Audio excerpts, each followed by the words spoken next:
Assalamu alaikum, hello and welcome you all to this final session on Sales Tax Act 1990. First of all, I would like you all to take a breath and just recall why you're here today.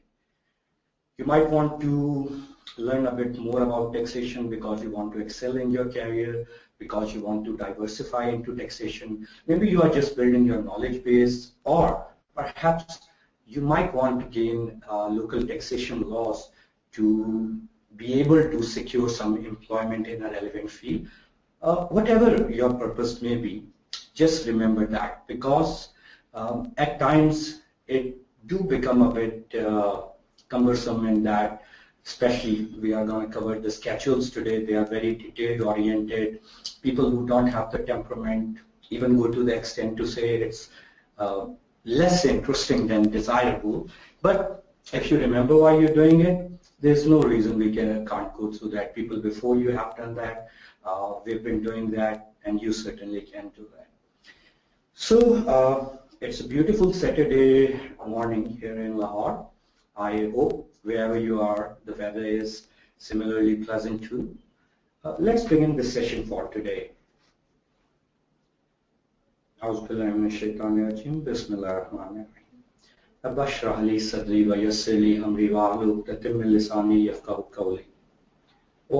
open my heart and ease my task and remove the impediments from my speech so that they may understand what I say.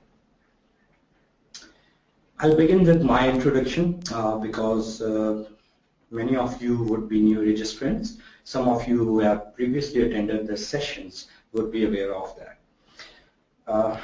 I'm basically a highly IT literate and experienced accounting, finance, management, and economics professional.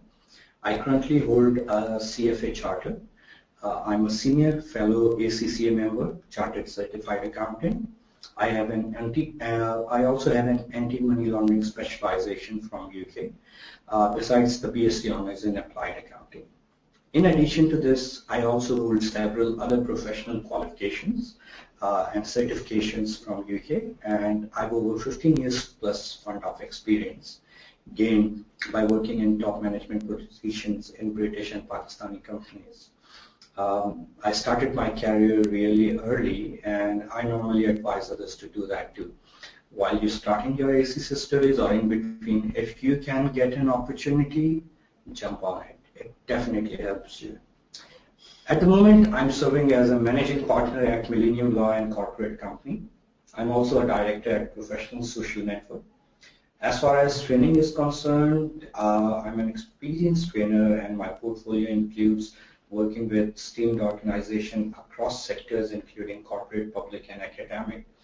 I've conducted mandatory promotional trainings of government officers at MPDD, professional trainings at National Bank for their senior management, and Lahore Tax Bar Association, Lahore Chamber of Commerce and Industry, the largest and globally recognized accountancy body, our very own alma mater, ACCA, as well as conducting programs with armed forces affiliated institutes like Barrier University as well as UAT.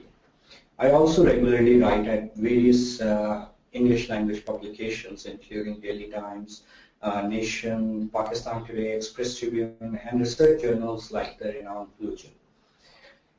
I'm a life member and twice-serving Chairman License Committee of Lahore Tax Bar, member MNP and Chairman Taxation Subcommittee of ACCA, Director of Millet Thinkers Forum, and a member of Hamdard Majlis Ashura or Hamdard Thinkers Forum.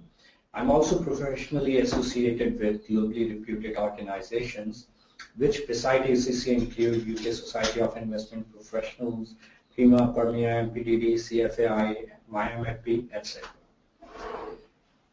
The next slide basically lists these things in detail and some of the major strengths. As you'll have this presentation available to you as well as uploaded on Vimeo, I'll skip them through. So communication is a two-way process.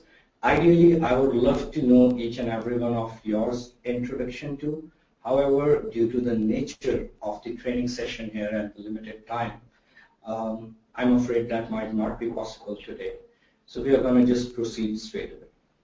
A few things, especially for those who are attending the session for the first time. The recordings of session 1 and session 2 on Sales Tax Act is available on Vimeo, ACCA channel on Vimeo. So please do visit that, because without that there would just be so many things you might find hard to grasp. For those who are attending this session after attending the previous two sessions, revisiting them is always a good idea to remind yourself of different particular areas that we have already covered. For today, I highly appreciate the questions, and luckily, the way it's been structured, we'll have more time available for the questions today. I would request you to write down the questions on the paper that you have. When there's a question answer session, please feel free to type the questions, and inshallah we'll answer or try to answer all the questions. One thing, however, that is very essential is first ask the relevant questions. If after all the relevant questions are answered, we still have time, then feel free to ask any other questions that you may have. So with this, let's proceed. You can see in front of you on the slides the table of contents, which includes the scope of today's CPT. What are taxation laws? What is sales tax? What are the slight differences between FBR, SRB, and PRA? What is Sales Tax Act 1990 that we are covering?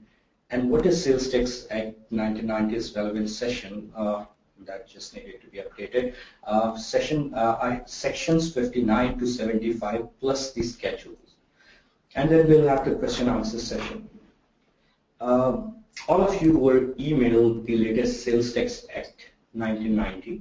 And I hope you all had a chance to review that quickly. If not, it might be a good idea to open that for cross-referencing. We will be opening the Sales Tax Act in front of you and we'll be going on to the relevant area. So, scope of today's CPD. If you have come into this session thinking that you'll attend this one-day session and you'll go back and be a total professional and expert about all the taxation laws in the country, unfortunately, that's a myth. It's not going to happen. Taxation laws and taxation mastery, like any other area, requires patience, knowledge, and applicability. It does not happen overnight. What we are aiming to do, however, is in an unprecedented move, ACC has planned to build your knowledge base. We already had sessions on income tax ordinance in this regard. Now there have been these series of sessions planned, the first of which will be concluding today on sales tax acts, sales tax legislations. Once we have covered the basic ground laws, the acts, we will then move on to the more practical rules, and then eventually on the complicated issues, which would inshallah eventually lead you to the mastery level. However, this first step is very important and vital for your professional transformation and progression. What's more interesting for you is that just mastering these laws would set you apart from your counterparts who have not. So with this, I hope we are very clear about the scope of CPT today. It's to deliver you the knowledge and develop a comprehensive knowledge base to build upon towards the eventual goal of sales tax mastery and planning. Today we are covering sections 59 to 75 and all the schedules in the Sales Tax Act 1990. So what are taxation laws? Any idea? I'll quickly take a few responses.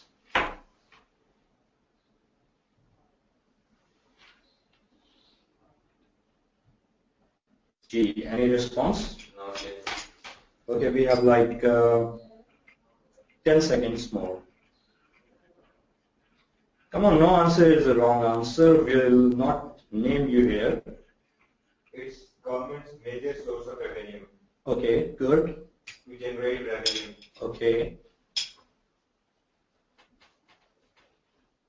Okay, that's right, but that's more of its purpose. The question was, what are taxation laws? Taxation laws are basically a set of laws which, as you rightly pointed out, are intended to drive revenues for a government to function and service the citizens. Obviously, the aims include the development of the country, improve the living standards of the citizens, etc., etc. None of that is possible without having effective taxation laws. Pakistan actually has a very complex and somewhat developed taxation laws based system. The issue with Pakistan is not so much as to the development of taxation laws, but rather the actual implementation, the culture regarding taxation, as well as a focus on indirect taxation. As I just shared with you, Pakistan has a complex system with a focus on indirect taxation, and at the moment there are over 70 indirect and direct different taxes in operation in Pakistan. Yes, 70. So, as is natural and common sense, this has led to several sets of laws dealing with all those specific taxation areas. Sales tax is one of the most important area and one of the most important source of revenue for the government. So much so that now our sales tax rate is the highest in the region, except for some areas in Sri Lanka. So what exactly is sales tax? ठीक है, ये सारी बातें हो गई, लेकिन sales tax है क्या? Normally आपके जहन में क्या पहला कॉन्सेप्ट आता है sales tax? Okay, VAT, value added tax. Okay, not so far away, but not exactly the same. ये सबसे ज्यादा कॉमन मिसकॉन्सेप्शन है कि जी वीएटी और sales tax exactly same thing है, they are one and the same. No, they are not. Yes, they are a lot of similarities, बहुत सारे वाइटल्स इनके सेम हैं, लेकिन बड़े डेलिकेट इंपॉर्टेंट डिफरेंसेस भी उसमें मौजूद. For example, yes, VAT is an indirect tax, so is sales tax. लेकिन ये indirect tax होता क्या है? Any idea? Again, quickly, 10 seconds. चलें 15 कर लेते हैं, आपको टाइप भी तो करना है.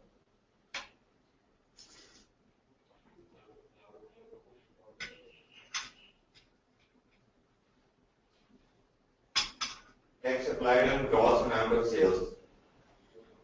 Okay, whoever this was, That's okay, don't name it. It's very interesting because they just look down at the slide and focus there. Nice vessel, appreciate that, but define what exactly is indirect tax. I've not asked where it is levied, but what is it? not directly on income, passes the consumer through supply chain. Very good, almost there. Indirect tax, as the name suggests, is a tax which is applied indirectly on you. So what is direct tax? A direct tax, as we covered in the income tax ordinance series, is the tax which is levied on your income, your profits. Indirect tax is a tax which is not levied directly on your income or profit. It is rather levied indirectly and passed on to the end consumer. So both VAT and sales tax are indirect taxes. Both are ad valorem taxes. What does ad valorem mean? A tax which is levied as a proportion. It does not matter what is the quantity or what is the volume. It is applied as a proportion, as a percentage of the declared value or of the relevant value. So that is what is ad valorem. It is levied on sales of goods and services.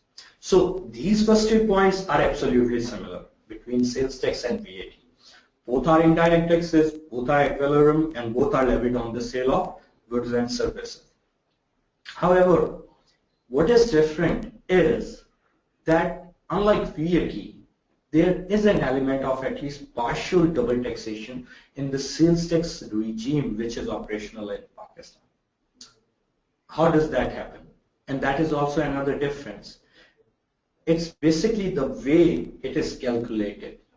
For sales tax, it is normally imposed on the gross price, which in this context is the seller's net cost price plus the sales tax which was paid by the seller plus obviously their profit margin. So the net cost price plus the tax that was already paid plus seller's profit at each point of sale. Okay, so we know taxation laws exist. We know there's a complex system in operation in Pakistan with over 70 different taxes. We know what is sales tax. We know how it differs from VAT. Okay, how does sales tax operate in Pakistan? The way it works is actually, let's revisit the past slightly, briefly. Post-independence in 1947-48, Pakistan had a system of sales tax in operation, which might come surprisingly to many. However, that sales tax was focused only on goods, not services. And the collection of sales tax was entrusted with the federal revenue body, which later was named as Federal Board of Revenue. However, what happened was that as time passed, the impetus started growing on other areas, on generating more revenues, and throughout the 90s and 2000s, early 2000s, our international partners and lenders continually persuaded Pakistani governments and taxation authorities to start taxing these services within the purview of sales tax too. With the emergence of 18th Amendment, what happened was that this was given to the provinces. This was a purview of the provinces. Previously, income tax on agriculture, that was also handed over to the provinces that, okay, you can levy the income tax on agriculture if you want to. But now, importantly, they were also given another power. The provinces now had the power to levy sales tax on services within the jurisdiction, territorial jurisdictions of their provinces. Surprisingly to many, Sindh actually took the lead in this. They developed their relevant body, Sindh Revenue Board. A relevant act was drawn up, the rules were put in place, and they started functioning. Not much later, Punjab followed suit with Punjab Revenue Authority, and as you can see in the acronyms, PRA for Punjab Revenue Authority, SRB for Sindh Revenue Board, and FPR for Federal Board of Revenue. So how sales tax operate at the moment is, any sales tax on services within the purview of the provinces are handled by the relevant provincial authority. For example, if you are delivering services in Sindh and you are within one of the sectors covered by the relevant act, you will be charged sales tax on those services by Sindh Revenue Board. If you are doing your business delivering services or purchasing services within Punjab, you will fall under the purview of Punjab Revenue Authority. However, anything which does not fall under the purview of these two, or the sales tax on goods, any relevant area which is covered by FPR, would fall under the purview of Federal Board of Revenue. In today's concluding session, we would be ending with Sales Tax Act 1990, which is administered by FPR. This is the federal act which oversees sales tax on goods and on certain other areas not covered by the relevant provincial authorities. So regarding the CPD coverage, we have already discussed that for Sales Tax Act 1990, 3 sessions, with today's session being the concluding one, have been planned and conducted by ACCA. The recordings of the other 2 sessions are available on Vimeo. So this brings us to Sales Tax Act 1990. You can see a line written in black there, amended up to 1st July 2015. आप में से जिन्होंने पहले session attend कर लिए थे उनको इसका आइडिया होगा. नए पार्टिसिपेंट्स के लिए मैं इसकी वजाहत कर देता हूँ. Basically what happens is कि every year आपका जब बजट प्रपोजल बनते हैं उसमें डिफरेंट अमेंडमेंट्स रिकमेंड की जाती हैं. उनको असेंबली में प्रेजेंट किया जाता है, असेंबली उसको पास करती है, जब असेंबली उसको पास कर देती है तो वो फाइनेंस बिल बन जाता है। वो फाइनेंस बिल की रेलिवेंट प्रोविजंस जो है वो फिर रेलिवेंट लॉज में अपडेट की जाती है। जैसे जो इनकम टैक्स के हवाले से हो उससे इनकम टैक्स ऑर्डिनेंस को अपडेट कर दिया जाता है, जो फेडरल सेल्स टैक्स के हवाले से है उससे सेल्स टैक्स एक्ट 1990 को अपडेट कर दिया जाता है। तो हर साल ये अपग्रेड होता है, हर साल इसमें चेंजेस आते हैं और amended up to 1 July 2015 simply means that it is the most up to date having incorporated the provisions of Finance Bill 2015. So before we proceed further, अगर आपके अभी तक हमारे जो चीज डिस्कस हुई है इसके हवाले से कोई भी क्वेश्चंस हैं, किसी तरह की कंफ्यूजन है, please feel free to ask. जी KPK and Balochistan have introduced the sales tax on services, Balochistan being the last province. This is the question.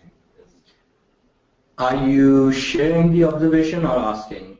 Yes, the provinces are catching up, but they still have some way to go as far as the development and structuring and capacity building are concerned.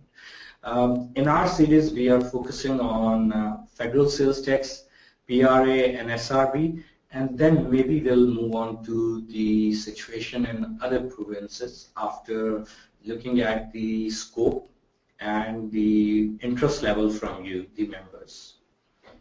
I hope that answers. If there's any other question, feel free to ask now, because now we'll be going straight away with the relevant sections of Sales Tax Act. None? Okay, great. So, as we discussed earlier, we'll be covering sections 59 to 75 and the schedules of Sales Tax Act 1990 updated.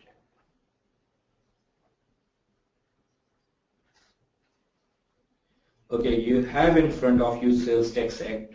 This was already emailed by the team, ACCA team to you. So you should have it handy. In any case, you'll be able to see that on the slides in front of you. For those of you who are continuing on from previous sessions, you would have remembered that we covered till section 58 in our last session. So we'll be continuing on from where we left, section 59. Tax paid on stocks acquired before registration. We previously discussed about this situation from the perspective of the one who is disposing of the business. Now we are looking at this particular situation from the perspective of someone who is starting or acquiring a business which was not registered. So if you have some stock on which you had already paid the tax but you were not registered, what to do? Maybe the first thing that would come into your mind is that shouldn't count. In some cases, yeah, but in some cases it may count. For example, where you were supposed to be registered but you did not register, and the officials are now requiring you to be registered, but the presumption is you should have been registered from that time period, and you are penalized for that. So if you are penalized for that and you are assumed to be registered, naturally the principle of natural justice state, the compensation should be on the other side too. It can't be that you get the hard end of the deal on both sides. Make sense? Okay, let's see what does it exactly mean.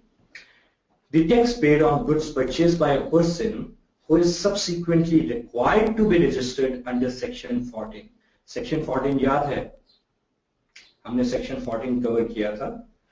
इसमें provisions थी about mandatory or compulsory registration.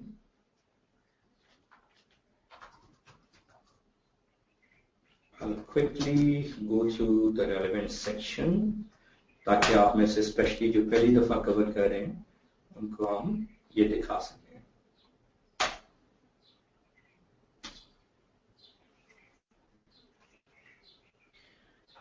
Okay, this was section 14. It discussed about the registration कि कौन लोग हैं जिनके लिए mandatory registration लाजमी है.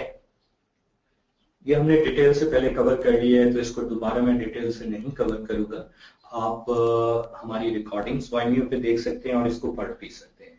So आप देखेंगे कि इस तरह ना एक्ट में, सेल्स टैक्स एक्ट में आपस में बहुत जगह लिंकेजेस हैं, सो मच सो कि इवन कस्टम्स एक्ट के साथ बहुत ज्यादा क्रॉस रेफरेंसेस हैं, कुछ जगहों पे इनकम टैक्स ऑर्डिनेंस से भी हमने देखा क्रॉस रेफरेंस है। तो उसी पैटर्न को कंटिन्यू रखते हुए या सेक्शन 14 से टाई अप किए ये लीगल लैंग्वेज होती है, ताकि कोई ये ना कह सके कि जी अच्छा ये कानूनी चीज, कानूनी नुक्ता इसमें कवर नहीं हुआ था। सो सेक्शन 59 कह रहे हैं कि अगर आपने कोई ऐसे गुड्स परचेज किए हैं जिसपे टैक्स पे किया गया है एक ऐसे शख्स की तरफ से जिसको रजिस्टर होना चाहिए था सेक्शन 14 के तहत, due to either new liabilities or levies or gets voluntary registration under this act or the rules made thereunder, shall be treated as an input tax, provided that such goods were purchased by him from a registered person against an invoice issued under section 23. However, there is a time bar. What is the time bar? During a period of 30 days before making an application for registration and constitute his verifiable unsold stock on the date of compulsory registration or the date of application for registration or for voluntary registration. आसान जुबान में क्या कह रहे हैं? सिर्फ इतनी चीज कह रहे हैं कि अगर आपको रजिस्टर्ड होना चाहिए था, आप नहीं हुए, आप वॉलंटरी हो रहे हैं या फोर्स्ड डिपार्टमेंट की तरफ से रिक्वायर किया गया है, नोटिस इशू हुआ है, आप रजिस्टर हो रहे हैं, आइदर ऑफ दीज सिनेरियोज, जहां पे पहले आपका रजिस्टर होना बनता था आप नहीं हुए और अब रजिस्टर हो रहे हैं। अगर आपने कोई ऐसा स्टॉक खरीदा था जो वेरीफाइबल हो और with in last 30 days of your application of registration या एक्चुअल रजिस्ट्रेशन हो, इन द केस के डिपार्टमेंट ने खुद ही आपको कर दिए विदाउट योर एप्लीकेशन, तो अगर इस तरह का कोई स्टॉक पड़ा है जो 30 दिन पहले तक आपने खरीदा था, लेकिन कंडीशंस क्या है, 30 दिन पहले तक खरीदा किससे हो, जो शख्स खुद सेल्स टैक्स के लिए रजिस्टर्ड था और आपको उसकी एक प्रॉपर इनवॉइस के फॉर्मेट हम पहले पढ़ चुके हैं जिसमें तमाम रेलिवेंट डिटेल्स हो, वो इश्यू हुई हो। अगर ये सारी सिचुएशन मीट होती हैं तो उसके ऊपर इनपुट टैक्स आप क्लेम कर सकते हैं, लेकिन कितना ये हम अभी देखते हैं।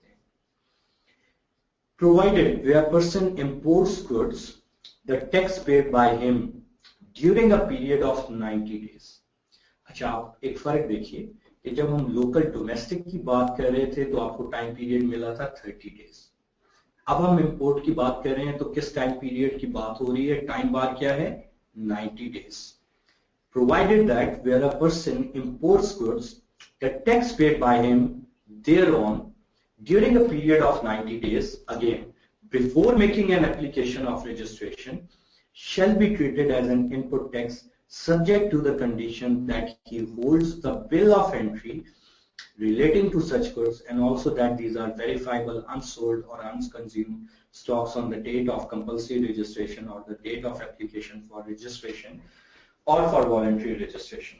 Same concept है, सिर्फ एक फर्क है, import आपने किया है गुड्स, ऑब्वियसली उसमें टाइम कंजम्पशन ज्यादा होती है, तो अप टू 90 डेज का आपको अलाउ है, लेकिन स्टॉक आपका अगेन अनसोल्ड होना चाहिए और वेरीफाइबल होना चाहिए, एंड ऑब्वियसली आपके पास उसका प्रूफ होना चाहिए। जो डोमेस्टिक के केस में तो आपकी एक रजिस्टर्ड बंदे की इशू करदा इनवॉइस थी, इंपोर्ट के केस में आपका bill of entry. That's pretty much what section 59 is all about. Section 60 क्या कहता है? Section 60 is about powers to deliver certain goods without payment of tax. क्या मतलब है? इसका मतलब यह है कि जैसे हमने देखा through out sales tax act, FBR और गवर्नमेंट को बहुत ज्यादा पावर्स दी गई हैं, एफबीआर को गवर्नमेंट के बिहाफ पे एक्ट करते हुए काम करने की, यहाँ पे उसी की एक्सटेंड करते हुए कुछ और पावर्स दी गई हैं। क्या पावर्स हैं और क्या इसका परव्यू है, कहाँ पे ये यूजफुल हो सकती है, let's discuss that. Subject to such conditions, limitations or restrictions as it thinks fit to impose, federal government may authorize the import of goods or class of goods without payment of the whole or any part of the tax payable thereon to the following persons namely. अब जिन लोगों को हम discuss करने लगे हैं उनको federal government अगर वो मुनासिब समझें तो कोई कंडीशन, लिमिटेशन, रिस्ट्रिक्शन लगाकर या बगैर लगाए इजाजत दे सकती है कि वो कोई मखसूस सामान या सामान की कैटेगरीज में किसी भी चीज को इंपोर्ट कर सकें टैक्स की पार्शियल या फुल पेमेंट किए बगैर ये गवर्नमेंट चाहे तो अलाउ कर सकती है बाय नोटिफिकेशन। एक लीगल प्रोटेक्शन दे दी है गवर्नमेंट के राइट को। किन लोगों को अलाउ कर सकती है? रजिस्टर्ड इंपोर्टर हो, सेल्स टैक्स के लिए रजिस्टर्ड हो, importing such goods temporarily with a view to subsequent exportation। So पहली कैटेगरी तो हो गई वो रजिस्टर्ड इंपोर्टर्स जो इस तरह के सामान को टेम्परेरी तौर पर इंपोर्ट कर रहे हैं एक्सपोर्ट करने की इंटेंशन के साथ। दूसरा रजिस्टर्ड मैन्युफैक्चरर्स कम इंपोर्टर। मैन्युफैक्चरर कम इंपोर्टर क्या है? आपने यहाँ पे फैक्ट्री लगाई हुई है, फुटबॉल आप बनाते हैं और बाहर आप यूरोप एक्सपोर्ट कर देते हैं। You are manufacturer cum exporter. If you fall in this category, who import within the country raw materials and other intermediary products for the further manufactures of good meant for export। आपने factory लगाई हुई है पाकिस्तान में, आपको raw material मिल नहीं रहा, आप बाहर से रॉ मटेरियल मंगवा रहे हैं और उसका पर्पज यही है कि इसको फर्दर वैल्यू इनहेंसिंग करके एक वैल्यू एडेड प्रोडक्ट में कन्वर्ट करके आपने एक्सपोर्ट करना है ताकि मुल्क के लिए ज़र मुबादला कमाया जा सके। अच्छा, यहाँ पे इट्स वेरी इंपॉर्टेंट कि आप अपना जो फोकस है उसको लूज ना करें। पढ़ते हुए आपको ऑफन ये वी लूज फोकस और हमें लगता है कि शायद ये अलाउ है। ये अलाउ नहीं है, ये गवर्नमेंट की पावर्स है कि वो अलाउ कर सकती है। सेल्स टैक्स एक्ट उसको अलाउ करता है कि वो ये काम कर सके, लेकिन किन किन के लिए काम कर सके उसको स्पेसिफिकली ले आउट किया गया। अच्छा, इसका फायदा क्या है? बिफोर प्रोसीडिंग मैंने आपसे कहा था कि हम डिस्कस करेंगे। इट कैन बी कि आपके सर्टेन एरियाज जो हैं they might be badly hit या उसमें पोटेंशियल हो और आपको लग रहा हो कि उधर आप अपनी एक्सपोर्ट इंक्रीज कर सकते हैं और कॉस्ट बेनिफिट एनालिसिस के बाद आप डिसाइड करें कि इस तरह की मैयर अलाउ करने से आपकी जो एक्सपोर्ट में इजाफा होगा उसकी जो जीडीपी पे रिपरकशन आएगी और रिजल्टेंट रेलिवेंट इंडस्ट्रीज से जो आपको टैक्स कलेक्शन होगी वो इतनी बेनिफिशियल है कि ये छूट दे दी जाए। लेकिन आप यहां भी याद रखें कि यहाँ पे टोटली वेव नहीं किया जा रहा। This is important to remember. Although government के पास ये ताकत भी है कि वो किसी गुड या क्लास ऑफ गुड को एग्जेम्प्ट कर दे या जीरो रेट डिक्लेयर कर दे। ये सेक्शन हाउएवर सिर्फ पेमेंट को डेफर करना एक तरह से आपको अलाउ कर रहे हैं कि आप जो टैक्स आप पे लागू है वो पे किए बगैर इंपोर्ट कर सके। एक उसमें टाइम फैक्टर आ जाता है ना कि आपकी जो साइकिल है वो ज्यादा क्विक हो जाता है अगर ये मोर्टेलिटी उसमें से आप निकाल देते हैं। तो अगर किसी सेक्टर में हुकूमत समझती है कि इसका फायदा है तो उसके पास अथॉरिटी है कि वो सेल्स टैक्स एक्ट 1990 के सेक्शन 60 का सहारा लेते हुए ये प्रोविजन यूज करते हुए बेनिफिट दे सकती है। So section 61, repayment of tax in certain cases. Subject to such conditions, limitations or restrictions as it thinks fit to impose, the board may authorize the repayment in whole or in part of the tax paid on any goods of such class or description as it may determine, which have been used in the production, manufacture, processing, repair or refitting in Pakistan of goods of such class or description as it may determine। Again government को simply power दी हुई है कि कोई condition limitation describe करके या उसको describe किए बगैर अगर बोर्ड मुनासिब समझता है तो वो ये ऑथराइजेशन दे सकता है। And remember, board is acting on behalf of government. Board drives its power from the incumbent government. May authorize कि जो टैक्स ऑलरेडी आपने पे कर दिया था उसकी फुल या पार्शियल आपको रीपेमेंट कर दी जाए अगर वो इन सर्टेन एरियाज में से रिलेटेड ट्रांजैक्शन पे दिया गया है। 61 है repayment of tax to a person or persons registered in Azad Jammu and Kashmir. पहले भी कॉन्स्टिट्यूशनली आजाद जम्मू एंड कश्मीर को एज सेपरेट यूनिट लिया जाता है because of the disputed nature, लेकिन पोस्ट 18 अमेंडमेंट तो ये डिवीजन और भी ज्यादा क्लियर हो चुकी हुई है। सो स्पेसिफिकली डिस्कस किया गया कि अगर आजाद जम्मू कश्मीर का बंदा पाकिस्तान के किसी सूबे में या फेडरेशन में आके बिजनेस कर रहा है तो उनको कैसे ट्रीट किया जाएगा। अच्छा, ये आपको थोड़ा सा अजीब लगेगा लेकिन कॉन्स्टिट्यूशनली ये सिचुएशन है। वी बिलीव कि आजाद जम्मू कश्मीर पाकिस्तान का हिस्सा है, is working with it, but for the tax purposes जो कॉन्स्टिट्यूशन और लॉ में लेड आउट है we have to follow that. Subject to such condition limitations और रिस्ट्रिक्शंस, अब यहाँ पे आप देखेंगे लैंग्वेज वही रहेगी, क्योंकि लीगल लैंग्वेज का एक ही पैटर्न होता है. As it may deem fit to impose, the board may authorize the repayment in whole or in part of the input tax paid on any goods acquired in or imported into Pakistan by the persons registered in Azad, Jammu and Kashmir as are engaged in making of zero rated supplies. इसका मतलब क्या है? Zero rated supplies आप कह रहे हैं तो इसका मतलब ये है कि आपका आउटपुट टैक्स तो होना नहीं, क्योंकि आप तो जीरो रेटेड कह रहे हैं. आप जिसको भी बेच रहे हैं उसके ऊपर सेल्स टैक्स कितना है? जीरो रेटेड का मतलब 0%. लेकिन अपनी इनपुट पे आपको टैक्स देना पड़ रहा है, सेल्स टैक्स. तो अब कॉन्स्टिट्यूशनली ये अलाउ कर दिया गया है, सेल्स टैक्स एक्ट ये अलाउ करता है कि आजाद जम्मू कश्मीर के लोग, क्योंकि आजाद जम्मू कश्मीर को कोई कोर्ट तो लगती नहीं है, जो रॉ मटेरियल सामान इंपोर्ट करना है वो थ्रू पाकिस्तान आता है. सो जो रॉ मटेरियल पाकिस्तान से मंगवा रहे हैं या पाकिस्तान के अंदर से कोई गुड्स परचेज कर रहे हैं, तो उस पर जो उन्होंने इनपुट टैक्स दिया है उसको एडजस्ट करना अलाउ है. ठीक है, बोर्ड चाहे उसकी इजाजत दे सकता है. Again it make sense because practically Azad Jammu Kashmir ये नहीं कि कोई अलग कंट्री है, कोई एक्सपोर्ट है कि वहां पे कोई इस तरह एडजस्टमेंट के इशू आ जाए. आपको यहाँ पे एक तरह से मुंसलिक हिस्से में ही सप्लाईज हो रही है. हैविंग सेड दैट, एक इंपॉर्टेंट पॉइंट जो आपको यहाँ पे मैं रिकॉल कराना चाहूंगा, जिन लोगों ने पहले 2 सेशन किए हैं उन्हें तो याद है, हमने डिटेल से डिस्कस किया था. जो आज के सेशन में आए हैं, जीरो रेटेड और एग्जेम्प्ट का फर्क एक बड़ा इंटरेस्टिंग है. दोनों में 0% रेट अप्लाई है. सेल्स टैक्स आप प्रैक्टिकली दोनों पे नहीं ले या दे रहे. 0% पे 0% है, विच इज नथिंग. एग्जेम्प्ट पे भी 0 है, नथिंग. तो फर्क क्या है? फर्क ये है कि आपकी जो सप्लाईज एग्जेम्प्ट होती हैं, if you are only involve in exempt supplies, आप इनपुट टैक्स का रिफंड क्लेम नहीं कर सकते.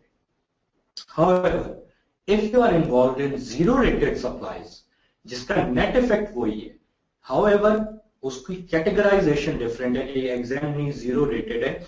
हम स्केड्यूल्स में ये बाकायदा तफसील से पढ़ेंगे कौन सी स्टैंडर्ड रेटेड है, एग्जाम है, जीरो रेटेड है या स्पेसिफिक रेटेड है. तो अगर आप जीरो रेटेड सप्लाईज कर रहे हैं, आप इनपुट टैक्स एडजस्टमेंट क्लेम कर सकते हैं. अगर आप एग्जाम सप्लाईज कर रहे हैं, नहीं कर सकते. इनपुट टैक्स एडजस्टमेंट का मतलब क्या है? आसान जुबान में sales tax refund. This brings us to section 62, drawback allowable on re export. Re export का कॉन्सेप्ट आप में से कितनों को है? री एक्सपोर्ट ये होती है कि आपने जी कोई चीज जो है 2-3 डिफरेंट वेज नेटवर्क, आपने चीज एक्सपोर्ट की, वापस आई, देन आपने एक्सपोर्ट कर दी. इंपोर्ट करके आपने बाहर भेजी, उसमें कोई इशू आ गया, वैल्यू एडिशन करनी पड़ी, आपने एक्सपोर्ट की. अच्छा, इसके हवाले से सेक्शन 62 जो प्रोविजन अलाउ करता है वो ये है, when any goods which have been imported into Pakistan, एक दफा पाकिस्तान में आपने इंपोर्ट किए, and on which tax has been paid on importation, और उसके ऊपर आपने रेलिवेंट टैक्स पे कर दिए थे. अगेन हमने प्रीवियस सेशंस में ये बात की थी कि जहां पे भी टैक्स का जिक्र आए, सेल्स टैक्स एक्ट 1990 में, and unless and otherwise stated, unless and until otherwise is stated, it would be assumed कि सेल्स टैक्स की बात हो रही है. अगर साथ income tax, federal excise duty, दूसरे टैक्सेस का जिक्र है तो उसी की बात हो रही है. अदरवाइज जहां भी सिर्फ टैक्स आ रहा है और उस कॉन्टेक्स्ट में किसी और टैक्स की बात नहीं हो रही, उससे मुराद सेल्स टैक्स है. सो यहां मतलब क्या है कि आपने पाकिस्तान में गुड इंपोर्ट किए और उनके ऊपर सेल्स टैक्स पे कर दिया था, and they are now re exported outside Pakistan, and such goods are capable of being identified. और आप आइडेंटिफाई कर सकते हैं कि ये वही गुड्स हैं. आइडेंटिफाई कैसे कर सकते हैं? कई चीजें ऐसी होती है जिनकी नेचर ऐसी होती है कि आप सेपरेट यूनिट आइडेंटिफाई नहीं कर सकते. कुछ आपने मुल्क में बनाया, कुछ आपने बाहर से इंपोर्ट किया, अब आप उसको सेपरेट नहीं कर सकते. फॉर एग्जांपल गैस है, ऑयल है, दूसरी कैटेगराइजेशन है, उसमें भी आप चलें यूनिट बेसिस पे कैटेगराइजेशन कर सकते हैं वॉल्यूम के हिसाब से. लेकिन कॉन्सेप्ट ये है कि as long as separately identifiable things, वो सेक्शन 62 अप्लाई होगा. अगर आप उसे सेपरेटली आइडेंटिफाई नहीं कर सकते तो सेक्शन 62 का बेनिफिट नहीं मिलेगा आपको. जहां पर हमारे यहाँ सेपरेटली आइडेंटिफाइबल हो, हमने पहले इंपोर्ट किया था, रेलिवेंट सेल्स टैक्स पे कर दिया था, 7, 8 of such tax shall, except as otherwise hereinafter provided, be repaid as drawback. इस केस में आपको 7/8 जो है वो वापस मिल सकता है. And the provisions of Custom Act 1969 relating to the drawback of custom duties shall, so far as may be applied to such tax, sales tax, as they apply for the purposes of that act. Again, मैंने आपको जिक्र किया था कि Customs Act, Income Tax Ordinance से tie in हो रहा होगा. Same thing is going here. Nothing complicated. All that you need to know is कि ये drawback provision मौजूद है और इसी तरह की drawback provision जो Custom Act में है वो भी कंटिन्यू रहेगी. मतलब ये उसको बार नहीं करती कि अगर आपको सेल्स टैक्स का ड्रॉबैक अलाउ है तो कस्टम्स का ड्रॉबैक अलाउ नहीं होगा.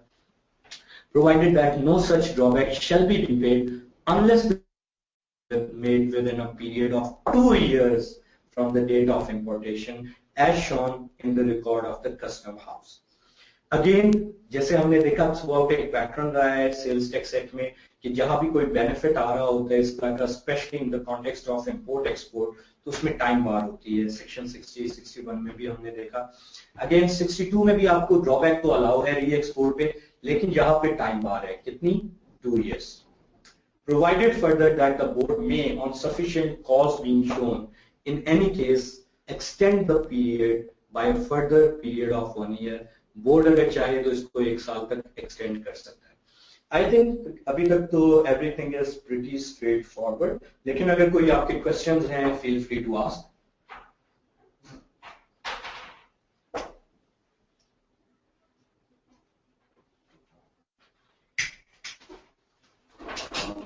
First question is from Mahmood Said. He's asking, can you quote any class of goods under this section? I guess he's referring to under section 61. If you can just clarify which exactly are you referring to, क्योंकि थोड़ा हमने discuss कर दिया, I think उससे आपको clear तो हो गया होगा. Next. Please repeat section 61 again, Mohammed Mohsen. Okay. Section 61 जो है वो डील करता है repayment of tax in certain areas. Board को ये ऑथराइजेशन है कि वो किसी भी गुड या क्लास ऑफ गुड्स की ऊपर जो सेल्स टैक्स पे किया गया है उसकी पार्शियल या मुकम्मल रीपेमेंट अलाउ कर सकता है अगर वो ये डिटरमिन कर ले कि वो पाकिस्तान के अंदर किसी चीज की प्रोडक्शन, मैन्युफैक्चर, प्रोसेसिंग, रिपेयर या रीफिटिंग के लिए यूज हुआ है. ये लाजमी नहीं है, बोर्ड के पास ये अथॉरिटी है. कॉन्सेप्ट क्या है कि अल्टीमेटली किसी वक्त अगर वैल्यू एडिशन को बोर्ड प्रेफरेंस देना चाहे, for example Pakistan is basically an agricultural economy. यहाँ पे हम रॉ मटेरियल बाहर भेजते हैं और उस रॉ मटेरियल को डिफरेंट लोग प्रोसेस करके उसमें वैल्यू एडिशन करके एडिशनल वैल्यू जनरेट करते हैं अपनी इकोनॉमीज के लिए. इसको आप इस कॉन्टेक्स्ट में देखें कि अल्टीमेटली अगर वो फेज आता है, गवर्नमेंट ये समझती है कि हम कोई ऐसी चीजें अपने मुल्क में जो ले रहे हैं, जो उगा रहे हैं या जो रॉ मटेरियल प्रोड्यूस कर रहे हैं उसको लेकर वैल्यू एडिशन हम करें और चीजें बनाएं, लोगों को इस तरफ इंसेंटिवाइज करने के लिए ये प्रोविजन रखी गई है कि government of Pakistan behalf is authorized to allow repayment of taxes, sales tax in such case. It will not definitely do that. It is not going to do that right now, but it has the authority to do that and make a change to that effect. इसी तरह 61A जो है वो आजाद Jammu and Kashmir के हवाले से ये बात करता है कि अगर जीरो रेटेड सप्लाई कर रहा है कोई बंदा जो आजाद जम्मू एंड कश्मीर में रजिस्टर्ड है, पर्सन से मुराद होती है बिजनेस, इंडिविजुअल एक्सेट्रा. ये हम सेक्शन 2 में पहला जो हमारा सेशन था सेल्स टैक्स एक्ट का, उसमें हम डिटेल से इसकी डेफिनेशन पढ़ चुके हैं. जो आज पहली दफा हमारे साथ ज्वाइन इन किए वो इसको क्विकली अभी थोड़ी देर में हम ब्रेक करेंगे, चेक कर सकते हैं. सो आजाद जम्मू एंड कश्मीर में जो लोग रजिस्टर्ड हैं और जीरो रेटेड सप्लाई कर रहे हैं, अगेन बोर्ड के पास ये अथॉरिटी है कि वो अलाउ कर सकता है पार्शियल या full repayment of their input taxes on purchases और इंपोर्ट विद इन पाकिस्तान. यहाँ पे फोकस ये है कि बोर्ड के पास ये अथॉरिटी है. लाजमी नहीं है कि हर केस में बोर्ड ये चीज करेगा और एट द मोमेंट तमाम कैटेगरीज, तमाम चीजों पे आजाद जम्मू एंड कश्मीर में रजिस्टर्ड लोगों के लिए ये नहीं होगा. ये वो प्रोविजन है जो बोर्ड को वो अथॉरिटीज और पावर्स दे रही हैं जो फ्यूचर सिनेरियोज को एड्रेस कर सके। फॉर एग्जांपल हो सकता है इस दफा बजट प्रपोजल में कोई ऐसी सजेशन जाए, बोर्ड उसको सपोर्ट करे, गवर्नमेंट से रिक्वेस्ट करे और गवर्नमेंट अल्टीमेटली उसको अलाउ करे। सो ये प्रोविजन मौजूद है कि बोर्ड ये कर सकता है, नॉट दैट कि एट द मोमेंट ये हो रहा है। I hope that clarifies. Next Next is from Mohammed Daniel. He's asking, Section 62 may normally be applied in case of commercial importer cum exporter. Yeah. Next is from Muzammil Shakir. He's asking, what does drawback means here? Kindly explain. Drawback, Muzammil, नाम क्या लेंगे? Muzammil Shakir. Muzammil, good question. Drawback basically is the technical term which is used as a replacement of repayment. The concept is the same कि आपने जो पे किया वो आपको मिल रहा है, लेकिन it's taken from a different perspective that you are drawing back onto it. आपको मुकम्मल नहीं मिल रहा, partially आप उसको वापस ले रहे हैं 7/8. Next. Next is from Omer Zaheer Meer. He's asking, I could not get when you told from where we can get list or description of zero-rated exempt sales. From the Sales Tax Act you have already been emailed, and the good news is कि आज हम उसको cover कर रहे होंगे। Sales Tax Act में जो schedules जिसको आप स्केड्यूल्स भी कहते हैं मौजूद हैं, उसमें ये सारी तफसील मौजूद है और आज हम उसको डिटेल से कवर करेंगे, आप टेंशन ना लें। Next is from Mohammed Mohsin. He's asking, what is the difference between drawback and refund? Practically refund is कि आप after netting of claim back कर रहे हैं, आप आउटपुट इनपुट दोनों देख रहे हैं। ड्रॉबैक क्या है कि जो गुड आप री एक्सपोर्ट कर रहे हैं उस पे आप वापस ले रहे हैं। So that's a slight difference. दोनों केसेस में आपको जो टैक्स आपने ऑलरेडी पे किया है वो वापस आ रहे हैं, लेकिन रिफंड में एक टोटल कैलकुलेशन के बाद आपको मिल रहा है जिसमें तमाम आउटपुट टैक्स भी आप एडजस्ट करते हैं। Next is from Muhammad Naveed Iqbal. He's asking, person has to take permission from board in such cases. Section 61. Person does not have to or has to take permission from the board. The board will notify. ये नहीं कि आप जाके board से कहेंगे इस चीज को कर दें, board will never consider that. Board के पास ये अथॉरिटी है कि वो अगर किसी कैटेगरी को समझता है या किसी इंडिविजुअल गुड्स को समझता है तो वो अलाउ है। Rahim Akbar has asked on which amount sales tax is deducted by fertilizer manufacturing companies, that is on market retail price or actual sales price. देखें सेल्स टैक्स में जो फोकस है ना वो ये है कि जो आपकी एक्चुअल प्राइसेस है वो ली जाती है, एक्सेप्ट फ्यू एरियाज जहां पे creative accounting comes into play. मतलब अगर फर्टिलाइजर की मार्केट में, या चलें फर्टिलाइजर छोड़ें, हम स्पेसिफिक टारगेट ही करते हैं किसी सेक्टर को, किसी एक चीज की मार्केट में, let me give you example कि एक चीज की मार्केट में प्राइस है 100 रुपीज, आप क्लेम कर रहे हैं कि आप 50 रुपीज पे सेल करें। Now it doesn't make sense. अगर मार्केट 100 रुपीज है तो आप क्या लॉस करने के लिए बिजनेस कर रहे हैं? In such scenarios sales tax allow the officials the power to assess it as per the market value. Again ये हमने डिटेल से कवर किया था, हमारा जो सेकंड सेशन हुआ था उसमें ये सारी प्रोविजन मौजूद है सेल्स टैक्स एक्ट में कि इस सिचुएशन में एक कमेटी बनती है, बोर्ड उसको ऑथोराइज करता है और उसके बाद वो कमेटी डिसाइड करती है कि ये रेलेवेंट प्राइस है। अगर आप नॉर्मल मार्केट प्राइस लेके चल रहे हैं देन दैट्स एब्सोल्युटली।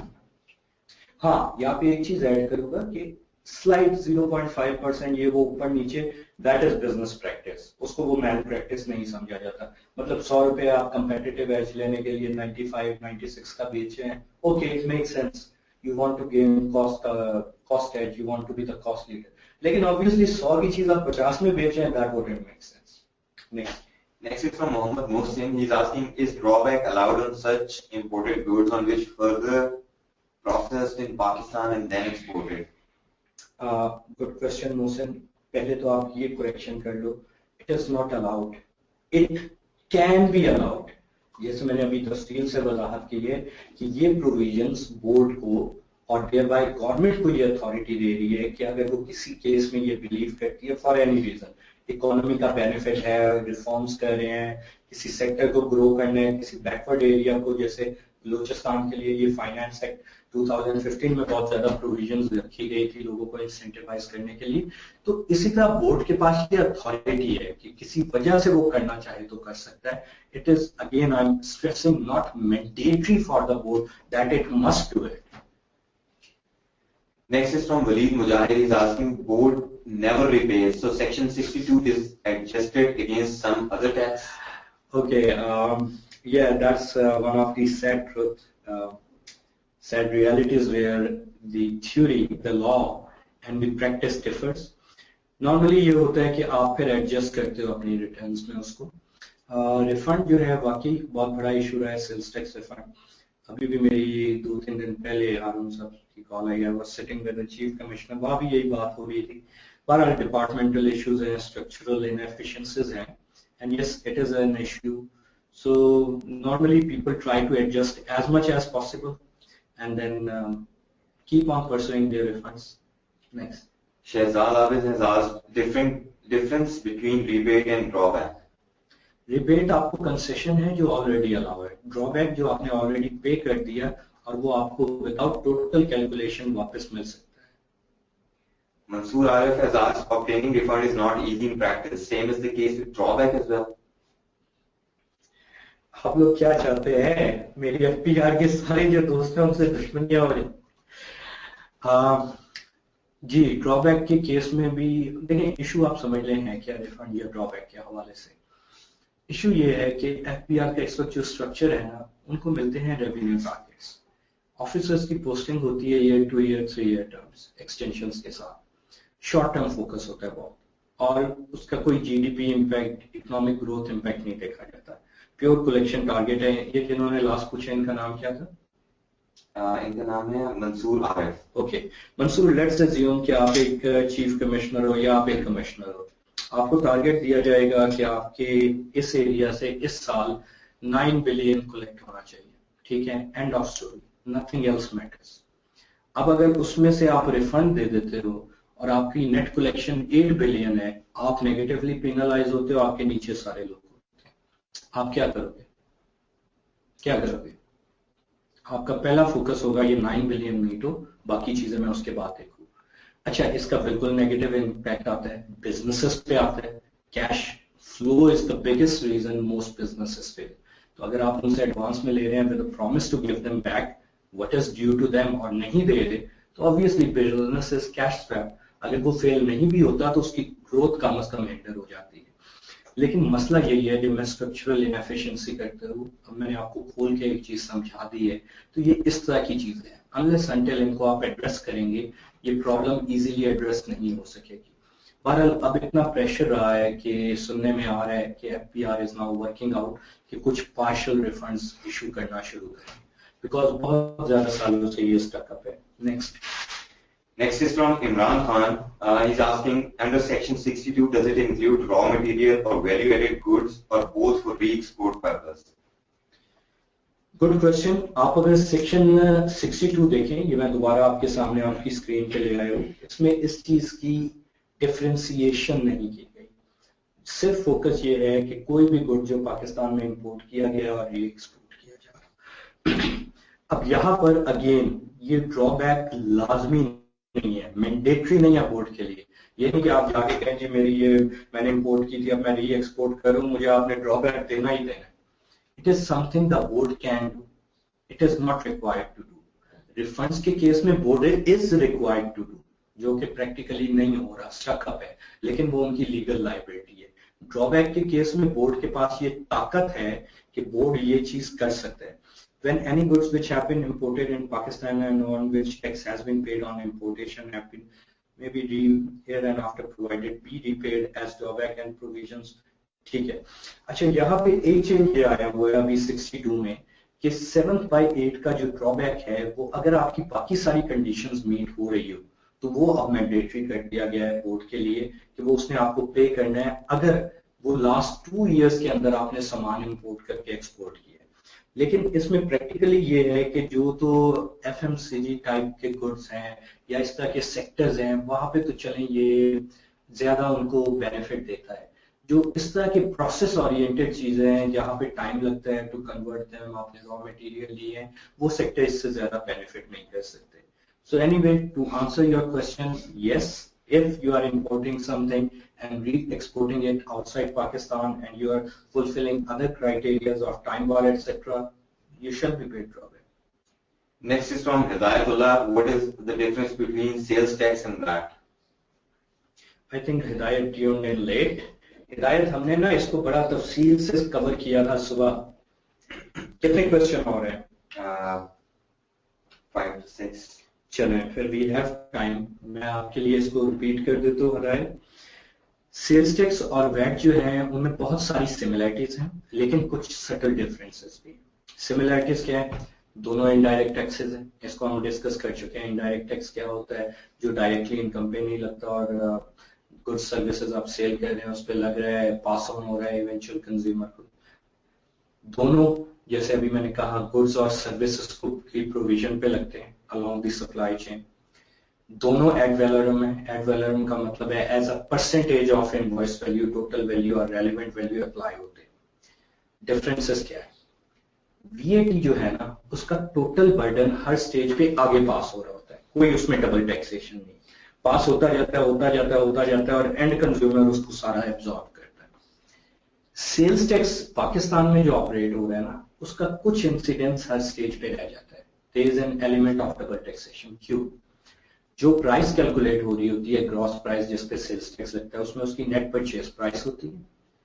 जो सेल्स टैक्स उसने पे किया है वो भी ऐड होता है. तो इफेक्टिवली आप सेल्स टैक्स के ऊपर भी सेल्स टैक्स दे रहे हैं. फिर उसमें आपका प्रॉफिट मार्जिन ऐड होता है और ये हर स्टेज पे होता है. तो ये जो एक डबल टैक्सेशन का एलिमेंट है और स्लाइड बिजनेस कॉस्ट एब्जॉर्प्शन है पॉइंट ऑफ इंसिडेंस पे, ये सेल्स टैक्स को जो पाकिस्तान में ऑपरेट हो रहा है वीएटी से डिफरेंशिएट करती है. Otherwise there are similarities but they are not exactly one and the same thing. Next is from Aga Mushtaba. He's asking, if I get my business registered in Azad Kashmir and import goods, I will receive a repayment of import tax.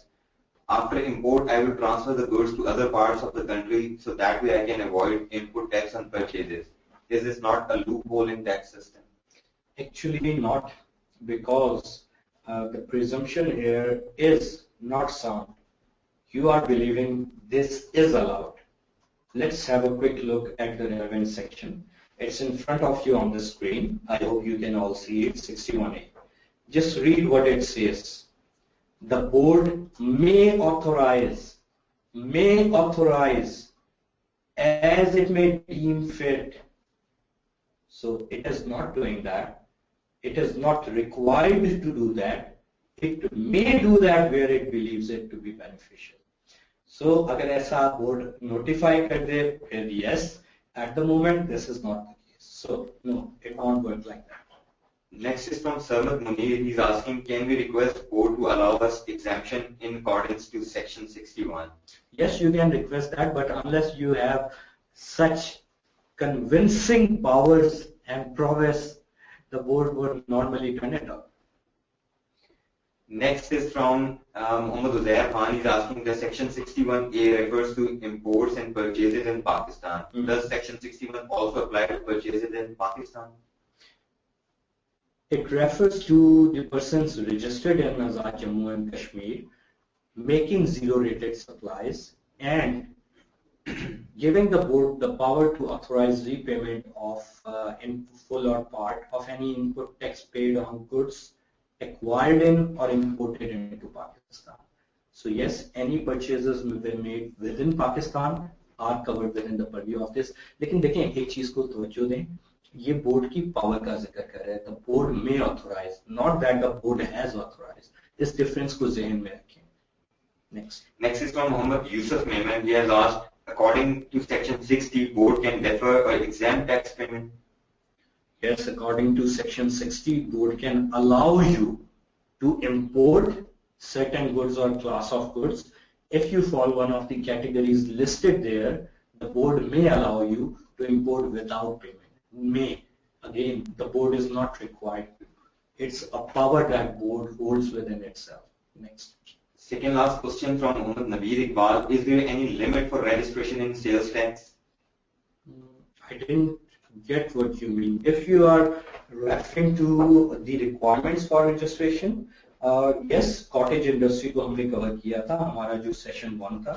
Again, आपको YMU पे जो हमारी recording session 1 और 2 की है, उसको आप सुन लीजिए, उसमें डिटेल से हमने ये सारा cover किया है. हाँ, है limitations. Next. Next is from Rabia Wapiwala. She's asking, what is the criteria for 61A? मेरा ख्याल है सबको ये लग रहा है कि ये मे नहीं है, मस्ट है, और सारे इसी सोच में हैं कि जी सारा बिजनेस आजाद कश्मीर शिफ्ट करके रिफंड लेना शुरू कर दो. भाई रिफंड तो हमारे बेचारे बिजनेसेस के जो ड्यू है वो भी नहीं अभी मिल रहे. एनीवे, राबिया 61A मैंने अभी जैसे वजाहत से क्लियर किया है ना, वो ये कहता है कि बोर्ड ये चीज ऑथोराइज कर सकता है, मैंडेटरी नहीं है. और बोर्ड के पास ताकत है. मेन रिक्वायरमेंट तो एक ही है कि जी आजाद जम्मू कश्मीर में रजिस्टर्ड बंदा जो 0 रेटेड सप्लाई कर रहा हो. अब वो बंदा बिजनेस भी हो सकता है, बिजनेस की कोई फॉर्म हो सकती है, या इंडिविजुअल या पार्टनरशिप हो सकती है. That's all fine as long as they are registered in Azad Jammu Kashmir and making 0 rated supplies. Board may allow, board allow कर सकता है partial या full repayment of any goods they acquire within Pakistan or import in Pakistan. Next. Last question from Shehzad Abid. He's asking, sir, I am a payment head in Bank Islami, and when we pay bill of imported generators, we always see the undertaking. If it is written no value addition has been paid, then we deduct 20% of sales tax, otherwise not. Why? We'll be covering that shortly, especially जब हम schedules cover करेंगे, आप इसको देखेंगे. सवाल खत्म? Yeah. कोई और नहीं? No. Really? Wow. Okay, guys. You have like 5 minutes to tea break. So I think let's cover section 63. Drawback on goods taken into use between importation and re-exportation. अभी जिस कॉन्टेक्स्ट में हम बात कर रहे हैं वही चलता जा रहा है. रीपेमेंट की बात हो रही है, बोर्ड को ये ताकत अलाउ है कि अलाउ कर दे. इंपोर्ट आप कर सकते हैं विदाउट पेमेंट, ये भी बोर्ड अलाउ कर सकता है. फिर ड्रॉबैक की बात हुई है. अब सेक्शन 63 बात कर रहा है drawback on those goods which are taken into use between importation and re-exportation. ऊपर ड्रॉबैक की क्या बात हुई थी? जो गुड आपने इंपोर्ट किया और री एक्सपोर्ट किया. 63 स्पेसिफिकली किसको डील कर रहे हैं? इंपोर्ट और री एक्सपोर्ट के दरमियान गुड्स किसी यूज में आए. Notwithstanding anything contained in section 62 as it is linked to section 62, उसके हवाले से बात कर रहे हैं कि ये उससे आगे की बात है. The repayment of sales tax as drawback in respect of goods which have been taken into use between importation and re-exportation shall be subject to such orders, conditions or limitations as may be passed or imposed by the board in each case, modifying the amount of tax which shall be repaid as drawback on any goods or class of goods, or prohibiting the repayment of tax as drawback on any goods or class of goods, or varying the condition of the grant of drawback on any such goods or class of such goods by restricting the period after importation within which the goods must be re-exported. आसान जुबान में क्या कह रहे हैं कि board ये notify कर सकता है कि जो आपने गुड्स इंपोर्ट करके किसी यूज में पुट किए हैं, वैल्यू एडिशन कर रहे हैं या यूज हो रहे हैं फिर एक्सपोर्ट कर रहे हैं, उसके लिए वो टाइम लिमिट प्रिस्क्राइब कर सकते हैं कि कितने टाइम लिमिट के अंदर होगा तो आपको ड्रॉबैक अलाउ हो सकता है. सेक्शन 62 इन कॉन्ट्रास्ट क्या कह रहे हैं कि कोई भी गुड्स जो पाकिस्तान में इंपोर्ट हो या री एक्सपोर्ट हो, दरमियान में आपने यूज में नहीं उसको डाला, वो और उनको आप सेपरेटली आइडेंटिफाई कर सकते हो. उस पे 7/8 ऑफ द टैक्स जो आपने पे किया था वो आपको ड्रॉबैक मिल सकता है. सेक्शन 63 क्या कह रहे हैं? अगर इस इंपोर्ट और री एक्सपोर्ट के दरमियान आपने उसे किसी यूज में डाला है तो बोर्ड जो है वो टाइम पीरियड स्पेसिफाई कर सकता है जिसके दरमियान उसको आपने एक्सपोर्ट करना है, और मॉडिफाई कर सकता है अमाउंट ऑफ टैक्स जो आपको एज अ ड्रॉबैक मिल सकती है, और इवन प्रोहिबिट भी कर सकते हैं कुछ क्लासेस पे ड्रॉबैक. अगर बोर्ड समझता है कि ये ज्यादा बेनिफिशियल है तो कह सकते हैं इनरेस्पेक्टिव आप उसको दोबारा एक्सपोर्ट भी कर दे, जिस गुड को आपने दरमियान में यूज कम है डाला है उस पर आपको ड्रॉबैक नहीं मिलेगा. सो ये सारी पावर्स जो हैं they do rest with the board. Okay, I think I will begin the next session, next part of our session, and section 64 after our tea break. So कोई question तो नहीं हमारे पास? No. Okay, it's almost 11:13 here with me. We'll have a quick tea break of 15 minutes and I'll see you all at 11:28. So आप चाहिए चाय पीजिए, थोड़ा refresh हो जाए और जिन लोगों ने पहले सेशन अटेंड नहीं किए थे वो क्विकली सेक्शन 14 की रजिस्ट्रेशन की डेफिनेशंस देख लें and I'll see you all in 15 minutes. Thank you.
Assalamu alaikum, hello and welcome to all of you. I hope you are all refreshed now after having your break. So we left with section 63 and we'll continue from where we left, beginning with section 64. 64 again यहाँ पे powers की हम बात कर रहे थे, जिस continuity में आ रहे थे उसी को हम आगे चलेंगे लेके power to declare what goods are identifiable and to prohibit drawback in case of specified foreign territories. The federal government may from time to time, again federal government and thereby FPR को ये power entrust की गई है, that from time to time by notification in the official gazette, जो कि अब FPR की website पे ही आ जाता है, prohibit the payment of drawback upon the exportation of goods or any specified goods or class of goods to any specified foreign port or territory. यानी क्या federal government के पास इख्तियार है कि वो क्लासेस ऐड कर दे ड्रॉबैक्स में, अगर ड्रॉबैक की प्रोविजन में जहां पे इंपोर्ट और एक्सपोर्ट के दरमियान गुड यूज हुआ है उसको प्रोहिबिट कर दे, उसको लिमिट कर दे या अलाउ कर दे। इसी तरह उसके पास ये भी अथॉरिटी है कि कोई स्पेसिफिक टेरिटरीज या पोर्ट के केसेस में ड्रॉबैक को रिस्ट्रिक्ट कर दें on the goods export of certain specified goods. ये यहाँ पे बात नहीं हो रही कि ये अभी किया हुआ है हर चीज के ऊपर, कुछ केसेस में ये किया जाता है, स्पेसिफिक कंट्री से आपके ताल्लुकात खराब हो जाते हैं, आप अपनी इंडस्ट्रीज को प्रोटेक्ट करना चाहते हैं, there can be tons of reasons. तो ये अथॉरिटी देकर एक कॉन्स्टिट्यूशनल लीगल कवर दिया गया है गवर्नमेंट को, should it ever need to use this provision. Section 65, exemption of tax not levied or short levied as a result of general practice. अगर clarification होने से पहले टैक्स सही था लेवी नहीं किया गया, कम किया गया है या बिल्कुल ही नहीं किया गया, लेकिन वो कोई मेलाफाइड इंटेंशन नहीं थी बल्कि एक जनरल प्रैक्टिस चल रही थी कि उसी तरह लोग समझते थे करना है, फिर क्या किया जाए। Notwithstanding anything contained in this act, if in respect of any supply the federal government is satisfied that inadvertently and as a general practice tax has not been charged in any area on any supply which was otherwise taxable, किसी area में या किसी ऐसी supply पे किसी area में आपने tax किसी बंदे ने या कलेक्शन ऑफ बिजनेसेस ने चार्ज नहीं किया जो अदरवाइज उस पर चार्ज होना चाहिए था, or according to the set practice the amount charged was less than the amount that should have been charged, या वहां वाकई में जो प्रैक्टिस थी उसके मुताबिक जो अमाउंट चार्ज सारे करते रहे, एक्चुअल अमाउंट जो चार्ज होनी चाहिए थी वो उससे ज्यादा थी, यानी चार्ज अमाउंट कम थी। The registered person did not recover any tax prior to the date it was discovered that the supply was liable to tax. जो रजिस्टर्ड पर्सन था उसने कोई टैक्स रिकवर नहीं किया, यानी चार्ज नहीं वो करता रहा उस डेट से पहले जब ये क्लैरिफिकेशन हुई कि ये गलत हो रहा था। The registered person started paying the tax from the date when it was found the supply was chargeable. और जिस डेट को पता लगा कि ये सप्लाई टैक्स चार्जेबल है, रजिस्टर्ड बंदे ने प्रॉपर टैक्स चार्ज करना शुरू कर दिया। It may, by a notification in the official gazette, direct that the tax not levied or short levied as a result of the inadvertent practice shall not be required to be paid for the period prior to the discovery of such inadvertent practice. अच्छा, अब ये देख के आपको थोड़ी हैरत तो होगी कि टैक्सेशन अथॉरिटीज और रेवेन्यू छोड़ दें, ये कैसे हो सकता है, लेकिन there is a reason to it. Basically क्या हो रहा है, एक बंदा गलत नहीं कर रहा, सारे लोग एक प्रैक्टिस कर रहे थे और सारे लोग प्रैक्टिस कर रहे थे, इसका मतलब है कि प्रोफेशनल्स भी वही समझ रहे थे।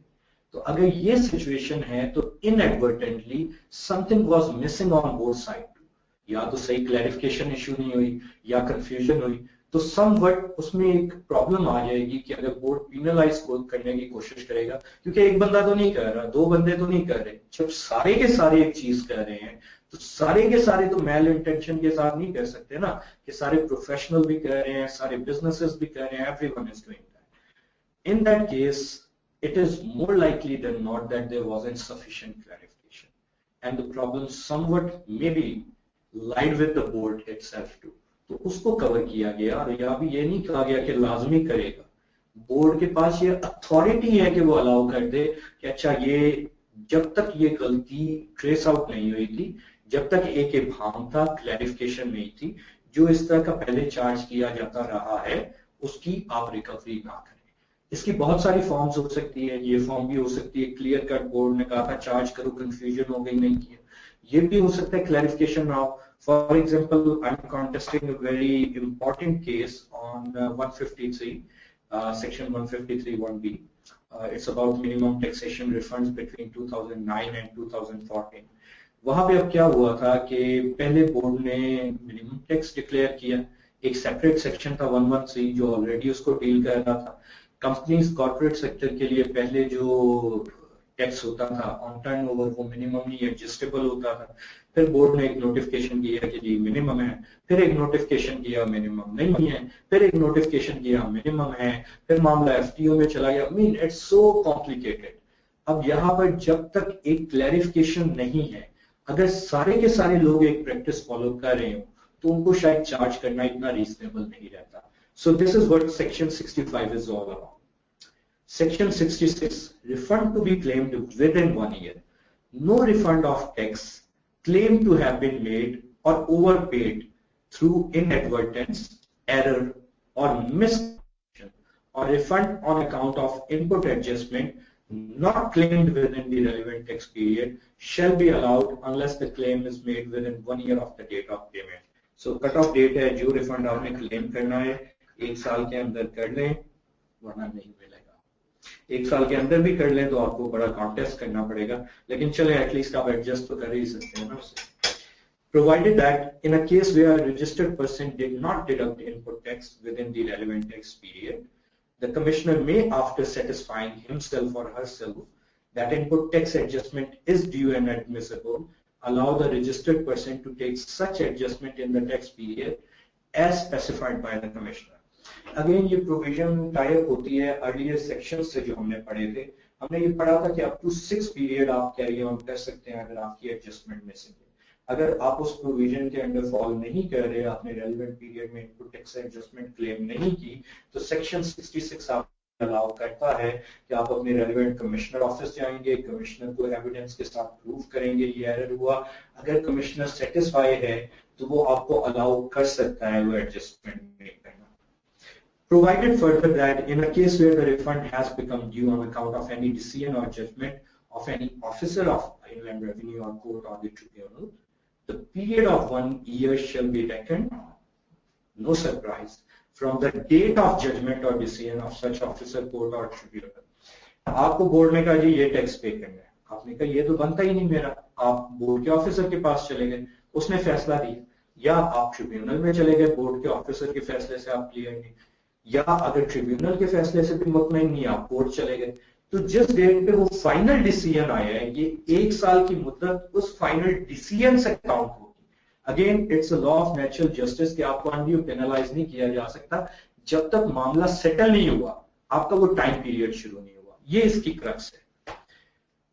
Provided further that the application or claim filed under this section shall be disposed of within a period not exceeding 90 days from the date of filing of such application or claim, provided also that no refund shall be admissible under this section if incidence of tax has been passed directly or indirectly to consumer. कौन सी application इस section के तहत आप make कर सकते हैं? आप commissioner के पास जा रहे हैं कि जी इनपुट टैक्स मैंने एडजस्टमेंट नहीं की, आप अलाउ करें। Commissioner is bound to give you a decision on that application within 90 days as per section 66. अगर कमिश्नर नहीं करता तो वो इन वायलेशन है, आप एफटीओ जा सकते हैं या अपील में जा सकते हैं। ऑल्सो ये कहाँ तक एप्लीकेबल है? अगर आपने जो इनपुट टैक्स था उसकी इंसिडेंस आगे कंज्यूमर को पास ऑन नहीं करती, अगर आपने कंज्यूमर को पास ऑन कर दी है तो वो पहले ही आपका बैलेंस हो गया, उतना टैक्स आपने कलेक्ट कर लिया और आपने नेट ही गवर्नमेंट को पे किया, तो ऑब्वियसली आपने डबल रिफंड तो क्लेम नहीं करना। तो जो चीज आपने ऑलरेडी कंज्यूमर को पास कर दी और आपने रिकॉर्ड कर दी उसमें तो इशू ही कोई नहीं। जो आपने इनपुट रिकॉर्ड नहीं किया था लेकिन उसका इंसिडेंस आपने कंज्यूमर को पास कर दिया था और ऑलरेडी आपके पास प्रोविजन है, पहले जो मैंने जिक्र किया कि आप कंसेप्टिव पीरियड्स तक एडजस्टमेंट कर सकते हैं, अगर आपने वो भी नहीं की योर हार्ड लक। हाँ, अगर उस इनपुट टैक्स का अभी तक आपने इंसिडेंस कंज्यूमर को पास नहीं किया था, वो कौन सी सिचुएशन हो सकती है? कौन सी सिचुएशन हो सकती है जहां पे इनपुट टैक्स का इंसिडेंस आपने कंज्यूमर को पास नहीं किया? वेरी ऑब्वियस वो सिचुएशन हो सकती है जहां भी आपकी सेल नहीं है, आपका स्टॉक पड़ा हुआ आपके पास, ठीक है। तो उस सूरत हाल में आप उसकी एडजस्टमेंट और अगर कोई रिफंड बनता है वो क्लेम कर सकते हैं, लेकिन with the approval of commissioner, जिसको आपने अप्रोच करना है with in specified time period which is 1 year, और कमिश्नर ने उसको डिसाइड करना है with in 90 days. Section 67 delayed refund. अच्छा जी, अगर आप अपनी टैक्स लाइबिलिटी हुकूमत को देर से पे करते हैं, एफपीआर को देर से पे करते हैं, आपको पेनल्टी पड़ती है? बिल्कुल पड़ती है।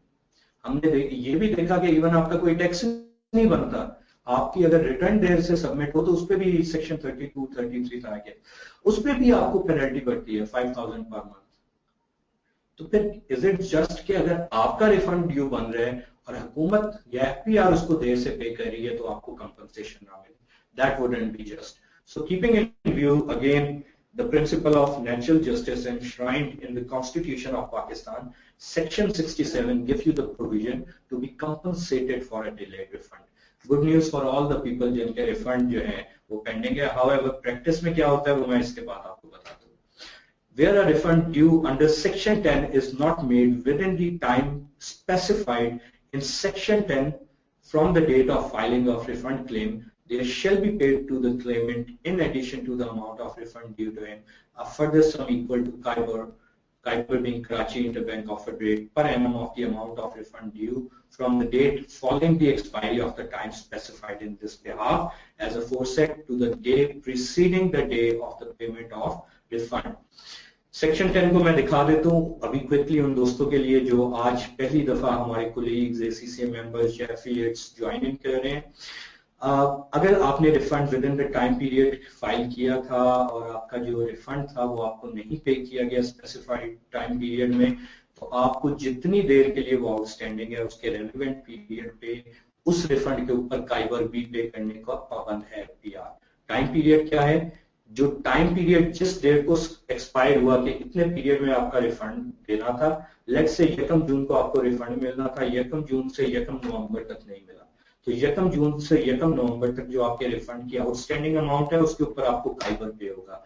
काइबर कराची इंटरबैंक ऑफर रेट उन लोगों के लिए जिसके इल्म में नहीं है, ये वो सेंट्रल रेट होता है जो बैंक्स आपस में लेंडिंग और बोरिंग पे चार्ज करते हैं, and it is much less than the retail rate जो आपको नॉर्मली मिलता है। बिफोर प्रोसीडिंग फर्दर मैं आपको क्विकली सेक्शन 10 दिखा देता हूँ उन साथियों के लिए जिन्होंने आज के सेशन में हमें ज्वाइन किया है। सेक्शन 10 आप देख सकते हैं, रिफंड को डील करते हैं। रिफंड ऑन इनपुट टैक्स होता है, रिफंड ऑन परचेजेस जी मैंने डिटेल से अर्लियर डिस्कस किया था। I give a very simple formula to remember. आपकी जो सेल है वो आपके बिजनेस की आउटपुट है, सेल के ऊपर जो टैक्स है वो आउटपुट टैक्स है। जो सेल के ऊपर आउटपुट टैक्स है वो आप अपने कस्टमर से कलेक्ट कर रहे हैं, आपने हुकूमत को देना है। जो आपकी परचेजेज है आपके बिजनेस की इनपुट है, तो आपके बिजनेस की इनपुट पे जो टैक्स है वो इनपुट टैक्स है, वो आप पे कर रहे हैं। दोनों का जो डिफरेंस है, जो आपने कलेक्ट किया जो आपने पे किया, अगर आपने कलेक्ट ज्यादा किया है तो डिफरेंस आप पे करेंगे एफपीआर को, अगर आपने खुद ज्यादा पे किया कलेक्ट की निस्बत तो एफपीआर इन थ्योरी एटलीस्ट आपको रिफंड देगा, लेकिन टैक्सेबल सप्लाईज होनी चाहिए, दोनों तरफ रिक्वायरमेंट मीट होनी चाहिए।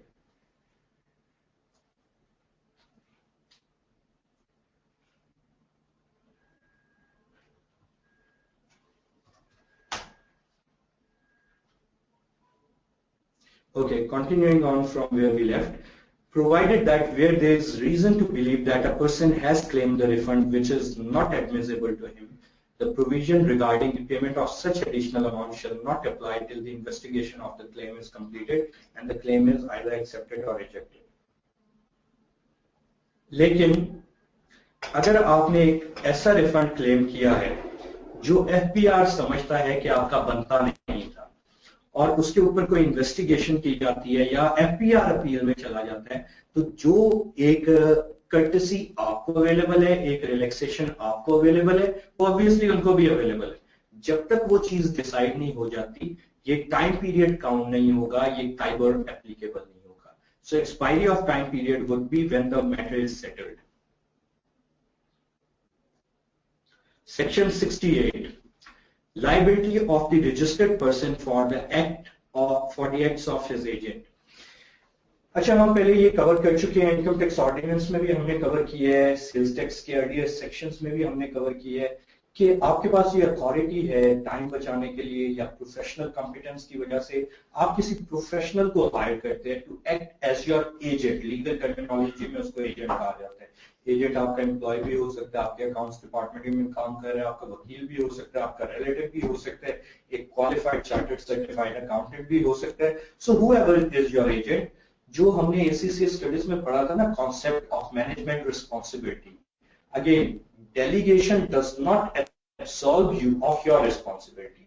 Same concept applies in the case of taxation and more so in Sales Tax Act 1990 कि अगर आपने किसी एजेंट को रखा है और डेलीगेट किया है अपना ये काम उसको, it does not absolve you of your responsibilities. So delegation does not absolve you of your responsibility.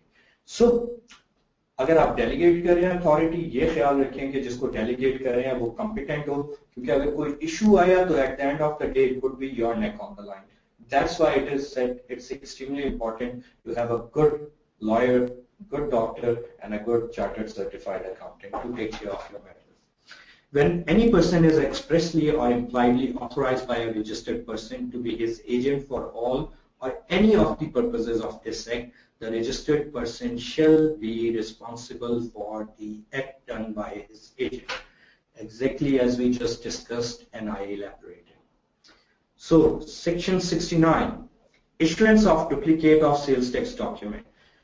मैं पढ़ देता हूँ इस सेक्शन को, ये सिर्फ यही कहता है कि अगर आप तकरीबन 100 रुपीज इसकी फीस होती है वो जमा करा दें तो कोई भी डॉक्यूमेंट जो अवेलेबल है सेल्स टैक्स ऑफिसर के पास वो बाउंड है कि उसकी कॉपी आपको दे. An officer of Inland Revenue not below the rank of assistant commissioner, ये भी हमने देखा through out, minimum assistant commissioner के लेवल पे रिस्पॉन्सिबिलिटी रेस्ट की गई है सेल्स टैक्स एक्ट में, यहाँ भी किसी रिस्पॉन्सिबिलिटी या किसी के हवाले से बात हुई है. May on payment of 100 rupees issue an attested duplicate of any sales tax document as is available with the department or has been filed under this act or rules made thereunder to a relevant registered person applying for the same. Relevant person होना चाहिए, ये नहीं कि आपका business competitor है उसके मामला investigate करने के लिए आप 100 रुपए जमा करा के कह रहे हैं मुझे दे दें. You also have to be relevant. आप किसी दूसरे के मामला को नहीं करा सकते क्यों, there is also the confidentiality element in your taxation dealings. Practically कैसे होता है ये, आप एफबीआर की वेबसाइट पे जाते हैं, ई पेमेंट के लिंक पे जाते हैं, वहां पे आप चालान जनरेट करते हैं, अदर्स या मिसलेनियस आप सिलेक्ट करते हैं, 100 रुपए उसमें सिलेक्ट करके आप उसका प्रिंट निकाल के बैंक में जाके जमा करा देते हैं और उस चालान की कॉपी एक एप्लीकेशन के साथ आप अपने रेलेवेंट असिस्टेंट कमिश्नर को देते हैं कि मुझे ये डॉक्यूमेंट की कॉपी चाहिए जो आपसे रेलेवेंट है, and you get that. At least in theory, practice में आपको थोड़ा सा उन्हें फॉलो अप करना पड़ता है, but they give it to you normally, कोई इतना इशू नहीं. हाँ, अगर उनकी फाइल जो है आईपी और आपस में मिक्सअप ना हुई हो, रिकॉर्ड सेक्शन होता है, at times it gets mixed up, you're lost in translation, which is unfortunate, but these are the practicalities जो मैं आपसे शेयर कर रहा हूँ, आपको फेस करनी पड़ सकती हैं. Section 70, computation of limitation period. In computing the period of limitation prescribed for any appeal or application under this act, the day on which the order complained of order, and if the concerned person was not furnished with a copy of the order, the time requisite for obtaining a copy of such order shall be excluded.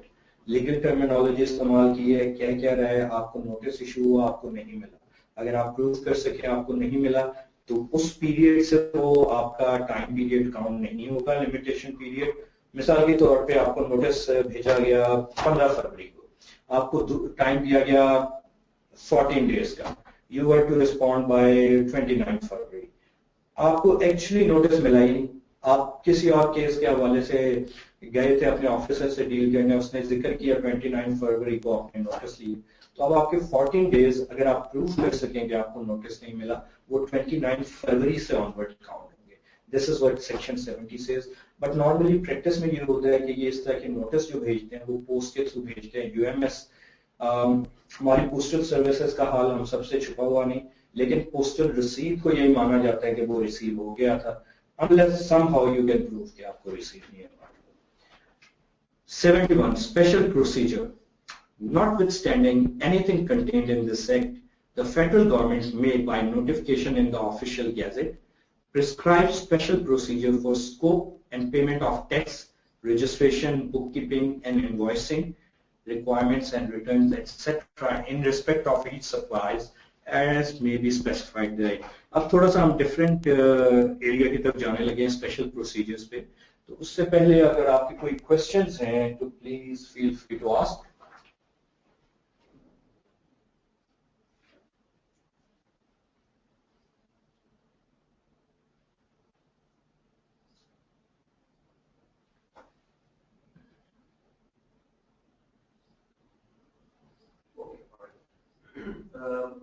The question by Mohammed says, I don't know what's the issue with the voice video. I've lost connection. Still wondering if you figured out. Sure. I hope you got the voice back. Internet का issue भी हो सकता है या ये हो सकता है उस वक्त हम ब्रेक पे हों. लेकिन अच्छी आपके लिए खबर ये है कि ये रिकॉर्डिंग क्योंकि हम वाइमियो पे डालेंगे. अगर कोई हिस्सा मिस हो गया, you can quickly ask. If possible, I'll cover. Otherwise, you can check on Vimeo later on. Muzammil Shakir has asked a question. He's saying if tax is overpaid inadvertently, why there is no refund? Tax authorities should have some mechanism to verify whether the tax is receivable or not. Muzammil, that is not true. अगर आपने हमारे पिछले session attend किए हैं तो उसमें ये चीज मौजूद है कि अगर इस तरह की मिस्टेक हो गई है इनएडवर्टेंटली, आप उसकी एप्रोप्रिएट एडजस्टमेंट कर सकते हैं. जी. John Bertie says, can only importer claim for drawback or others on his behalf? The importer who is re-exporting can claim drawback. Nobody else can. Mean अगर उनका कोई दूसरा बिजनेस है वो ये लेना चाह रहे हैं, they can't. Because look at the concept. जो इंपोर्ट आप कर रहे हैं उसके ऊपर आपको ड्रॉबैक मिल रहा है ना, तो जो बिजनेस कर रहे हैं और री एक्सपोर्ट कर रहे हैं वही ड्रॉबैक क्लेम कर सकते हैं. Next. Next is from Saab Salim. He's asking if output tax is greater than input tax, then it is a company liability, right? Yes. Again मैंने अभी आपको समझाया आउटपुट क्या है, जो आपकी आउटपुट पे आप कस्टमर से ले रहे हैं. ठीक है. इनपुट क्या है, आपके बिजनेस में इनपुट आ रही है परचेजेस, उस पे आप पे कर रहे हैं. अगर आउटपुट टैक्स ज्यादा है इसका मतलब क्या है, आसान मिसाल ले लें, आपने परचेजेस पे 100 रुपया पे किया, सेल्स पे आपको 110 रुपया मिला, नेट डिफरेंस क्या है 10 रुपए, वो आपने हुकूमत को देने हैं. Next. Next is from Mohammed Daniel. He's asking kindly explain practicability of section 67 as refunds are delayed but no fiber is paid by FPR. इसको मैंने थोड़ा भी डिस्कस तो किया है कि देखिए होता ये है प्रैक्टिस में कि क्योंकि रिफंड इतने लॉन्ग स्टैंडिंग होते हैं और डिलेड होते हैं और काइबर के हवाले से इतनी भी मटेरियल अमाउंट नहीं बन रही होती, because KIBOR is normally very low rate, so लोग इस हैसल में नहीं जाते. However, लीगल प्रोविजन मौजूद है, अगर आप जाना चाहते हैं आप बिल्कुल कर सकते हैं, आपका राइट है, सेल्स टैक्स एक्ट कहता है. लेकिन प्रैक्टिस में ज्यादातर बिजनेसेस कहते हैं कि जस्ट ठीक है हमारा रिफंड एडजस्ट हो जाए, that is sufficient. However professionals जो हैं वो एप्लीकेशन में ये डालते जरूर हैं, चाहे बाद में आप उसको फॉलो करना चाहें ना करना चाहें, आप एक क्लेम रिकॉर्ड पे आना चाहिए. Next. Next is from Khwaja Kazim Latif. He is asking, please again explain section 69. Sure, and good to have you, Khwaja Sahab. Again, always a pleasure. जी 69 जो है वो issuance of duplicate of sales tax document है. सीधी सादी आसान सी बात है, अपने से रेलिवेंट कोई भी डॉक्यूमेंट आपसे मिसप्लेस हो गई है, किसी वजह से आपको चाहिए, रिकॉर्ड नहीं मिल रहा, आप उसकी कॉपी निकलवाना चाहे 100 रुपया जमा करवाइए और उसके साथ एप्लीकेशन लेकर एडिशनल कमिश्नर या असिस्टेंट कमिश्नर के पास चले जाइए, अपने रेलिवेंट उनको वो दें, they are bound to give it to you. Practically अगर उनके पास डॉक्यूमेंट निकल आई वो दे देंगे, ज्यादातर मिल जाती है. कई दफा ये इशू होता है कि आपको थोड़ी मेहनत करनी पड़ती है, परसू करना पड़ता है, उनके रिकॉर्ड सेक्शन होता है, आईपी सेक्शन होता है, उसके और डिपार्टमेंट के दरमियान फाइल मूव कर रही होती है. Next. Next is from Mohammed Muhsin. He's asking if a business continuously adjusting input tax with its output tax on the basis of first in, first out, the first period of input tax, if remained unadjusted, then will it expire or not? अच्छा, यहाँ पे आपको दो तीन चीजें देखनी पड़ेंगी कि आप इन्फ्लेशनरी एनवायरनमेंट का जिक्र कर रहे हैं पाकिस्तान में, ठीक है। तो फर्स्ट इन फर्स्ट आउट का मतलब क्या है कि पहले जो आपका स्टॉक आया है जिसके ऊपर आपकी कम प्राइस थी उसको आप पहले निकाल रहे हैं, यानी पहले आप कम इनपुट टैक्स वाला स्टॉक क्लेम कर रहे हैं, ठीक है। अब इस केस में जो आपकी सेल होती जा रही है उसके अगेंस्ट आप क्लेम करते जा रहे हैं। जो स्टॉक आपका पड़ा हुआ है वो तो आप क्लेम ही नहीं कर सकते, ठीक है ना। जो अभी सेल नहीं हुआ उसको आपने कैसे क्लेम करना है। जो आप सेल करते जा रहे हैं उसको आप क्लेम कर रहे हैं, या जितनी आपने रेलिवेंट पीरियड में परचेजेस की। अब उसमें सूरत हाल ये है कि किस सूरत हाल में आप मिस कर सकते हैं। अगर तो आपके इफेक्टिव कंट्रोल्स और प्रोसीजर्स है तो आप कैसे मिस करेंगे। जो आपकी परचेजेस हो रही है वो आप रिकॉर्ड कर रहे हैं, अकॉर्डिंगली आप उसको अपनी रिटर्न फाइल कर रहे हैं। So okay, still for the sake of theory let's assume कि मिस हो गया। अगर मिस हो गया है तो हमने अभी डिस्कस किया है, हमारे पास प्रोविजंस हैं सेशन 1 और 2 में हमने कवर किया है कि आप उसको up to 6 consecutive period adjustment claim कर सकते हैं। इवन अगर आपका स्टॉक पड़ा हुआ है, आपने सेल नहीं की और उसकी इनपुट टैक्स आप क्लेम करना भूल गए थे, 1 साल बाद भी आप कमिश्नर से रिक्वेस्ट कर सकते हैं for consideration. So actually the act has given you pretty much room to cover those areas. Next. Mohammed Daniel has continued his question. His first part was kindly explain practicability of Section 67 as refunds are delayed but no fiber is paid by FPR. And the second part is, and if not, is it not a breach of Section 67? Can we sue FBR at any forum like appellate tribunal? Okay, Daniel, if you claim it and FPR does not give you and refuse to give any explanation, then yes, it is. And then yes, you can even file a complaint in FTO, you can go for appeal, you can even sue them. You have those legal options available to you. Yes. But the condition is, if you have followed the due process, you have applied for it, and they have, without any reason, without justifying it, refused or turned it down. अगर आपने खुद ही apply नहीं किया तो फिर आपका claim record पे नहीं आया।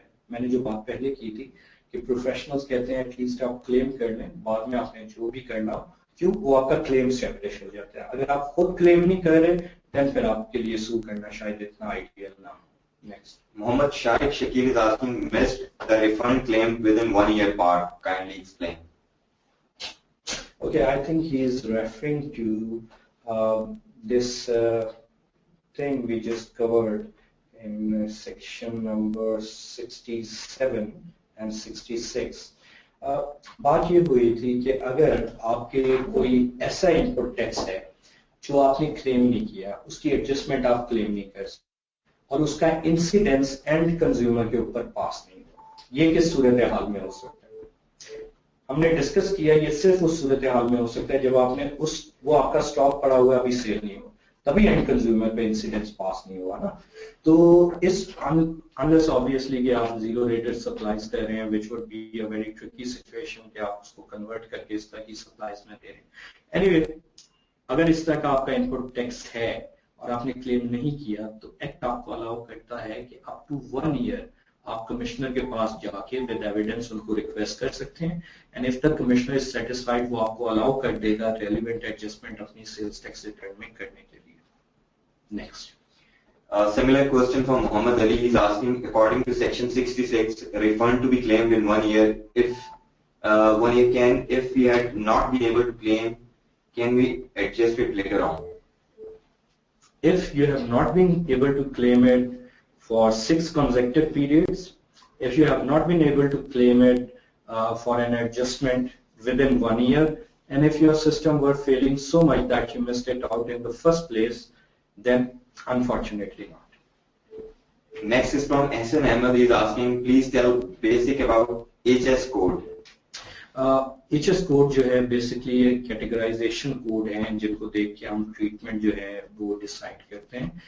HS कोड और ये सारी डिटेल्स हम आज शेड्यूल्स में कवर कर रहे हैं।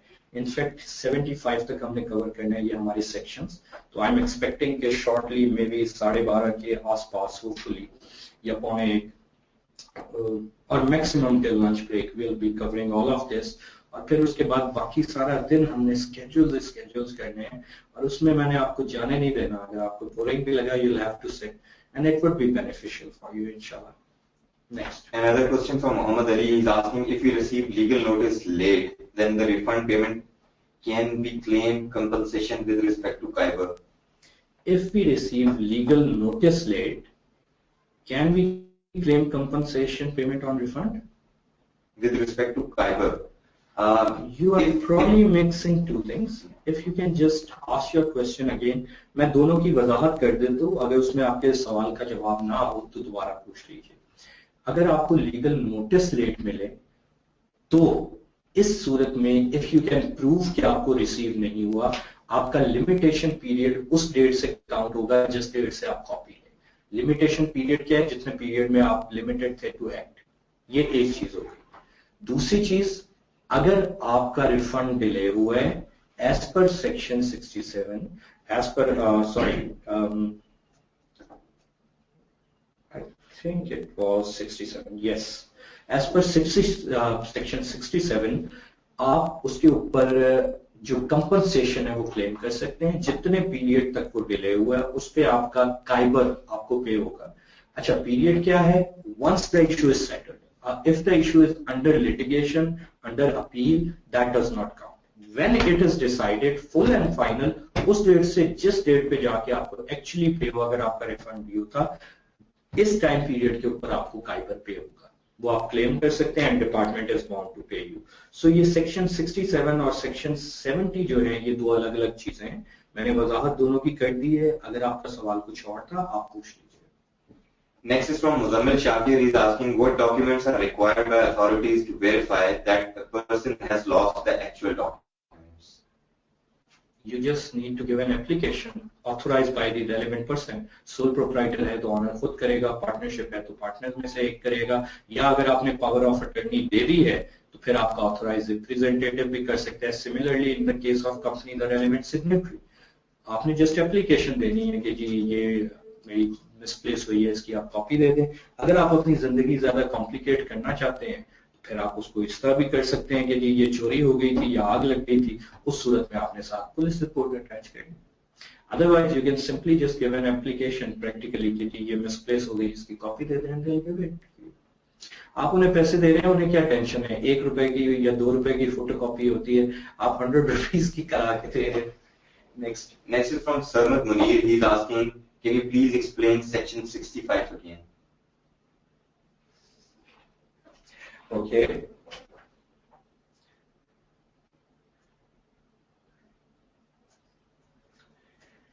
Okay. Section 65, Sarmat, deals with exemption of tax not levied or short levied as a result of general practice.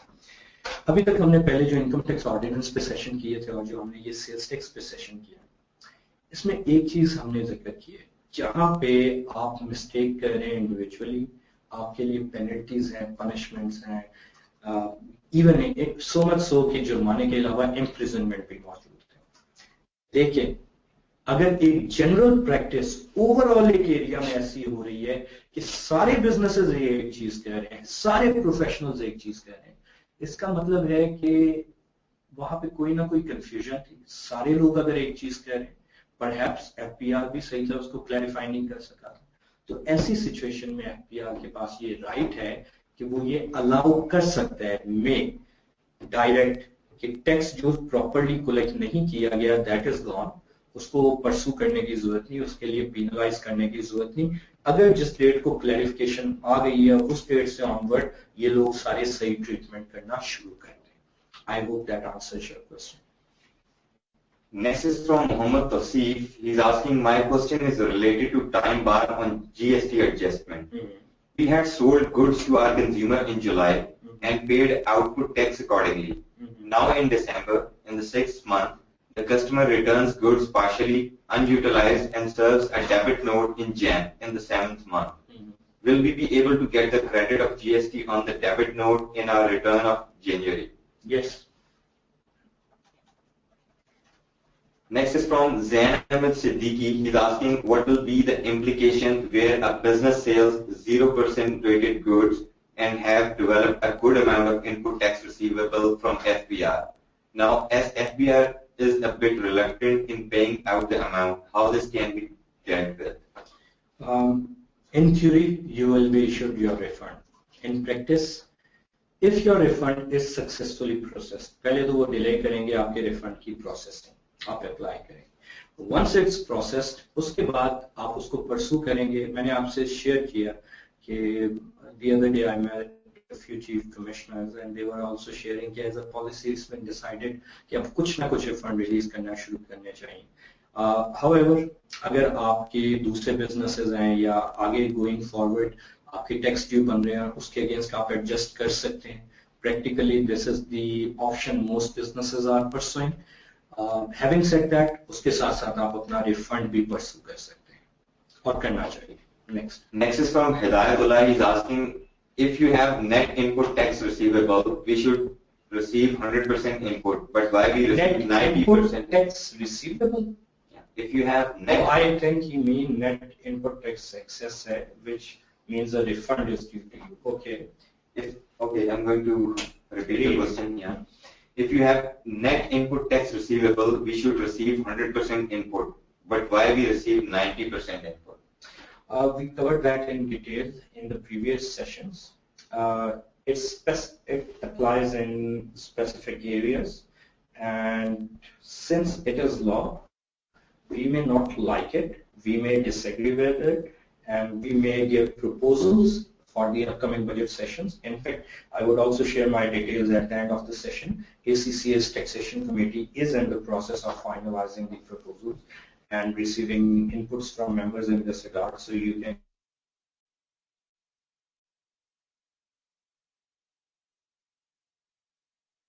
Next is from Sayyid Masood Ahmed Shah. He's asking if an input invoice is omitted from the claim by an employee by mistake, whereas output was claimed by the supplier, will FPR also send you the notice for same to you, or it will only be notified to the supplier for ineligible claim?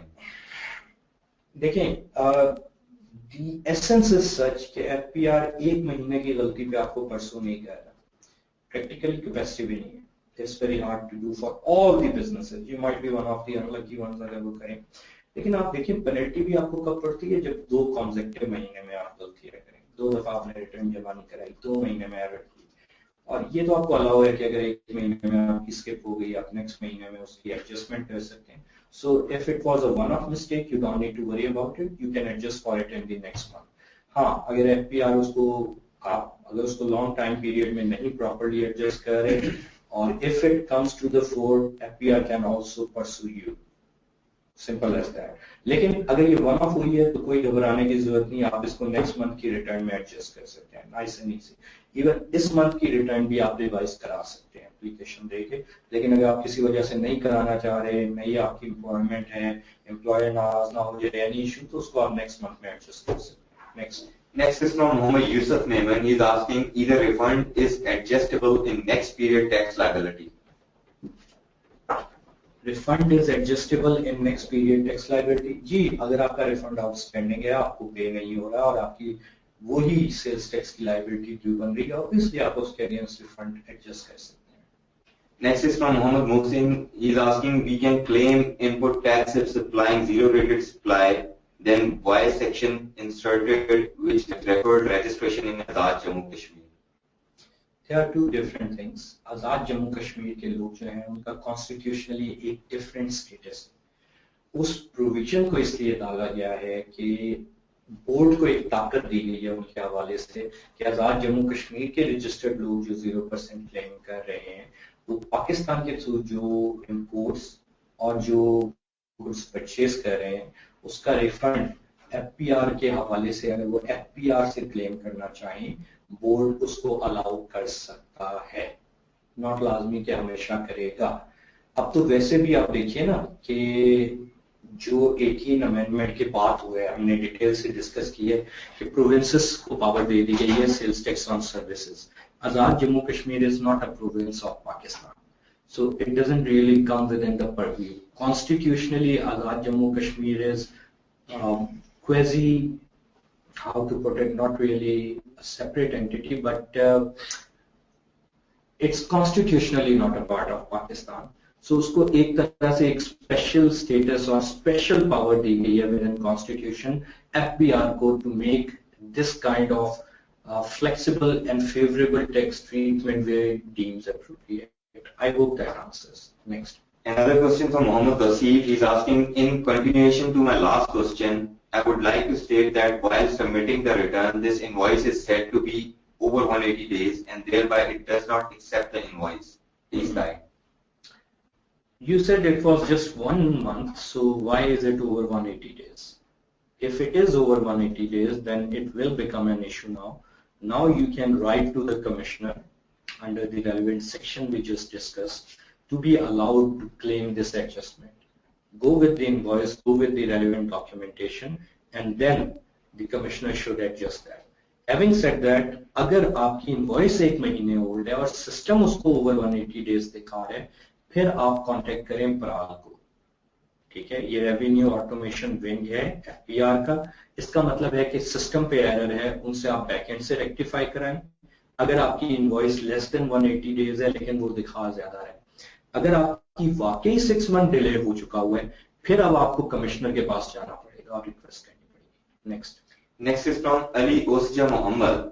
Is asking, where a company is a service provider of a taxable service as per Sales Tax Act and its input is mostly on equipment, material like laptops of the consultants, office machinery, other things which are not exactly transferred to the customer due to the fact that the organization only provides services. Will this organization be able to claim the input on such items? It's a complicated scenario, इसे हम and में discuss करेंगे, लेकिन मैं आपको थोड़ा idea दे देता हूँ. द गुड न्यूज इज कि लास्ट ईयर पीआरए, एसआरबी और एफपीआर के दरमियान एक मेमोरेंडम साइन हुआ था, जिसकी वजह से बहुत सारे एरियाज में एफपीआर ने ये अलाउ किया है कि आप अपनी रिटर्न में कुछ सिनेरियोज में जो इनपुट टैक्स प्रोविंशियल अथॉरिटीज को पे किया गया है उसकी एडजस्टमेंट क्लेम कर सकते हैं. हाउएवर ये एग्जैक्ट डिटेल्स एक दफा हम ये सारे स्केड्यूल ये सारा कुछ कवर कर लें. मेरी एस्टिमेशन है कि आज हमारे पास कुछ टाइम होगा इस तरह के क्वेश्चंस के लिए, जिस तरह हमने प्रॉमिस किया था कंक्लूडिंग सेशन में हमने रखे. So around the last session time come back with these questions, the specifics, and we will इंशाल्लाह discuss that. Next. Last question from Aga Mustafa is asking, I have a general question. Do you think the recent comeback of IMF to Pakistan, the issues of tax structural adjustments and reforms are being raised more frequently? Okay, interesting and very vast question, but perhaps of interest to everyone now in the context. देखिए, IMF obviously ये governments पे pressure put करता है. Monetary pressure भी होते हैं, strategic pressures भी होते हैं. IMF को उसका बोर्ड ऑफ गवर्नर्स रन करता है, उनके डायरेक्टर्स रन करते हैं, और ऑब्वियसली वहाँ पे जो रिप्रेजेंटेटिव बैठे हैं जो फंडिंग देते हैं वो अपने इंटरेस्ट सीक करते हैं. और as far as lending is concerned, कोई भी लेंडर आपको पैसा इसलिए नहीं देगा कि आप डुबो दें या आप उसको रख लें. They would want it back and some return and something in return, unless obviously आप प्योर इस्लामिक बैंकिंग की बात कर रहे हैं. सो इस सिनेरियो में FPR pushes for additional revenues. However, our government and our decision makers have this tendency to focus on short term. क्यों? हमने ये साल निकालने, IMF को इस साल के टारगेट देने, लॉन्ग टर्म रिफॉर्म से शायद शॉर्ट टर्म डिप आ जाए. मुल्क के लिए भी बेहतर होगा, इकोनॉमी के लिए भी, लेकिन वो बैलेंस करते हैं कि जी शॉर्ट टर्म जो हमारा टारगेट है वो मीट होगा कि नहीं. आप देखिए ना, तकरीबन पिछले 15 सालों से ये बात हो रही है स्ट्रक्चरल रिफॉर्म्स की, लेकिन अभी तक स्ट्रक्चरल रिफॉर्म्स नहीं आ सकी. आपने इतनी एक गोल्डन अपॉर्चुनिटी दी थी ट्रेडर्स को, VTCS, voluntary tax compliance scheme. 220 लोग भी अभी तक रजिस्टर नहीं हुए. क्यों? Something is wrong somewhere. क्या मसला है? स्ट्रक्चरल इश्यूज है, लोगों को तंग किया जाता है, रिफंड्स नहीं मिलते, जहां टैक्स ड्यू भी दे दिया जाता है उनको ऑडिट का कहा जाता है, unnecessary paper work, businesses negatively hamper होते हैं, बिजनेसेस की ग्रोथ हैम्पर होती है. तो ये सारे इश्यूज अपनी जगह मौजूद हैं. हाँ, स्ट्रक्चरल अगर हम इम्प्रूवमेंट्स करें, the sky is the limit. थोड़ा शॉर्ट टर्म टिप शायद हमें आए, इनएडवर्टेंटली होता है, लेकिन लॉन्ग टर्म उसका इम्पैक्ट ये होगा कि हम अपनी बहुत सारी प्रॉब्लम से बाहर आ सकते हैं. IMF या World Bank for that case do push for reforms to somewhat, लेकिन ये ज्यादातर एक subjective area होता है जो हमारी authorities के साथ ले करता है, and they rather choose for short-term revenue increase as compared to this. I hope that answers the question. We are done with the questions? Great. Okay, we'll continue now with section 71, special procedure.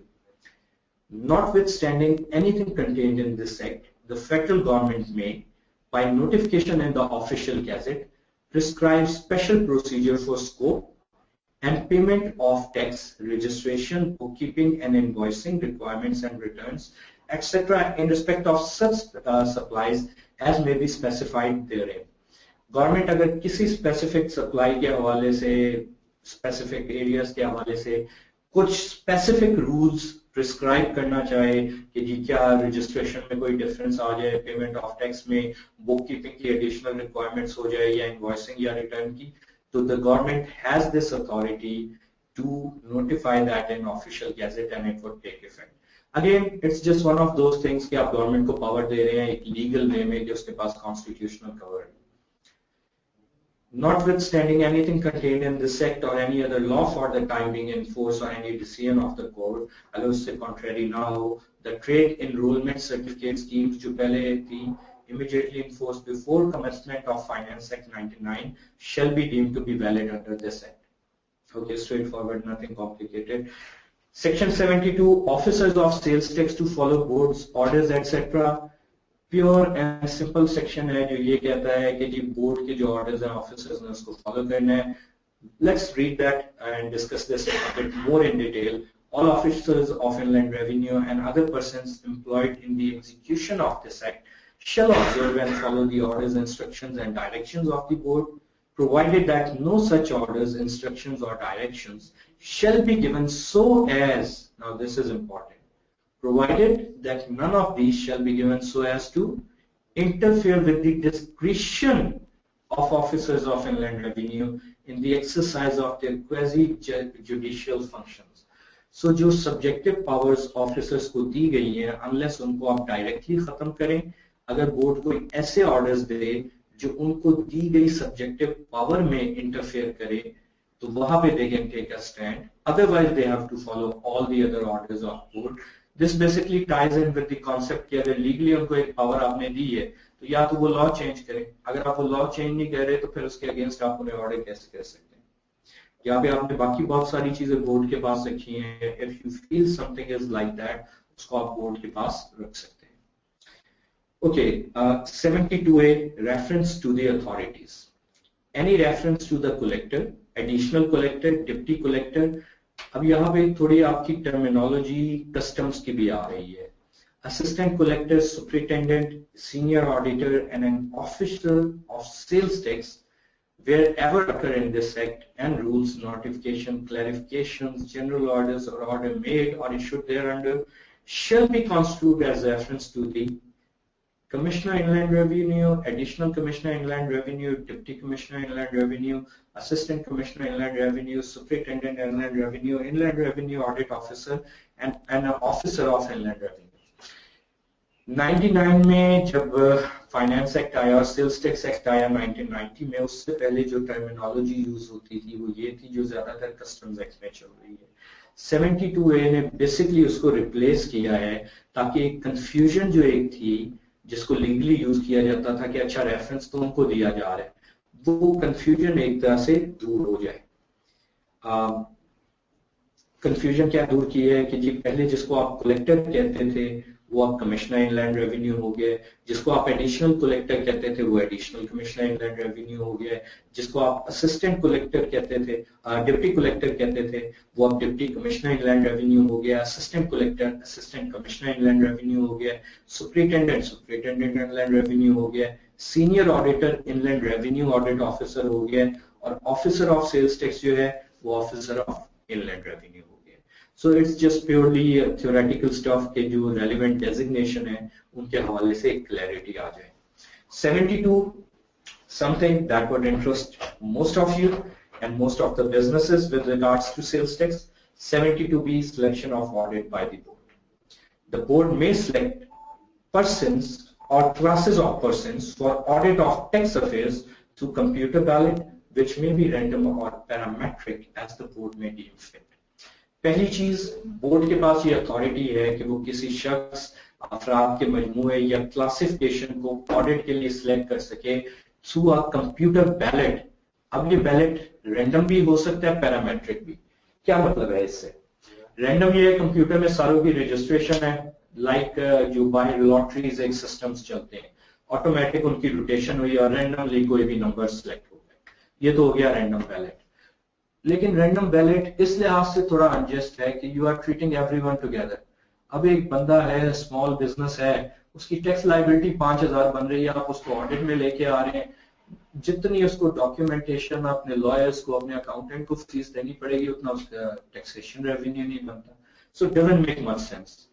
Parametric on the other hand is somewhat more balanced in the sense कि अगर इसको properly execute किया जाए तो आप parameters set कर देते हैं कि इन पैरामीटर्स के अंदर जो लोग आ रहे हैं उनमें से सिलेक्ट करो।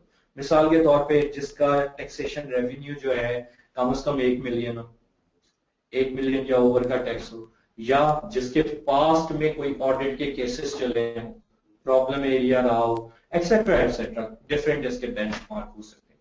सो बोर्ड के पास ये अथॉरिटी मौजूद है कि वो चाहे रैंडम चाहे पैरामेट्रिक किसी भी बेसिस पे सिलेक्शन कर सकता है। Okay, section 72B subsection 2, audit of tax affairs of persons selected under subsection 1 shall be conducted as per procedure given in section 25 and all the provisions of this act shall apply accordingly. जिन्होंने आज पहली दफा हमारे साथ join किया है उन्हें section 25 हम दिखा देते हैं। बेसिकली 72B सबसेक्शन 2 कहता है कि ये जो सिलेक्शन हमने सबसेक्शन 1 में डिस्कस की है, ये सेक्शन 25 की प्रोविजंस और बाकी तमाम डिटेल्स जो हमने इस एक्ट में पढ़ी हैं उसके अकॉर्डिंगली कंडक्ट किया जाएगा। चलिए लेट्स फर्स्ट प्रोसीड, और इसको हम बाद में if we have time will come back to it. Section 25 आपको दिखाने के लिए सबसेक्शन 3 ये कहता है for the removal of any doubt it is further declared that the board shall be deemed always to have had the power to select any person or classes of person for audit of tax affairs under this section. कि जी जब से ये act intact हुआ है ये deem किया जाएगा बोर्ड के पास, तब से ये पावर्स थी कि वो ऑडिट के लिए सिलेक्ट कर सके। 72C reward to inland revenue officers and officials, basically यहाँ पे ये क्लॉजेस की गई है कि जी अगर कोई टैक्स फ्रॉड हुआ है या टैक्स अवॉइडेंस हुई थी और इनलैंड रेवेन्यू ऑफिसर्स और ऑफिशियल्स उसको रिकवर कराते हैं तो इस केस में उनको इंसेंटिवाइज किया गया, उसको रिवॉर्ड किया गया। यहाँ पे एक क्वेश्चन वैसे आपके जहन में आता है कि इट्स मोर लाइक कि अगर आप अपना काम कर रहे हैं, अगर आप अपना काम उसी तरह कर रहे हैं जिस तरह आपको करना चाहिए तो आपको उसके लिए एक्स्ट्रा रिवॉर्ड मिल रहा है। In ideal situation and societies it shouldn't be so. अगर आप अपना काम करें, you are doing your duty, but okay, for motivation purposes and considering our culture and customs, they have added this provision. 72C subsection 1 states in casing involving concealment or evasion of sales tax and other taxes, cash rewards shall be sanctioned to the officers and officials of inland revenue for their meritorious conduct in such cases and to the informer providing credible information leading to such detection as may be prescribed by the board only after realization of part or whole of a tax involved in such cases. जब उस information की base पे कुछ tax recover हो जाएगा उसके बाद जिस तरह बोर्ड नोटिफाई करेगा उतना रिकॉर्ड इन्फॉर्मर और या केस ऑफिसर को दिया जा सकता है या जो ऑफिसर्स इस रिकवरी में इन्वॉल्व थे।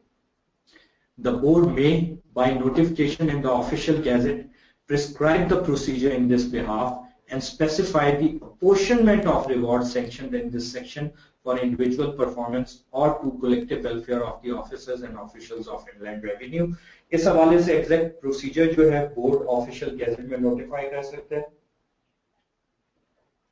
बोर्ड ये भी डिसाइड कर सकता है कि अपोर्शनमेंट क्या होगी, किस तरह डिवाइड किया जाएगा ये रिवॉर्ड, या बोर्ड ये भी डिसाइड कर सकता है कि इंडिविजुअली देने की बजाय सारे ऑफिसर्स की कलेक्टिव बेनिफिट के लिए ये रिवॉर्ड कैसे यूटिलाइज किया जा सकता section 72D is a new section.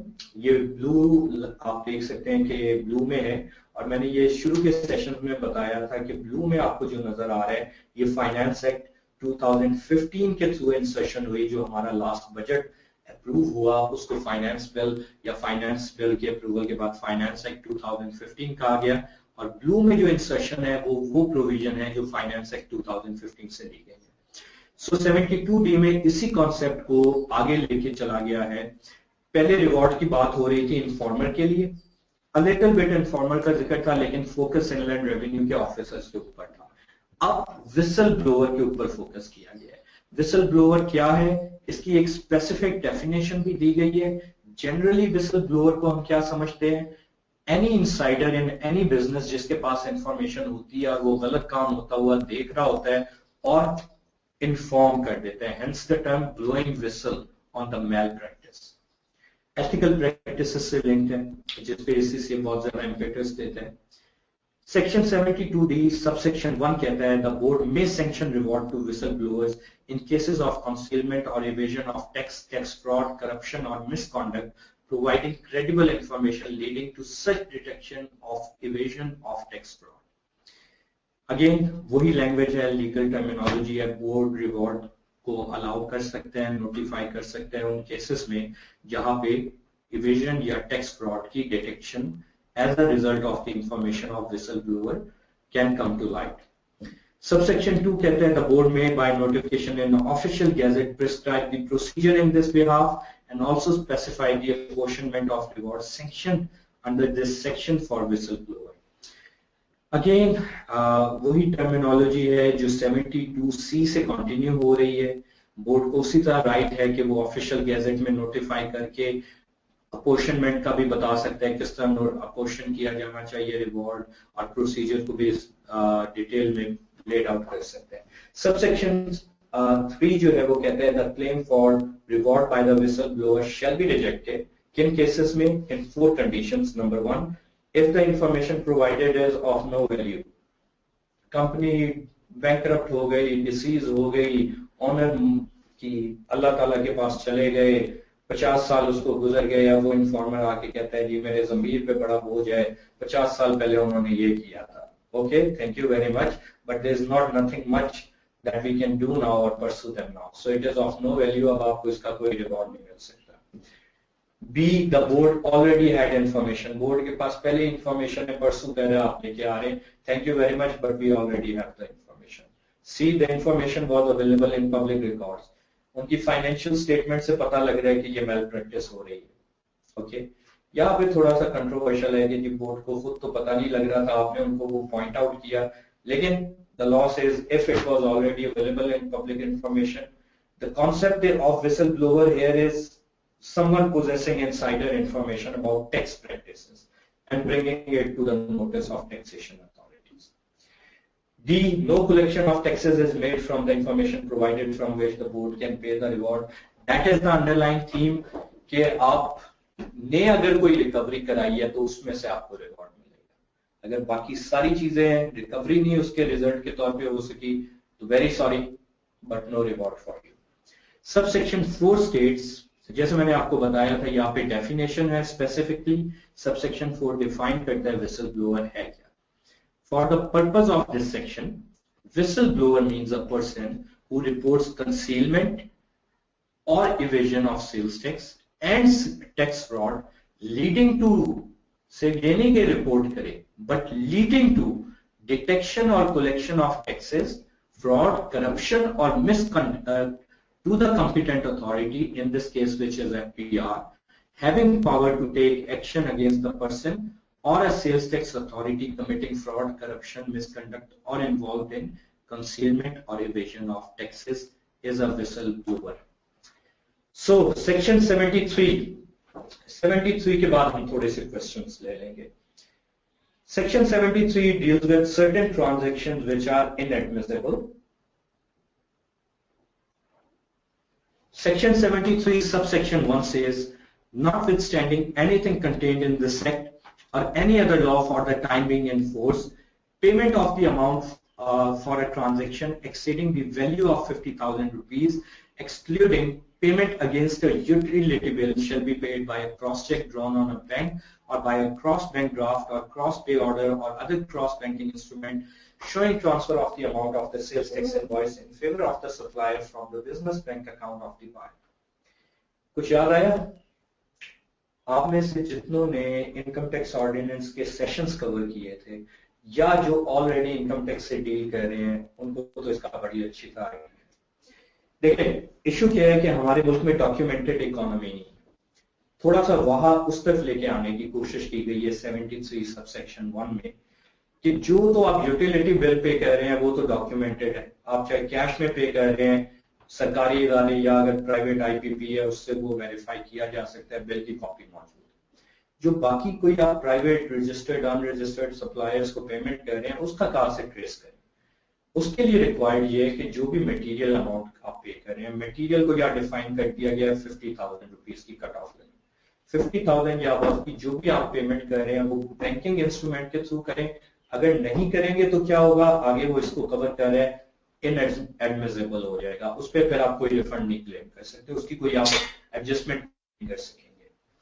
Provided that online transfer of payment from the business bank account to the buyer to the business account of the supplier as well as payment through credit cards shall be treated as transactions through the banking channel. So online banking payment या cards के through जो आप payment कर रहे हैं वो allowed हैं, they are still considered payment through banking channel subject to the condition that such transactions are verifiable for the bank statement of the respective buyer and supplier.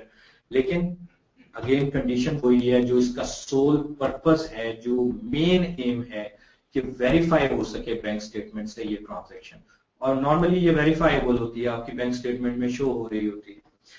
Subsection 2 कहता है वही चीज जो मैंने आपको पहले बता दी, the buyer shall not be entitled to claim input tax credit adjustment or deduction or refund repayment or drawback or zero rating of tax, यानी किसी भी तरह का पॉजिटिव ट्रीटमेंट आपको नहीं मिल सकेगा under this act if payment for the amount is made otherwise than in the manner prescribed in subsection 1, provided that a payment in case of transaction on credit is so transferred within 180 days of issuance of the tax invoice.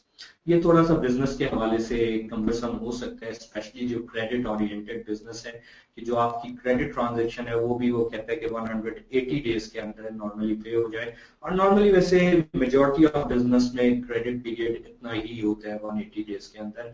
Exceptional cases में उससे exceed कर सकता है, then you have to apply to commissioner, they have authority if they want to extend, otherwise normally you will forgo the benefit. Subsection 3 focuses on the amount transferred in terms of this section shall be deposited in the business bank account of the supplier. Otherwise, the supplier shall not be entitled to claim input tax credit. Again, ये उन्हीं provision से tie up होता है कि जिस party से आप deal कर रहे हैं, the onus is on you, अगर वो नहीं कर रही तो फिर आप उसको पेनल्टी पे कर रहे होते हैं। Adjustment, again same thing here. For the purpose of this section, the term business bank account shall mean a bank account utilized by the registered person for business transaction, but which was declared to the commissioner in whose jurisdiction he is registered through form STR1. STR1 होता है जब आप sales tax registration कर रहे होते हैं, और change of particulars in registration database, यानी ये वही बैंक अकाउंट होगा जो आपने नोटिफाई किया FPR को, उसके थ्रू ट्रांजैक्शन होनी चाहिए। Hence it is important कि आप जो बैंक अकाउंट नोटिफाई कर रहे हैं उसके थ्रू ट्रांजैक्शन हो, अदरवाइज आप input tax credit, refund, drawback या पार्शियल क्रेडिट, ये positive favourable tax treatments claim नहीं कर सकेंगे। ओके, section 74 condonation of time limit है। As promised before proceeding, if there are any questions you can ask them now.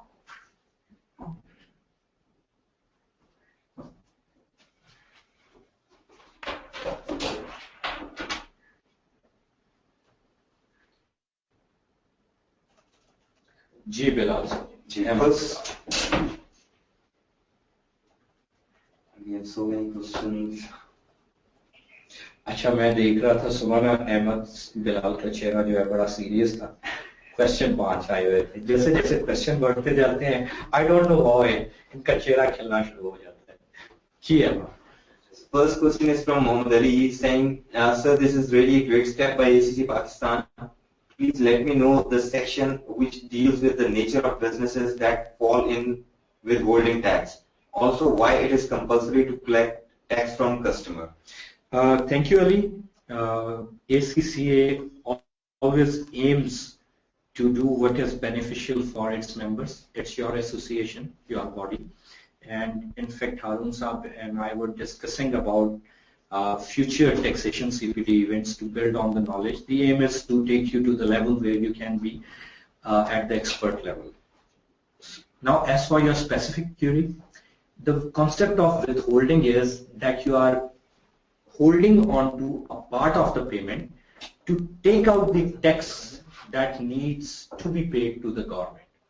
Sales tax in nature withheld किया जाता है, income tax भी कई केसेस में विदहेल्ड किया जाता है। विदहेल्ड का मतलब सिर्फ इतना है कि you are exactly what the term say, you are withholding it, you are holding on to it from the payment that you are making. अच्छा, सेल्स टैक्स में क्यों किया जाता है? क्योंकि इसकी नेचर ही ऐसी है। ये हमने डिटेल से पहले भी डिस्कस किया है, आज सुबह भी किया है, पिछले सेशंस में भी किया है। मैं ब्रीफली आपको आइडिया देता हूँ। देखें, जो आपका बिजनेस सेल्स कर रहा है ना, वो आपके बिजनेस की क्या है? आउटपुट। आपके बिजनेस से बाहर जा रहा है, आउटपुट। उस पे आपका कस्टमर जो पेमेंट कर रहा है उसमें वो सेल्स टैक्स शामिल है। आप हुकूमत के बिहाफ पे विदहोल्डिंग एजेंट के तौर पे एक्ट करके ले रहे हैं। जो आपका बिजनेस परचेजेस कर रहा है वो आपके बिजनेस की इनपुट है, उस पे जो इनपुट टैक्स है आप पे कर रहे हैं परचेजेस पे, वो कोई और विदहोल्ड कर रहा है। अब जो आपने पे किया, जो आपने कलेक्ट किया, उसमें जो डिफरेंस है वो आपने हुकूमत को पे करना है या उससे लेना है। ये इसलिए जरूरी है कि प्रैक्टिकली किसी और वे में इसको किया नहीं जा सकता। आप खुद सोचें ना कि लाखों बिजनेस है, अब ये इनडायरेक्ट टैक्स है। अगर हर बिजनेस से हुकूमत करने जाए तो कॉस्ट बेनिफिट एनालिसिस देखें। एक एक दुकान पे अगर एक एक ऑफिसर सारा दिन बैठा रहे, अकाउंट फॉर कर रहे, उतना टैक्स नहीं शायद इकट्ठा हो जितनी कॉस्ट पड़ जाएगी। सो और ह्यूमन रिसोर्स जो आपको उसके लिए चाहिए होगी, perhaps it's not that beneficial in cost benefit term. So practically this is the only viable option to operate this kind of indirect taxation operators. I hope that answers the question. Next is from Muhammad Siddiq Kotwala. He's asking if a person is selected by FPR through random ballot for an audit and having very small amount of sales tax involved, for example 5,000. So can that person write an application to FPR for ignorance of his audit? The Act unfortunately give these powers to FPR, the board by the federal government. So unfortunately, if they have followed random balloting and you have come out, although it's immaterial, you can't just ask them to drop you. The way it works is आप अपनी documentation जो होती है लेके जाते हैं, immaterial होता है, उनका interest level भी low होता है, it normally works out fine. But unfortunately, I understand और मैंने खुद point out की है, it is an undue cost to small businesses. But the way it is, the law as it is, you don't have that power to ask them. You don't have that flexibility to request them to drop it. Next is from Muzammil Shakir. He's asking, is there any safety provided to whistleblowers by authorities under the Act? The Act does not specifically state it, but practically they are kept anonymous. So unless obviously there are legal proceedings and they request you to come forward, so there is inherently that kind of security built in, but the Act does not specifically state it. When we'll discuss about the practical rules and practicalities, these things would be covered there in future. But yeah, being anonymous in most cases is a kind of safety that is offered to you. Next is from Muhammad Ali. He's saying one of my friends in SCB was whistleblower. Subsequently, he was forced to resign from his job. SCB. Achha. Maybe started. Whistleblowers are treated as accused in real world. What is your own opinion about whistleblower in Pakistan? इनका नाम क्या है? Muhammad Ali. Ali, fantastic question. Very, very relevant and pertinent. देखिए, it is one of those issues जहाँ पे you have to decide by judgment and the cultural norms. ACCA, and we are conducting the session from ACCA's platform. देखें, I, Omer Zaheer Meer and ACCA would always say uphold the ethics. In practice, आपको ये देखना होता है कि you have to do it in a way that your profession, your career, your society at large should be in benefit. अब whistle blower काम करने का भी एक तरीका और सलीका होता है ना कि आप किस तरह करते हैं. दो ही काम है, एक आप बहुत सोफिस्टिकेटेड तरीके से सरंजाम दे सकते हैं कि आपको लॉस भी ना हो, दूसरा आप इस तरीके से रफली करें कि you and up on the losing and. So there is a delicacy जो आप देख सकते हैं. However, if there is a situation where you don't have any other thing to do, फिर कम से कम आपको ये देखना चाहिए कि अगर आप unethical चीज कर रहे हैं, more likely than not, it would be illegal too. So would you want to be a part of some illegal activity? ACCA would never condone that. Next. Next is from Osama Abdul Hamid. He's asking, in the case of whistleblower, who are they? Are they employees or any outsider? Osama, they can be anyone with insider information in the context of Sales Tax Act 1990 regarding the sales tax malpractices. So mostly they are employees or management, but there is no bar on it. If an outsider by any way has that insider information, maybe they are a relative of the employee, they know that, they have the evidence. So anyone with that kind of information is a whistleblower. इसको मैं आपको ना जरा quickly definition review कर देता हूँ, आपको clear हो जाएगा. अगर आप ये देखिए 72D सबसेक्शन 4 ये डिफाइन करता है exactly. For the purpose of this section, whistle blower means a person who reports, doesn't say employee or outside, any person who reports concealment or evasion of sales tax and tax fraud leading to detection or collection of taxes, fraud, corruption or misconduct to the competent authority having power to take action against the person or sales tax authority committing fraud, corruption, misconduct or involved in concealment or evasion of taxes. So आसान जुबान में any person with the relevant information and reporting it. Next. A similar question from Mohammed Uzair Khan. He's asking, if I'm not wrong, you have a solid legal background too. What legal cover protection is provided to any whistleblower, particularly by the FBI, given the Pakistani scenario where whistleblowers might be at harm later or in terms of employment? I understand where you're coming from. Look, there are two things. कोई भी business आपको ये कह के नहीं निकालेगा कि आप विसल ब्लोअर, ठीक है. यहाँ पे एक साहब का जिक्र हुआ, उनको भी उस बिजनेस में ये नहीं कहा होगा यूर अ विसल ब्लोअर. वो हाँ, प्रैक्टिकली ये होता है कि management makes life difficult, so much difficult for you that you and up resigning. और रिजाइन ये है कि जी आपने अपनी मर्जी से छोड़ा है. क्यों? क्योंकि अगर वो आपको खुद फायर करें and they either have to construe some legal thing कि ये अपने काम नहीं सही कर रहा था, कोई ऐसी चीज जो कॉन्ट्रैक्ट की वायलेशन थी, एम्प्लॉयमेंट कॉन्ट्रैक्ट की, वो उन्हें करना पड़ेगा. क्यों? अगर वो ये चीज नहीं करते और सिर्फ ये कहते हैं कि आपको विसल ब्लोइंग की वजह से निकाला गया है, you have ample recourse, you can go to court of laws, उसमें आपके पास रिकोर्स है. लेकिन प्रैक्टिकली वो ये करते नहीं. आपसे जो शिकायत होती है वो विसल ब्लोइंग की होती है, लेकिन लीगली उसको इस तरह किया जाता है कि कई विसल ब्लोइंग का जिक्र नहीं आता. वो जिक्र यही आता है कि या तो आपको फोर्स किया जाता है, आप खुद रिजाइन कर देते हैं तंग आके, या प्रैक्टिकली आपको कहीं ना कहीं आपने कोई ना कोई गलतियां की होती हैं, उनके ऊपर इम्पेटस रखा जाता है. इसके अलावा टैक्सेशन अथॉरिटीज जो आपकी एनोनिमस रहना होता है उस पर इंपॉर्टेंस देती है, क्योंकि एज लॉन्ग एज आप एनोनिमस है, अगर किसी को ये नहीं पता लग रहा कि उसके खिलाफ कंप्लेन किसने की है, तो फिर यू आर फाइन. प्रैक्टिकली इसमें एक अनफॉर्चुनेट सिचुएशन ये होती है कि if someone has enough contacts or knows how to work through the system in Pakistan, they can get to know who was the complainant. अच्छा, इसमें अब दोनों तरफ होता है. इसमें कुछ ये भी होता है अनफॉर्चुनेटली कि लोग गलत कंप्लेन भी करते हैं. अब one of my client, she is a lady who has been retired, a very well off lady, and she pays all her due taxes. She has a lot of properties. अब उनको ये issue आया कि उनका एक tenant था, उसके साथ उनकी नहीं बन रही थी, उन्होंने उसको इविक्शन नोटिस दिया, लीगल प्रोसीडिंग्स हुई, फाइनली शी वॉन, उसको उन्होंने एविक्ट करा दिया. अब उस टेनेंट ने एक लंबी चौड़ी उनके खिलाफ फेक कंप्लेन बनाई और उसको बैकअप करने के लिए अपना रेंटल एग्रीमेंट लगा दिया कि जी जिस तरह मेरा रेंट है ना, इनकी और सारी प्रॉपर्टीज भी इस तरह है। अच्छा, अब उसमें प्रैक्टिकली उनकी कई प्रॉपर्टीज रेंटेड आउट नहीं थी, एंड शी इज, जैसे हमारे अक्सर बुजुर्ग लोग होते हैं, वेरी प्रिंसिपल्ड लेडी। देखिए, कंसल्टेंट को पता होता है, प्रैक्टिशनर को पता होता है, उसको ये भी पता होता है कि मेरा ये अगर क्लाइंट है ये टैक्स चोरी कर रहा है या करना चाह रहा है, मेरा ये क्लाइंट है ये ऑनेस्ट है। प्रैक्टिशनर से कुछ नहीं छुपा होता, अच्छा प्रैक्टिशनर है उससे नहीं छुपा हुआ।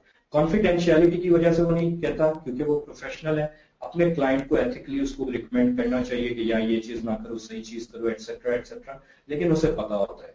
सो आई नो कि she is a genuine person.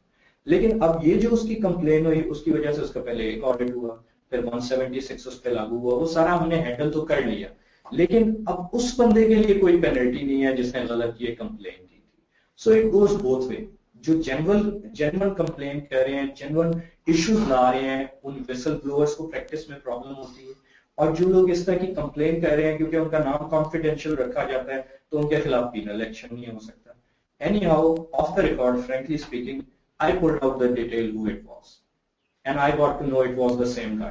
So this actually helped us कि हमने सारे रिकॉर्ड भी रेलिवेंट टैक्स ऑफिशियल के सामने रखे और साथ में बैकग्राउंड भी बताई कि लोग ये सारा आपके साथ सामने एविडेंस है, कोई इधर टैक्स इवेजन नहीं हुई। तो ये चीज हुई क्यों, जहन में आता है, ये इसलिए हुई क्योंकि इस बंदे की ये पर्सनल क्रश थी। Coming back to your main question, आपके पास लीगल रिकॉर्ड्स है, लेकिन प्रैक्टिकली अगर आपकी आइडेंटिटी डाइवर्ज हो जाए, unfortunately you do are pressurized into resigning. So next question, I hope that answers your query there. Next is from Mohammed Adil JD. He's asking section 73 apply on payment received from unregistered buyer. First of all, good to have you here again. It was nice to have you in the last session too. So you're saying, does this apply to persons unregistered? It apply to everything? Okay, but if you are dealing with unregistered person, in most cases you would not be able to make a claim for that. But in any case, for any transaction, you have to make a payment to banking instrument if the payment is over 50,000. Because अगर इधर नहीं तो income tax में तो फिर आपको issue पड़ेगा ना, अगर आपका ऑडिट आएगा वो ट्रांजेक्शन आप शो ही नहीं कर सकेंगे, फिर आपकी प्रॉफिट कैलकुलेशंस के ऊपर प्रॉब्लम आएगी। तो अगर अनरजिस्टर्ड पर्सन भी है, पेमेंट आप उसको इंस्ट्रूमेंट के थ्रू करें ताकि उसका आपका इनकम टैक्स की कैलकुलेशन पे जो इम्पैक्ट आना है कम से कम वो आपको वहां पे आप पेनलाइज ना हो। Next is from Zishan Ali. He's asking, what if the company has multiple bank accounts and transactions in bank accounts? Should all of them be registered with FBR for claiming the input adjustment? बिल्कुल आपके सामने, अगर आप different bank accounts के through transaction कर रहे हैं तो फिर उनको आप डिस्क्लोज करें। अगर आप उनको डिस्क्लोज नहीं कर रहे तो फिर आप उसको क्लेम नहीं कर पाएंगे। आप क्लेम कर लें, बाद में ऑडिट होगा तो फिर आप फंस जाएंगे, आपके लिए प्रॉब्लम्स होंगी। सो अगर डिफरेंट अकाउंट यूज करने हैं बिजनेस की इन ट्रांजैक्शंस के लिए, देन डिस्क्लोज दें। अगर दूसरे अकाउंट्स है जो डिस्क्लोज नहीं किए, फिर उनको इन ट्रांजैक्शंस के लिए यूज ना करें। अगर यूज कर रहे हैं फिर उसको आप क्लेम नहीं कर सकते legally. Next is from Muhammad Ali. He's asking, the payment through credit card is acceptable. Should we also need to get credit card number registered with department or just provide a proof of payment relevant to business? आप उसमें disclose करते हैं जो आपके return details हैं, वहाँ पे ये सारी इंफॉर्मेशन आती है। और हाँ, जो आपका क्रेडिट कार्ड है ऑब्वियसली उसकी अपनी स्टेटमेंट आप सिक्योर रखते हैं अपने अकाउंटिंग रिकॉर्ड में। ये हम कवर कर चुके हैं डिटेल्स जो आपको रिकॉर्ड्स रिक्वायर्ड हैं, ताकि अगर कभी आप ऑडिट में आ जाएं तो you can back it up. Next. Feedback shared by Arshad Ali Zaidi. He's saying, nice effort by ACC Pakistan. Congratulations to ACCA and representative. Thank you, Arshad, and it's good to have you here. I'm trying to make it as easy as possible for you and as less boring as possible. Next is from Mansoor Arif. He's asking, please state that is it necessary to do transaction of the complete amount of invoice issued to buyer as per section 73 or part payments also acceptable? And what in case if instead cross-check payments are made through pay orders are also same? Further, if part payments are done through different checks against one invoice, will it be verified through bank statement? Okay, series of questions. Pay orders allowed? Yes. any banking instrument is fine. As long as you are paying through a banking instrument, the essence is it's fine. I'll show you here the relevant area. Made by a check drawn on a bank or by a cross-bank draft or cross-pay order, specifically states about pay order. So yes, to answer your question, it is fine. Where would it be verified from? If you fall in audit, yes, from the statements, from your accounting records, आपने उसकी copy अपने record में रखनी है. और अगर आपने अपने बैंक से ही बनवाया है तो आपके बैंक अकाउंट से अमाउंट गई है तो that's even better. Partial payments business में प्रैक्टिस होती है, पार्शियल पेमेंट को वो डिसअलाउ नहीं करते जिन बिजनेसेस में ये है, लेकिन एक इनवॉइस की अगर वैल्यू 50,000 से ऊपर है तो उसको आपने ये नहीं करना, ये क्रिएटिव अकाउंटिंग नहीं वो अलाउ करेंगे कि अच्छा मैं इसकी 10,000 करके 5 दफा कैश में पेमेंट कर दूं, लेकिन मैंने तो 10,000 पेमेंट की है ना, अंडर 50,000 हो गई है. No, that's not gonna happen. It has to be invoice value आपकी. देखें या टर्मिनोलॉजी आप देखें, transaction exceeding value of 50,000 rupees. So transaction क्या है? जो आपकी इनवॉइस वैल्यू डिक्लेयर हो रही है. I hope that answers all your questions. Next is from Hidayatullah. He's saying, sir, I don't know why others are asking so many questions. I think you are explaining it crystal clear. Am I understanding everything or am I am understanding nothing? Confused. Good one. Thanks for the compliment, Hidayat. Look, people come from different backgrounds. कुछ हमारे साथी हैं जिन्होंने कभी tax नहीं पढ़ा. हर एक की लर्निंग एबिलिटीज कर्व डिफरेंट होती हैं. तो when we are in this environment we have to take everyone together. अपने आप को आपको इससे जज करने की जरूरत नहीं. अगर आपको सारी चीज सही बिल्कुल क्लियर समझ आ रही है, वंडरफुल. आपको इस वजह से घबराने की जरूरत नहीं कि दूसरे सवाल पूछे हैं तो मुझे समझ नहीं आ रहा. हो सकता है आपकी कोई टैक्सेशन बैकग्राउंड हो, उनकी ना हो सकता है कि जो हमारा कम्युनिकेशन स्टाइल है वो आपकी नीड को ज्यादा सूटेड है. ये भी हो सकता है कि कुछ लोग ये पसंद करते हैं रिकन्फर्म करना, जैसे पे ऑर्डर का जिक्र था, दोबारा उसको कंफर्म करें. तो it's fine. If you are getting everything, thumbs up to you, wonderful, great, thanks for the compliment. इसको आप एक रेपिटेशन के तौर पे लें, रिपीट होगा आपके फायदे के लिए. You get to hear it again and again, you will be more clear about it. Next. Next is from Salman Hamid. He's asking, what is impact of voluntary compliance scheme on sales tax? None. Next is from Muhammad Ali. He's asking, यहाँ पे मैं थोड़ी सी वजाहत कर दूं.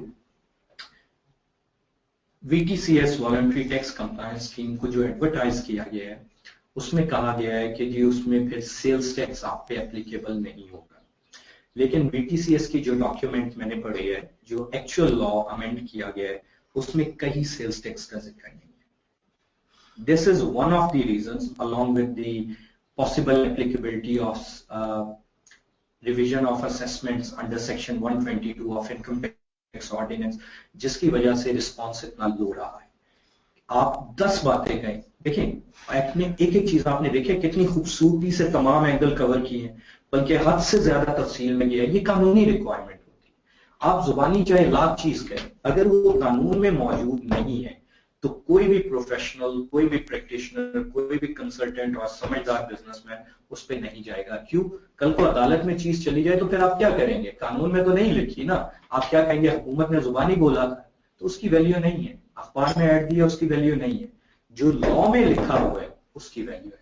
सो जो VTCS में लिखा था और उसके तहत जो अमेंडमेंट हुई है एक्ट्स में, unfortunately it doesn't say that what has been advertised. So sales tax पे उसका प्रैक्टिकली लीगल इंपैक्ट जो है वो नहीं है. I hope that makes it clear.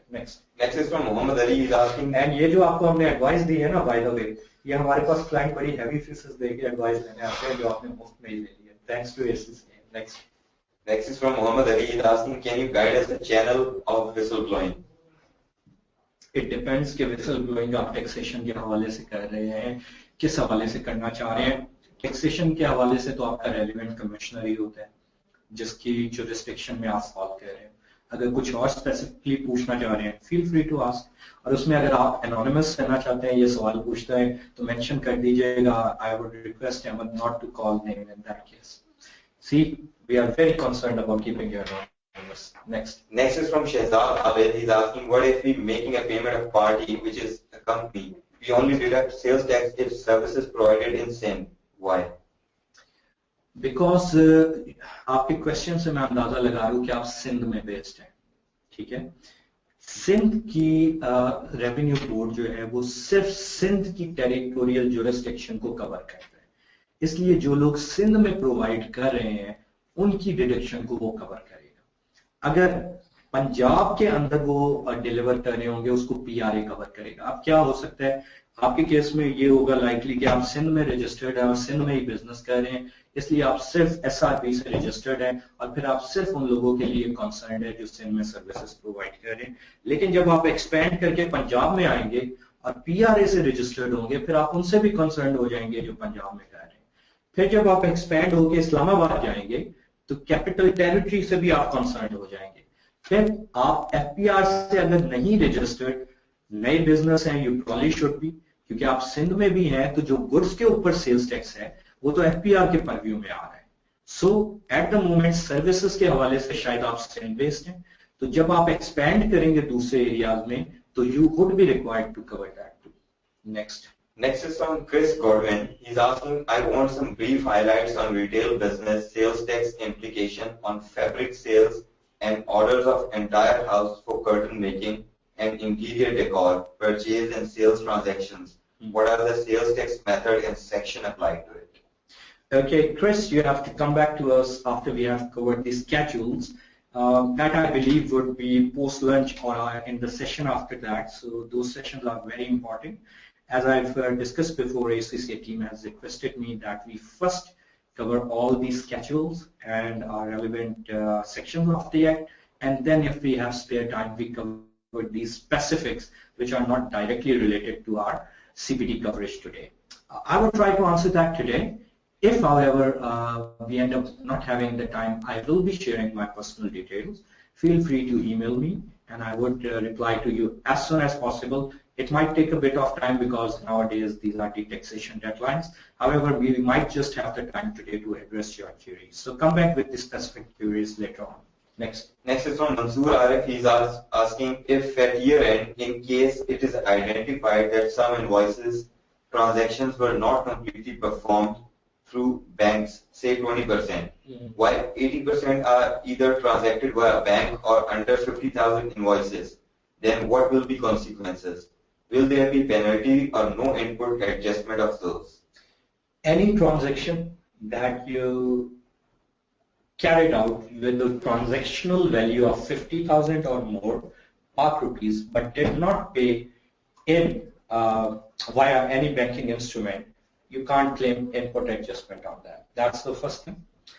You will also have repercussions in something which is not related to today's session, that is your income tax side. These instruments would you'd not be able to claim them as business expenses for the income tax too. So the result would be ending up paying higher sales tax than was necessary by virtue of not being able to claim the input tax, and ending up paying higher income tax by virtue of not claiming the expenses you could have otherwise. Next. Okay, it's one. So how many questions do we have? Many. Should we take the questions now or after the break? Let's take 3 more. Okay. Ahmed Saab ki safarish hai, he just love you guys so much. And in fact, he loves your questions even more. Okay. Next is third last from Omer Zaheer. He's asking, does the new tax amnesty scheme apply on sales tax or income tax? We have just discussed that extensively, and I hope your question has been answered. You probably wrote the question before. If you still have any confusion, just write again and I'll know that, and I'll repeat. Next. Second last from Sarman Nulair. He's asking, what is the reward money for whistleblowers? Whatever board may deem appropriate, and it normally depends on the amount that you have recovered. Normally, it's a smaller proportion, by the way. Next. Last question before break from Mohammed Siddiq Kotwala. He's asking, please confirm that we should have bank account with same name with which we are registered with FPR, for example, a business name, or can it be on personal name and representing the business? Kotwala sir, it would depend on the structure of your business. If your business is a company, it has to be in the same name. If your business is a sole proprietor, your own name is fine. So it really depends on the structure you are talking about. But yeah, the purpose is it should be directly identifiable interest to you. So don't worry, we will answer all the question. Ahmed साहब आपने कोई question नहीं miss करना. जी. After we come back from lunch break, we'll begin with the questions, and then we'll continue with our rest of these sections. We just have 2 sections left, and then we have the schedules to cover. So we'll take the lunch break for 1 hour. आप जाइए, नमाज पढ़िए, rest कीजिए, have lunch, refresh होइए. I'll see you all in exactly 1 hour. It's 2:01 here. I'll see you at 2:02. Thank you very much. Stay here.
Assalamu alaikum, hello and welcome back to all of you. I hope you are all refreshed and all charged up after the lunch break. So we'll continue from where we left off. As promised, we'll continue with the questions and I'll request Ahmed Saab to join us.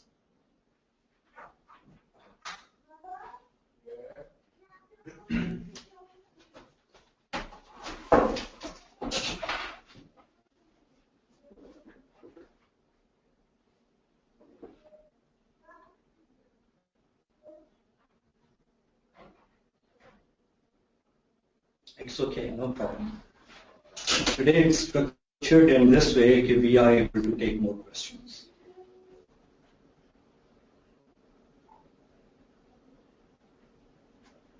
Okay, the first one is from Faisal Manzoor.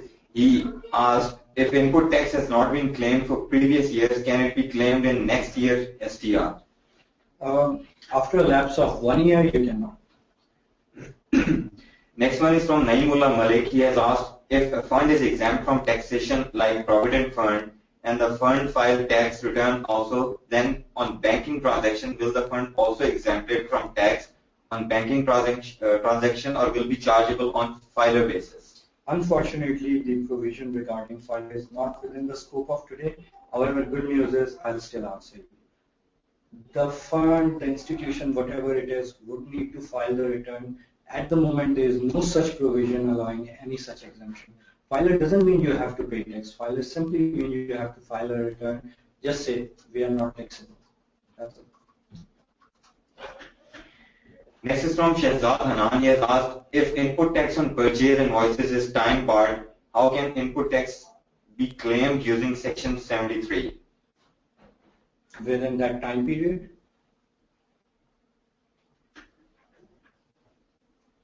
Esther is asking, I didn't attend last 2 sessions. Is there any recording available? Yes, Hassan, both the recordings are available on Vimeo. There is a particular ACCA channel there. It's vimeo.com/ACCA Global or ACCA. Vimeo.com/ACC Pakistan. Vimeo.com/ACCA Pakistan. Next. Next is from Mohammed Tasheef. He's asking, how do you see VTCS? What shortcoming flaws are present in this amnesty scheme? Does this give protection from Section 1229 of income tax? Does sales tax applies on a trader who opts to register in VTCS? Okay, I have discussed this in detail before going on to break, but I'll quickly recap. No, VTCS does not give you any protection exclusively or clearly from 122, and that is one of the major reasons, along with the other one that you mentioned, the sales tax applicability, that the response has been so low. Although the government has advertised it as a scheme where if you register, you won't have to worry about sales tax, that won't be applicable on you, etc., etc. But the actual law, the amendment that has been brought in, does not state anything as such. So there's a difference in between what is being said and publicized and what is actually written down in law. So after these questions are answered, what do I think about VTCS? Look, I'm against this because, first of all, it's against Constitution. There can't be a discrimination. If you have to offer an amnesty, it has to be for everyone, all citizens. If you believe you should offer amnesty, then why not offer it to the salaried people who are paying taxes, to other businesses, to other class, offer it to everyone then. If not, then why here? One thing. The argument that we are doing this to extend tax base doesn't really ring bell. You have seen the response. And secondly, Chairman FPR, both the current respectable one and the previous Honorable Tariq Bajwa Saab, have stated multiple times that they have data of 3.8 million and 3.2 million. Now it has come down to 3.2 million. People who live luxurious lifestyle, have multiple assets, foreign vacations, etc., and don't pay their due taxes or are not registered for taxes. If we really want to extend the tax base, why are we not pursuing that? Simple question for me. Next. Next is from Shehzad Hanan. He has asked, can the input tax paid on services under provincial sales tax regulation be claimed for adjustment against the output tax charged under Federal Tax Act 1990?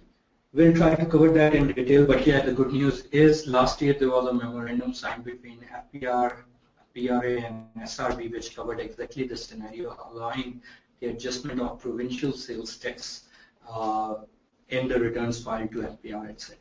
Next. Next is from Imran Khan. He has asked, would the whistleblower get penalized for wrongly implicating any person or firm under 72D? Unfortunately not. That is the problem that I mentioned, that there is no penal clause. कि whistleblower ठीक है, it's good आप information लेके जाओ, अच्छा है, tax चोरी बचाओ, लेकिन on the other hand अगर आप किसी को गलत accuse कर रहे हो अपने personal score settle करने के लिए, तो there should be a provision like there are in most laws. हम कुछ law की बातें कर रहे थे over lunch break, उसमें भी provision penal clause की है. Unfortunately यहाँ नहीं है. Next.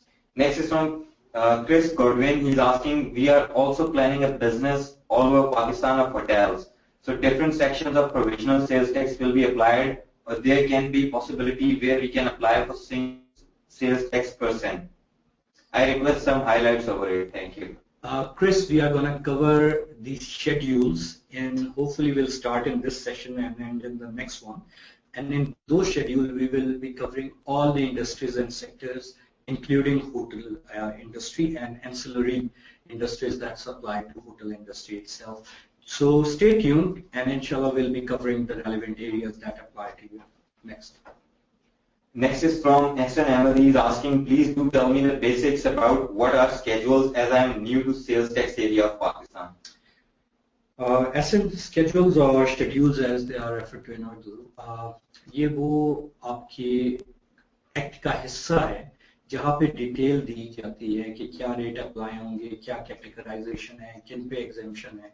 अभी आप देख लेंगे, थोड़ी देर में हम इसको तफसील से करेंगे इंशाल्लाह. Last question from Shehzad Abid. He's asking, we are on every payments of registered person charging 3% of sale tax value under sales tax import. Why? Repeat. We on every payments of registered person charge 3% of sales tax value under sales tax import. Why? It might be the area you're dealing in, the supplies you are making. We are going to cover all the areas in schedule. You'll see there are rates of 5%, 17%, etc. So when we'll cover your relevant area, you'll see that if that does not come up, then ask me later specifically. Next. Next is from Shehzad Hanan. He's asking, can time-barred input tax be claimed from board under Section 74? If the time bar has not expired, you can claim it. The concept of time bar is that you cannot claim it after the expiry of that time until you can show a reasonable and just cause which satisfies the commissioner. Now, since it's the discretion of the commissioner and commissioner is worried about their revenue target, what will happen? Read between the lines. Next. आप तो यूँ कर रहे थे, मैंने कुछ question हैं वो रिप्रेजेंटेशन है वो अभी नहीं अवेलेबल है. क्या नहीं अवेलेबल? वो अवेलेबल नहीं है, they are on offline. It's okay, आप क्वेश्चन पूछिए, बाकियों का तो फायदा होगा.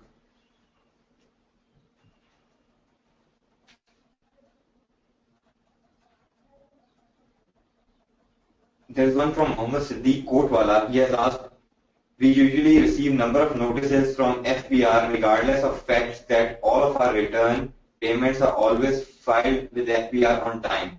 Can we assume that it is due to provisions of whistleblower provided in Act and due to having extraordinary powers of inland officers, now they become habitual to disturb the businesses?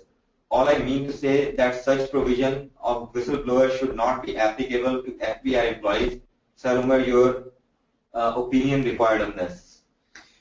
Okay, we are mixing two things here. A whistleblower is not FPR employee. Whistleblower is someone who has the information and bringing in it, who is not FPR employee. FPR employee is normally covered in the other section, although it's not explicitly stated, but when there is a separate section dealing with FPR employees, it's understandable.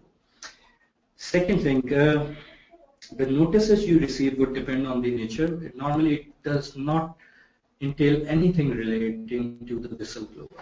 It's just a practice that, now these are the structural problems I often refer to, that their system should tell them that this person is a taxpayer, don't bother them.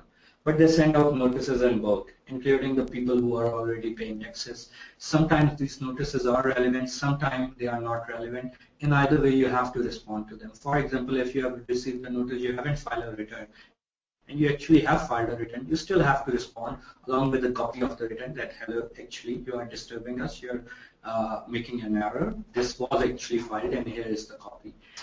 It is unfortunate, yes, it is time consuming, and it's one of the reasons why businesses tend to avoid the formal economy, the taxation circles, and something that needs to be improved, but unfortunately it is a reality that is present there. Next. That's all. Rest are Great. repeat questions.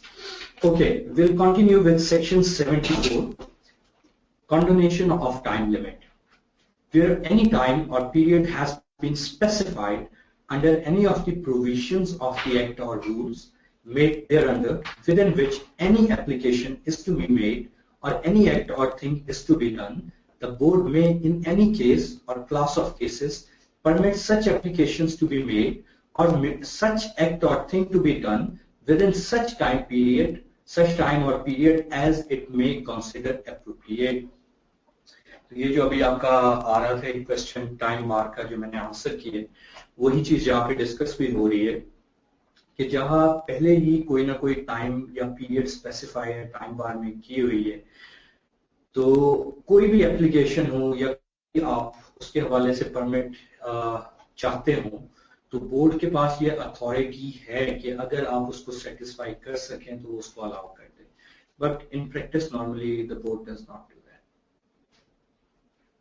Provided that the board may, by notification in the official gazette and subject to such limitations or conditions, or as may be specified therein, empower any commissioner to exercise the powers under this section in any case or class of cases. So, board official notification gadget में notify करके किसी commissioner को यह authority दे सकता है कि वो board के बिहाफ पे इन मामला को देखे. मल्टीपल कमिश्नर्स को भी दे सकता है कि वो अपने अपने रीजन, अपने अपने जोन या अपने अपने एरियाज में देख लें. Explanation. For the purpose of this section, the expression any act or thing is to be done includes any act or thing to be done by the registered person or by the authorities specified in section 30 of this act. So this goes both way. Time bar FPR officials के लिए भी remove कर सकते हैं, आपके लिए भी, लेकिन उसका एक फॉर्मल प्रोसीजर है, कंपलसरी है, ऑफिशियल गैजेट में नोटिफाई होता है, तो नॉर्मली इन नॉर्मल सर्कमस्टांसेस नहीं किया जाता. Last but not the least, section 75, जिसके बाद will be going into the hugely awaited sketch ones. Application of the provision of Act 4 of 1969 to sales tax. मैंने आपको पहले जिक्र किया था कि कस्टम एक्ट 1969 पहले होता था, सेल्स टैक्स एक्ट 1990 में आया, बड़ा हिस्सा जो है इसने कवर कर लिया इनडायरेक्ट टैक्सेस, सेल्स टैक्स का, लेकिन अभी भी कस्टम्स एक्ट के साथ बहुत ज्यादा इसकी इंटरलिंकेज है, स्पेशली इंपोर्ट्स के हवाले से. तो ये इस लास्ट सेक्शन जो है सेल्स टैक्स एक्ट का, वो उसी को कवर करता है. द फेडरल गवर्नमेंट में बाय नोटिफिकेशन, और लास्ट सेक्शन का मतलब ये नहीं कि सेशन खत्म हो गया है.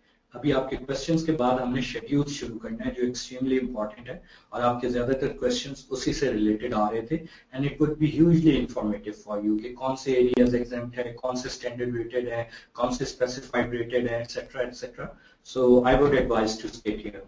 The federal government may, by notification in the official gazette, declare that any of the provisions of the Custom Act 1969, which is from Act 4 of 1969, relating to the levy of and exemption from custom duties, drawback of duty, warehousing, confiscation, and procedure relating to offences and appeal, shall, with such modifications and alterations, as it may consider necessary or desirable to adopt them to the circumstances, be applicable in regard to like matters in respect of the tax imposed by Section 3.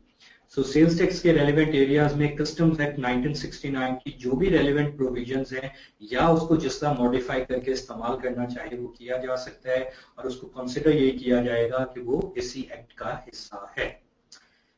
Okay, so we're going to be starting the schedules. Schedules 1 and 2 have been omitted. ये आपको 1 और 2 लिखा हुआ नजर आ रहा है, ये आप नीचे देख सकते हैं. अगर आप इंटरेस्टेड हो हिस्ट्री में, फर्स्ट शेड्यूल जो है वो फाइनेंस सप्लीमेंट्री अमेंडमेंट एक्ट 1997 ने ओमिट किया था from 28 March 1997. Anyway, it's just information, not very relevant to what we are planning to do under the scope of today's presentation. So third schedule से हम शुरू करें. पहले third schedule करें या पहले कुछ questions ले लें? Are there any questions? There is one question only. Shahzad Abid is asking only to confirm registered, unregistered supplies 20% of tax, 1% of invoice services, 20% of tax. I think he has copied something. Okay, if possible, try to make the question clear. If you want to ask any specific thing, please ask that at the end of the session.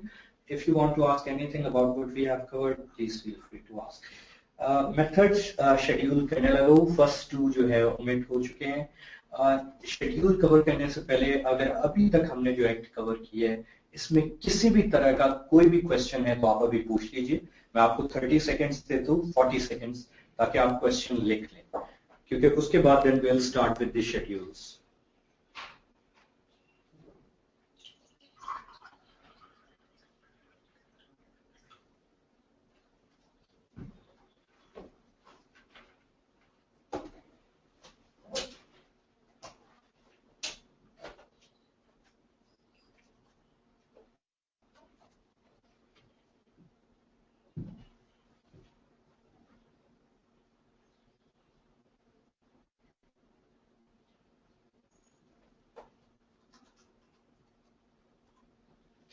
Mohammed Mohsin has asked, please clarify 80-20 term.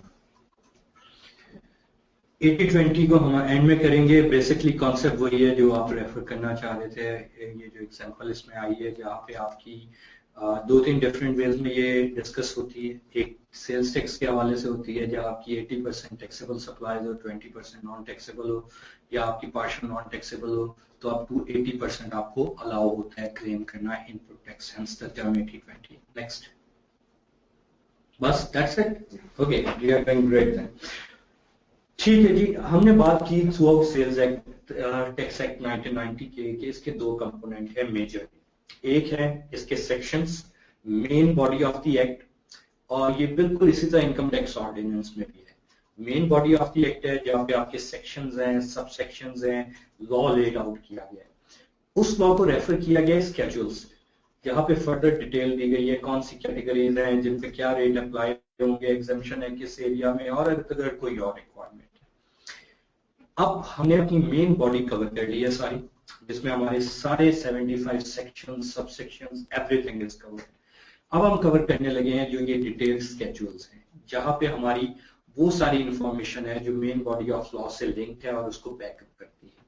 Schedule कोई अलग document नहीं है, ये sales tax act का ही हिस्सा है. It's just the way you refer it. Main body में वो आप कहेंगे सेक्शन 75 या section 2 sub section 1A etcetera. Schedule में है तो आप कहेंगे जी एज पर इन थर्ड शेड्यूल. तो I hope it makes sense, the difference is clear. Third schedule से शुरू करते हैं. थर्ड शेड्यूल जो है बेसिकली स्टैंडर्ड रेटेड आइटम्स के हवाले से है. आप कहेंगे सर आपको कैसे पता? Because I know it now. अगर आपने जानना हो तो कैसे जानेंगे?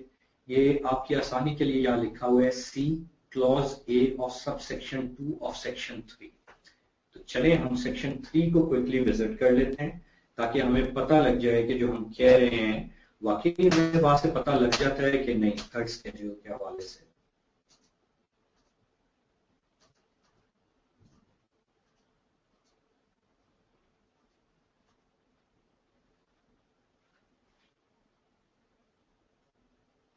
ओके, ये आपका सेक्शन 3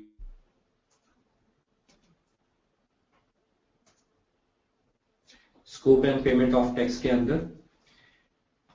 इधर आप देख सकते हैं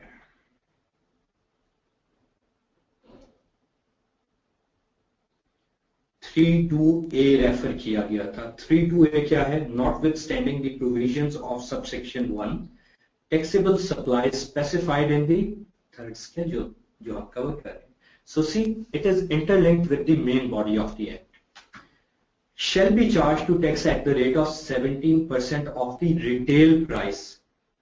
So अब थर्ड शेड्यूल में जो हम आइटमें कवर करेंगे वो सारी रिटेल प्राइस के 17% पे चार्ज होगा उस पे sales tax, which along with the amount of sales tax shall be legibly, prominently and indelibly printed or embossed by the manufacturer on each article, packet, container, package, cover or label as the case may be.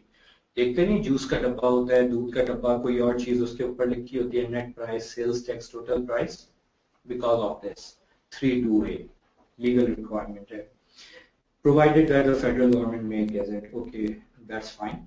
तो अब आपने देख लिया कि कैसे ये linkup है और कैसे हम इसको कनेक्ट कर सकते हैं. अगर हमें नहीं पता, हमें नहीं याद थर्ड स्केड्यूल क्या था, we can always go back to the main body of it and connect the dots.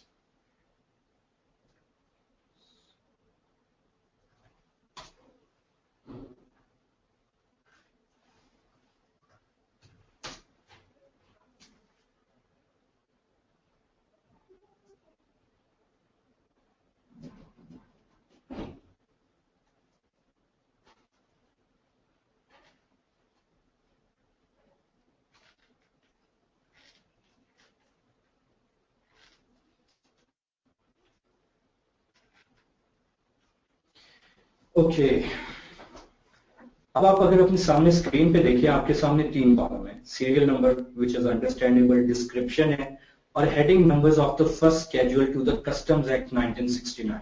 क्योंकि कस्टम एक्ट इससे बहुत ज्यादा टाइम है, स्पेशली इंपोर्ट के एरियाज में बहुत मैटर करता है.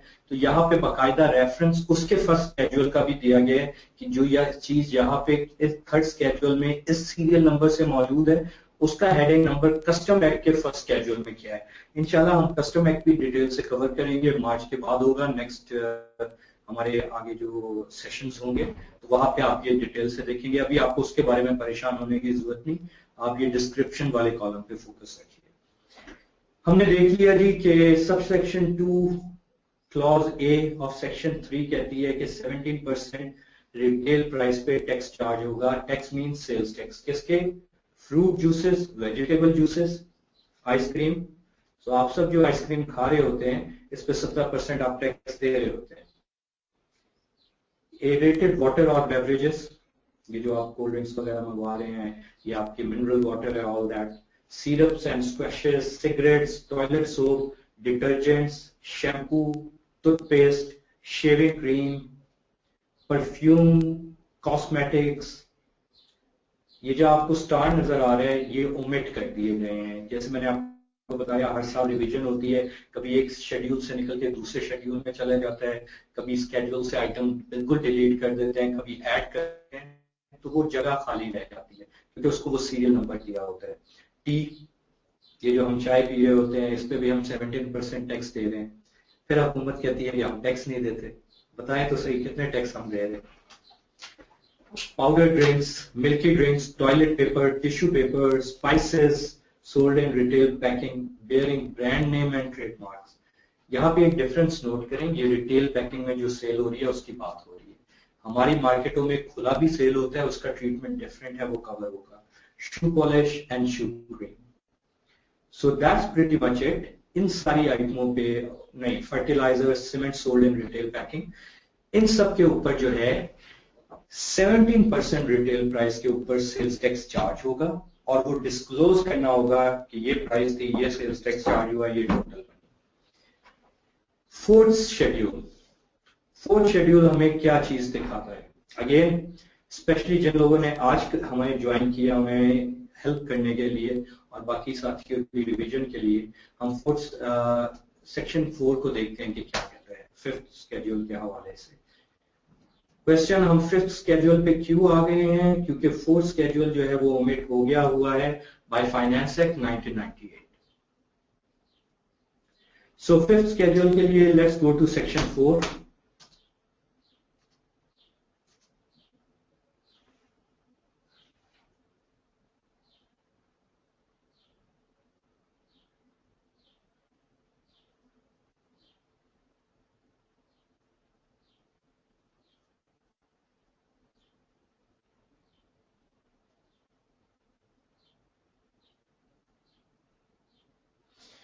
Okay, we are almost there.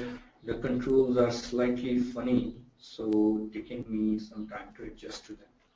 So section 4 आपका क्या कहता है? Notwithstanding the provisions of section 3, section 3 क्या था याद है? अभी हमने कवर किया, थर्ड स्केड्यूल के लिए स्टैंडर्ड रेटिंग वगैरह की बात हो रही थी। अब हम जीरो रेटिंग की बात करने लगे हैं। The following goods shall be charged to tax at the rate of 0%।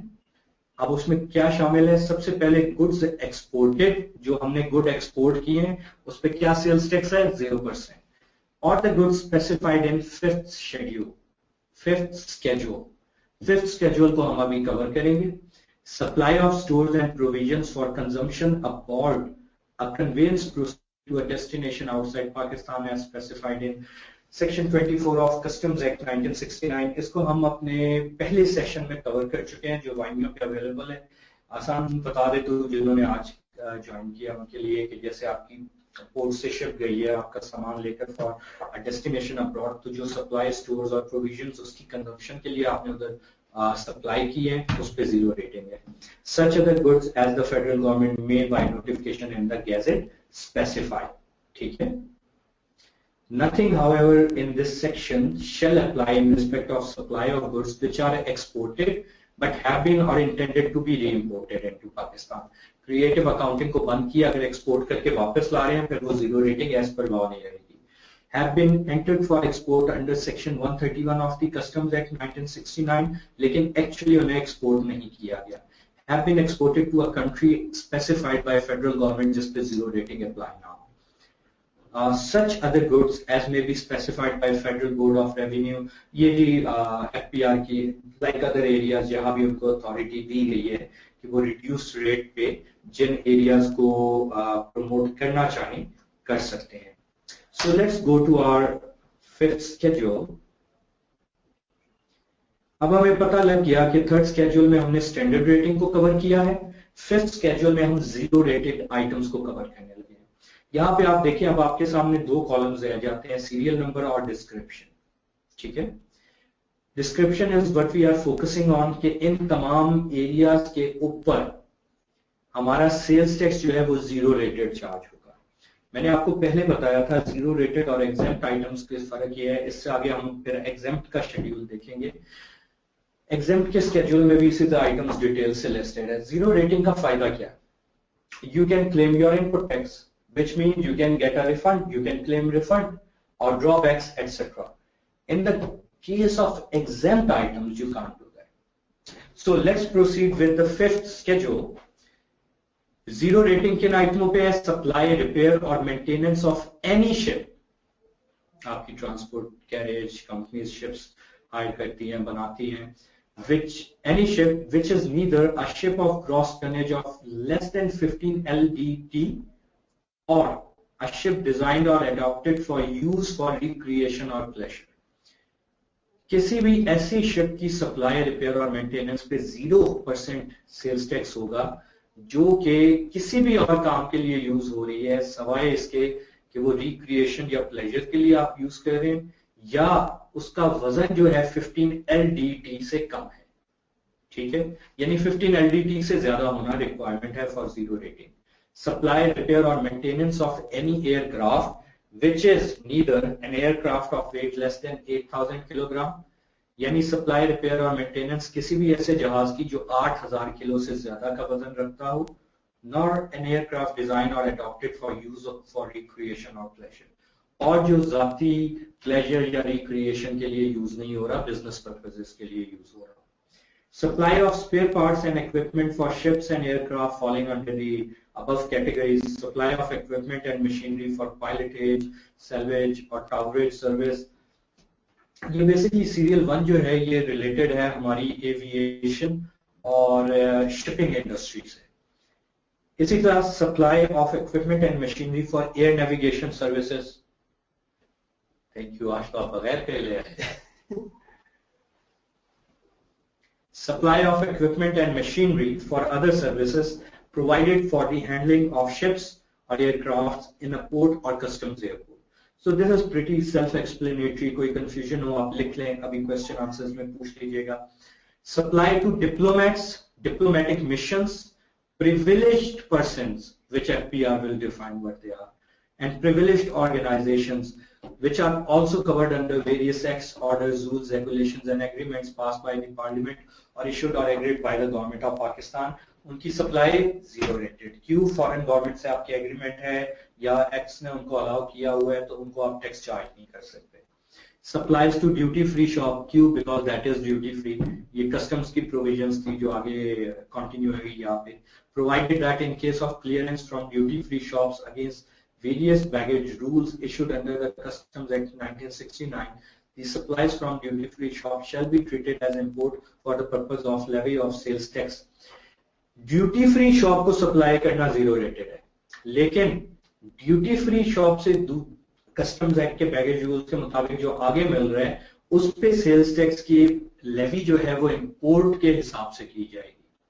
4 section को 4 सीरियल को ओमिट कर दिया गया है। 5 supplies of raw material components and goods for further manufacture of goods in export processing zone. जो ऐसा raw material component या good आप सप्लाई कर रहे हैं जिसको फर्दर प्रोसेस करके वैल्यू ऐड की जा रही है और वो किया कहा जा रहा है ईपीजी में, आपके एक्सपोर्ट प्रोसेसिंग जोन्स में, तो उस पे जीरो रेटिंग है। कॉन्सेप्ट क्या है कि जी रॉ मटेरियल को जब हम वैल्यू एडिशन कर रहे हैं तो एक हमारी इकोनॉमी में पॉजिटिव इम्पैक्ट आएगा, हमारा जीडीपी साइज जनरेट लार्जर होगा, हमारा या तो इंपोर्ट बिल कम होगा या हमारा एक्सपोर्ट रेवेन्यू बढ़ेगा, तो उसको फैसिलिटेट किया जा रहा है। Serial 6 supplies of such locally manufactured plant and machinery to petroleum and gas sector exploration and production companies, their contractors and subcontractors as may be specified by the federal government by notification in the official gazette subject to such condition and restrictions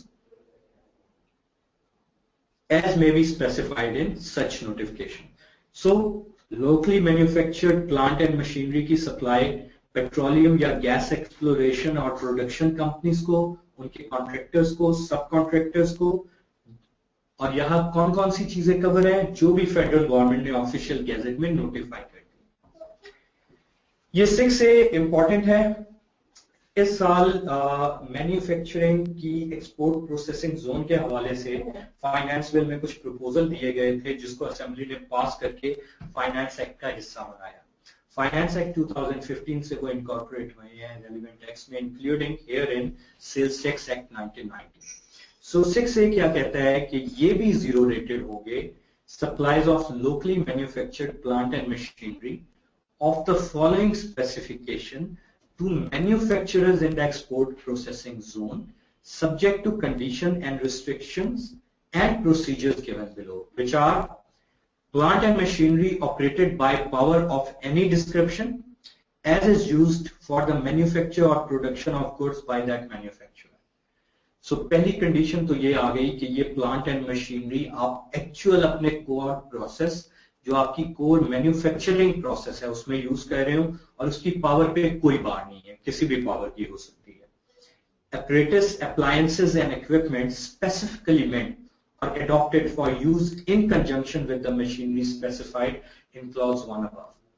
जो apparatus, appliances और equipment हमें in plant and machinery को operational बनाने के लिए चाहिए वो भी zero rated. Mechanical and electrical control and transmission gear meant or adopted for use in conjunction with the machinery specified above. ये अब टेक्निकल चीजें हैं, बेसिकली मैकेनिकल इलेक्ट्रॉनिकल कंट्रोल और ट्रांसमिशन के गियर अलग होते हैं, वो साथ लगते हैं, फिर प्रॉपर्ली ये फंक्शन करती है प्लांट एंड मशीनरी। तो यही समझ लें उसको मुकम्मल ऑपरेशनल हालत में लाने के लिए जिन जिन पुर्जों की जरूरत है आसाम जुबान में वो जीरो रेटेड किए गए। Part of machinery as specified in clauses 1, 2 and 3 identifiable for use in or with such machinery. लेकिन क्या कंडीशन है? आपको इतनी बड़ी डिबेट मिल रही है, जीरो रेटेड किया जा रहा है, तो उसके लिए क्या कंडीशंस है? The supplier of the machinery is registered under the act. आप अनरजिस्टर्ड बंदे से परचेस ना कर रहे हो, जिससे आप परचेस कर रहे हैं वो रजिस्टर्ड है। Proper bill of export is filed showing registration number. जो आप एक्सपोर्ट करें उसका आपने बिल जो है वो सबमिट करना है ताकि ये भी पता लगे ना मशीनरी लेके एक्चुअली आपने इक्विपमेंट बना के एक्सपोर्ट किया। ये तो नहीं कि मशीनरी रख के आपने चाहे स्पेयर पार्ट्स उसके बाद में निकाल के सेल कर दिए, something like that. Many things happen. Not that you are going to do that, but these are just the security checks built in. The purchaser of the machinery is an established manufacturer located in the export processing zone and holds a certificate from the relevant export processing zone authority to that effect. जो machinery खरीद रहे हैं उसके पास export processing zone की authority का certificate है और वो एक स्टैब्लिश मैन्युफैक्चरर है जो वहां पे वाकई एक्चुअली काम कर रहे हैं. बेसिकली ये कंडीशन सारी ये है कि लूप होल्स बंद करने की कोशिश किए गए हैं कि जो हम एक इंसेंटिव दे रहे हैं उसका कोई नाजायज फायदा ना किसी तरह उठा सके.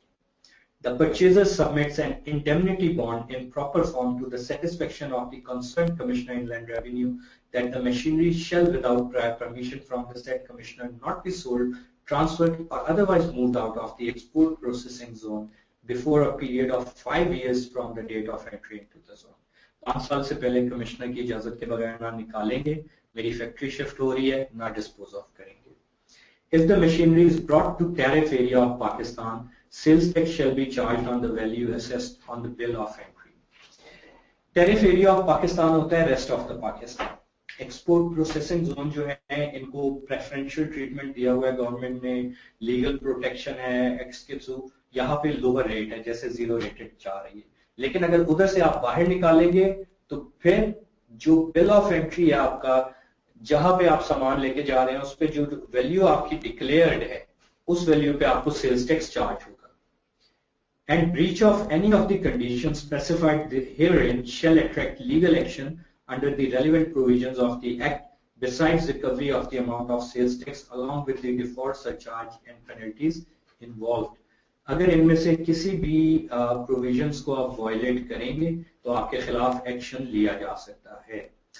आई थिंक कि हम पहले ये शेड्यूल 5 को कवर कर लें और 6 शेड्यूल से पहले जो है फिर हम थोड़े क्वेश्चंस ले लेंगे. सो सीरियल नंबर 7, आपके जो सवाल है आप लिखना शुरू कर दें ताकि इन 5 to 7 मिनट्स जब हम ब्रेक लें तो आपके सवाल रेडी हो और we can quickly go on to them. Serial number 7, supplies made to exporters under the Duty and Tax Remission Rules 2001, subject to the observance of procedures, restrictions and conditions prescribed therein. Do not worry too much about them right now. It's a very technical and specified area anyway. और हमारे आज के scope में ये covered नहीं है. But you can always refer to the document that is available online if you are interested. Serial number 8 says imports or supplies made to Gwadar special economic zone. हम सब सुनते रहते हैं गवादर के बारे में. सो ये यहाँ पे मौजूद है. फाइनेंस एक्ट 2004 के जरिए ये प्रोविजन ऐड की गई थी जिसमें जो इंपोर्ट या supplies Gwadar special economic zone में की जा रही हैं उस पे सेल्स टैक्स सप्लाईज रेट जो है वो जीरो रेटेड हो जाता है, excluding vehicles falling under heading 87.02 of the Pakistan Customs Tariff, subject to such conditions, limitations and restrictions as the board may impose. Serial 9, goods exempted under section 13, if they are exported by a manufacturer, they will be zero rated. ये फायदा क्या है कि पहले भी exempt थे, अब zero rated किया है, अब उसकी वजह से आप इनपुट टैक्स की एडजस्टमेंट कर सकते हैं. सो जो पहले एग्जाम थे अगर वो कोई मैन्युफैक्चरर एक्सपोर्ट कर जाए तो फिर वो जीरो रेटेड हो जाएंगे. Petroleum crude oil PCT heading 270 ये कस्टम सीरियल है .tetra0 पेट्रोलियम क्रूड ऑयल होता है, इस पे भी जीरो रेटेड है, 0% सेल्स टैक्स है. Serial 11, raw materials, components, sub-components and parts if imported or purchased locally. Again, raw materials, components, sub-components and parts. If imported, चाहे आपने import किए हो और purchased locally या locally उसे purchase किया हो, for use in the manufacturing of such plant and machinery as is chargeable to sales tax at the rate of 0%.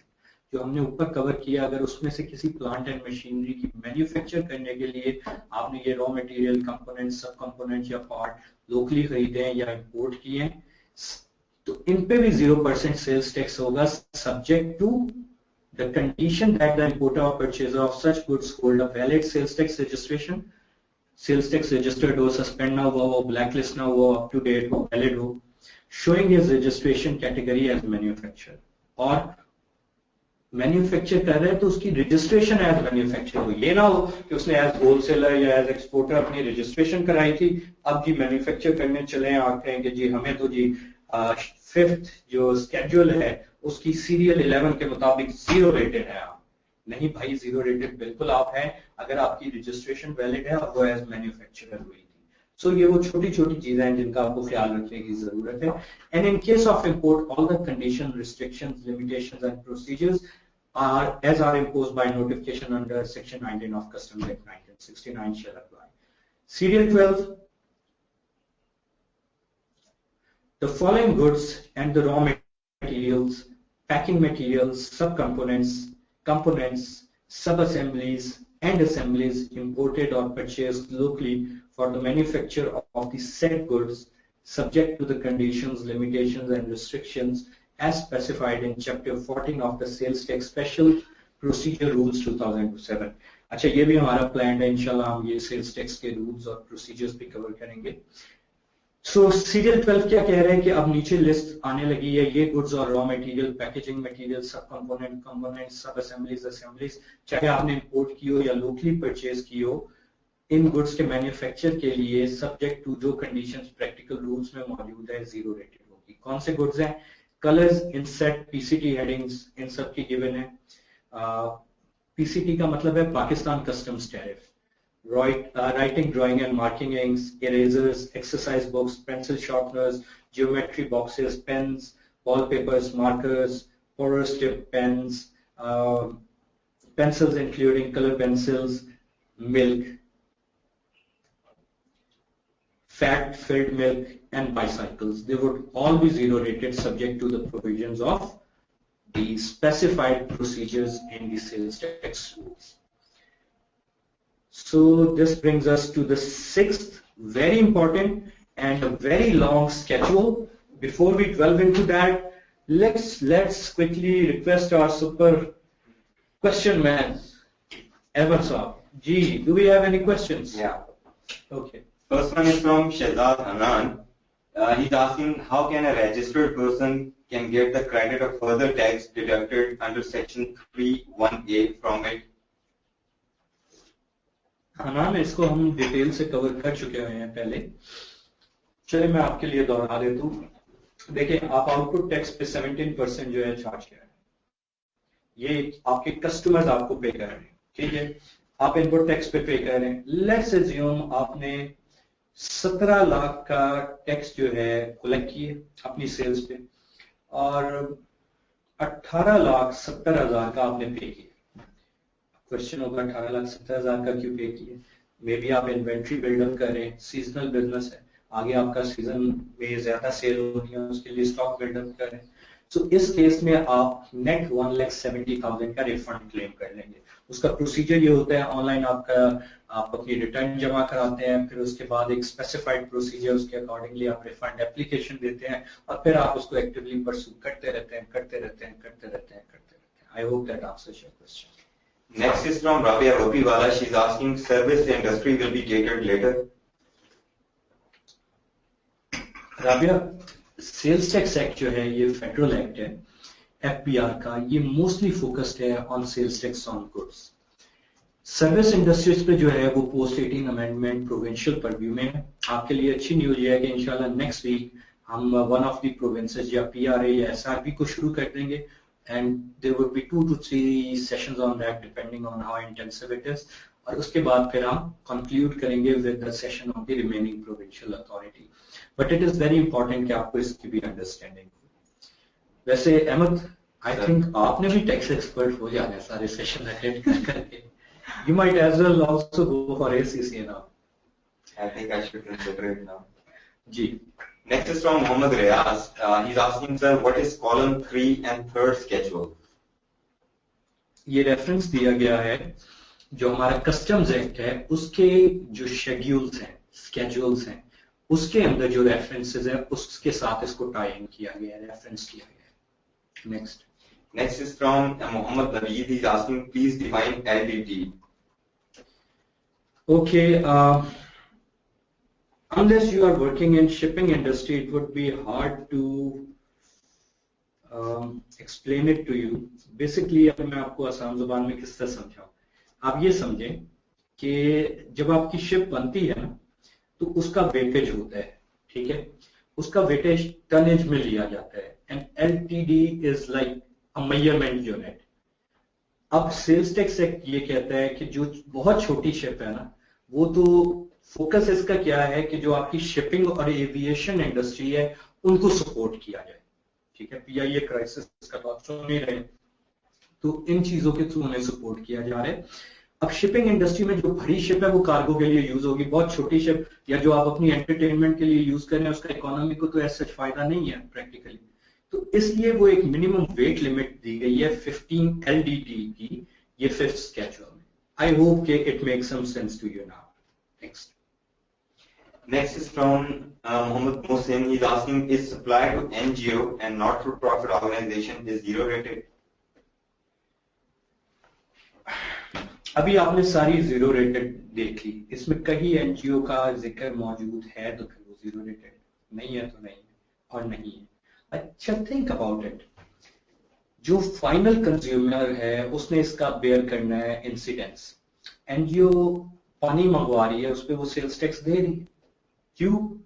NGO का मतलब क्या है? वो नॉट फॉर प्रॉफिट है, वो बिजनेस नहीं कर रही, वो क्लेम नहीं कर सकती इनपुट टैक्स. वो ये नहीं कह सकती मैंने जी 50,000 इनपुट टैक्स पे कर दिया सेल्स टैक्स, तो अब मैं सेल्स करने लगी हूँ 25,000 मुझे उस पर होगा, मुझे 25,000 का रिफंड दे दें. No, you are not doing the business, you are not for profit, you can't claim that adjustment. Day to day जो लिविंग एक्सपेंडिचर्स हैं या जो आपकी नेसेसिटीज हैं उनके ऊपर जो इनडायरेक्ट टैक्सेस हैं, जैसे आम कंज्यूमर बेयर कर रहे हैं, NGO भी बेयर कर रही है. NGO की मीटिंग है, वो पानी की बोतलें मंगवा के रख रही है, उन पानी की बोतलों की कीमत के अंदर सेल्स टैक्स मौजूद है. Next. Next is from Mohammed Mohsin. He's asking, refer to serial 6A, should we contest before purchasing machinery? Contest? I think you mean to say verify. Please elaborate. Next. Next is from Mason Lada. He's asking, can you please explain what a manufacturing bond is and its relevance with regards to sales tax, if any? Okay, we haven't covered manufacturing bond. Indemnity bond को हमने cover किया manufacture के हवाले से कि अगर वो machinery import कर रहा है, एक्सपोर्ट प्रोसेसिंग जोन में ला रहा है या लोकली खरीद रहा है, तो उसको ये इंडेमनिटी बॉन्ड देना होता है कि ये 5 साल तक मशीनरी वो वहां से नहीं निकालेगा without prior approval and permission. Next is from Imran Khan. He's asking, does milky drinks include milk packs in third schedule? Milky drinks. We have milk specifically here. We have fat milk. We have milk under our fifth schedule. So आप third schedule को क्यों refer कर रहे हैं उसमें? I think he just wanted the clarification. So no, milk falls under the fifth schedule. Next is from Mohammed Tasdeeq. He's asking if the purchaser in EPZ do not comply or partially comply with the conditions of 6A. Example, 5 years condition. D, and the supplier has made supplies as zero rated. Does the law demand sales tax on standard rate from the supplier to be charged? Obviously, indemnity bond आपने दिया हुआ है ना, वो इसलिए लिया जाता है कि अगर आप वायलेट करें कोई भी कंडीशंस, then उस indemnity bond से वो आपको चार्ज करेंगे. Next is from Faisal Manzoor. He's asking if we have been paying incorrect amount of input tax and we buyer user have identified it, what should be the course of action? Rectify it and make the adjustment in the next available return. Both of you, not just one. Next is from Rabia Vapiwala. She's asking, under which schedule is service industry catered? Rabia, listen very attentively. Sales tax on services post 18 amendment falls under the purview of provincial authorities. Today we are covering Sales Tax Act 1990, which will conclude today, inshallah. And this primarily focus on sales tax on goods. So the schedules also primarily focus on sales tax on goods. Okay? We will be covering sales tax on services, the provincial authorities acts, in the coming sessions from next week, inshallah. Next. Next is from Rahim Akbar. He's asking why fertilizer manufacturing companies charge sales tax on market retail price in respect of actual selling price. Because it's required to be charged on retail price. Next is from Daniel. Section 6A, fifth schedule. Section 6A, fifth schedule mean if is it only for supply to export processing zone and subsequent export, or only supply to EPS? Okay, here we are, 6A. It is intended for supplies of locally manufactured plant and machinery of the following specification to exporters in the export processing zone. यानी ये जो आपने machinery खरीदी है ना, ये supply की है, इस मशीनरी के ऊपर जीरो रेट है और ये बड़ी मटेरियल अमाउंट होती है. आमतौर पे जो आपका प्लांट आ रहा होता है ना, वो बड़ा कॉस्टली होता है, तो उसको जीरो रेटेड करने के हवाले से ये सारी प्रोविजंस हैं और इसकी कंडीशंस हैं. Next. Next is from Shehzad Hanan. He's asking, I think further tax charged by utility companies cannot be refunded. Is it true? Which further tax charged by utility companies? Specify. From registered persons. But which one? Your utility companies are also withholding the taxes on behalf of federal excise duty, on behalf of even an element that was said to be of income tax, etc., etc. So if you are only referring to the sales tax, you make an adjustment, but practically, yeah, you can't get the refund for that. Next is from Walid Mujahid. He's asking, can we adjust input tax from zero rated with standard rated output? Yes. लेकिन आपने जो कहा है ना, input tax from zero rated with standard rated output, इसका मतलब पता है क्या है? इसका मतलब है कि जो सप्लाई आप खरीद रहे हैं उस पर आप 0% दे रहे हैं, जो आप बेच रहे हैं शायद वैल्यू एडिशन के बाद उस पर आप 17% ले रहे हैं, तो इस एडजस्टमेंट का मतलब ये है कि वो 17% आपने गवर्नमेंट को देना है, कोई रिफंड नहीं है. I hope that is clear now. Next is from Mohammed Daniel. Every good supplied or purchased from export processing zone is considered as import and export, and all documentation is required for normal import export. Why is that? Because this is an export zone. It is considered. देखें वहाँ पे special tariff है, आपके rest of Pakistan में normal tariff area है. ये zone create इसलिए किए गए थे कि एक्सपोर्ट को बढ़ावा दिया जाए, तो वहां से जो गुड्स निकलते हैं they are supposed to be intended for export, hence the relevant laws apply. Next. Another one from Mohammed Daniel. Section 6A, petroleum crude oil. Kindly define how is it zero rated? How it is zero rated? It is zero rated. How it is zero rated? Okay, it is very clear. Petroleum crude oil वो नहीं जो आपको petrol पंपों में आपकी गाड़ी में डाला जा रहा है. क्रूड ऑयल होता है वो बेसिक रॉ फॉर्म जिसके ऊपर प्रोसेसेस करके वैल्यू एडिशन होती है, कन्वर्ट किया जाता है. जो आपकी गाड़ियों में डाला जाता है उस पर माशाल्लाह बहुत टैक्स है. So don't confuse it with that. I think he probably wanted this clarification. Next. Naveed Heather is saying, sir, can I have your email ID? As during your lecture you said that if you want to discuss your specific queries, then discuss those via email. Sure, Naveed. I will be sharing my details at the end of the session. So stay tuned. Just like a couple of hours left. Rabia Wapiwala is asking what would motivate NGO for sales tax then if they cannot claim it? Why would NGO be motivated for sales tax? NGO is not in it for business, is it? If it, then it's not NGO. ठीक है, that is just a cost of doing business. ये ऐसे ही है कि आप कहें जी NGO को बिजली का बिल क्यों देना पड़ रहा है? देना पड़ेगा भाई, उसने अगर काम करना है. एनजीओ ने जी वो तो नॉन प्रॉफिट काम कर रही है, उसको किराया क्यों देना पड़ रहा है? That is a cost. Similarly this is also a cost. Simple as that. Next is from Muhammad Sharik Shakil. He's asking whether a manufacturing company can claim sales tax paid on third schedule items as input tax. Obviously, yes. Why not? Next is from Imran Khan. He's asking what happens if one supplies foreign machinery for which there is no domestic substitute to EPZ under such schedule. That's fine. That is also covered there as long as you are providing it to export processing zone. और जिसको आप दे रहे हैं वो ये indemnity bond देता है, तमाम requirement fulfill करता है. Zero rated, no problem. देखिए इंपोर्ट तो उसमें कवर्ड है, मैं आपको दिखा देता हूँ. लेट्स क्विकली गो देयर, क्योंकि इसके हवाले से बार बार सवाल आ रहे हैं.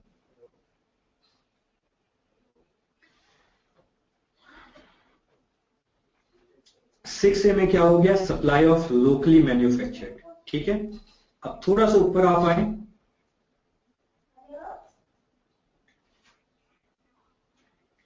6 में supply of locally manufactured, and where was the other one? Oh, it's not here, it's in the next schedule.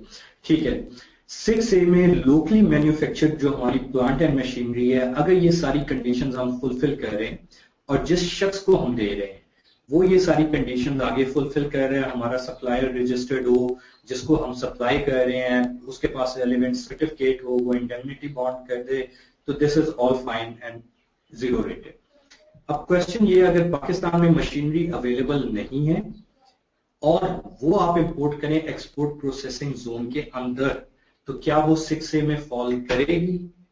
No, वो 6A में फॉल नहीं करेगी. Next. Another one from Faisal Manzoor, if an item is zero rated and is exported then imported, then what rate will apply on it? If an item is zero rated, then it would stay zero rated. If an item was otherwise to be standard rated, like by virtue of export it was to be zero rated, but it is re-imported, then it would revert back to being standard rated. However, if an item was originally zero rated, there is no value addition, composition, nothing changes, the treatments, etc. are same, then it should stay the same. Next. Next is from Ikram Bhatti. He's asking, Schedule 3rd products are being sold at higher price than the printed price. Can you please brief on it about GST position? Schedule 3 products are being sold at higher than the printed price, where if anybody is doing such a thing, that is wrong, that is a malpractice. The price that is specified is the price on which it is to be sold. In fact, we covered in detail previously too, and during this statutes we reverted back to the main body of the Act to refer to it, that when you are charging these standard rates, you have to specify as per Section 3 of the Sales Tax Act, the amount on which you are charging the sales tax amount you are charging, and the total amount, legibly and clearly on your products. If you are not doing that, you are in violation, and you can be penalized for that, which we already extensively covered as to what they could be, as well as including imprisonment. Next. Next is from Shehzad Hanan. He's asking, further tax under Section 3(1)(a) is not refundable to registered person. If deducted erroneously, is it true? No. Next is from Walid Mujahid. Let me clarify this. It requires a bit of detail. क्या नाम था इनका जिन्होंने पूछा था? Shehzad Hanan. Shahzad.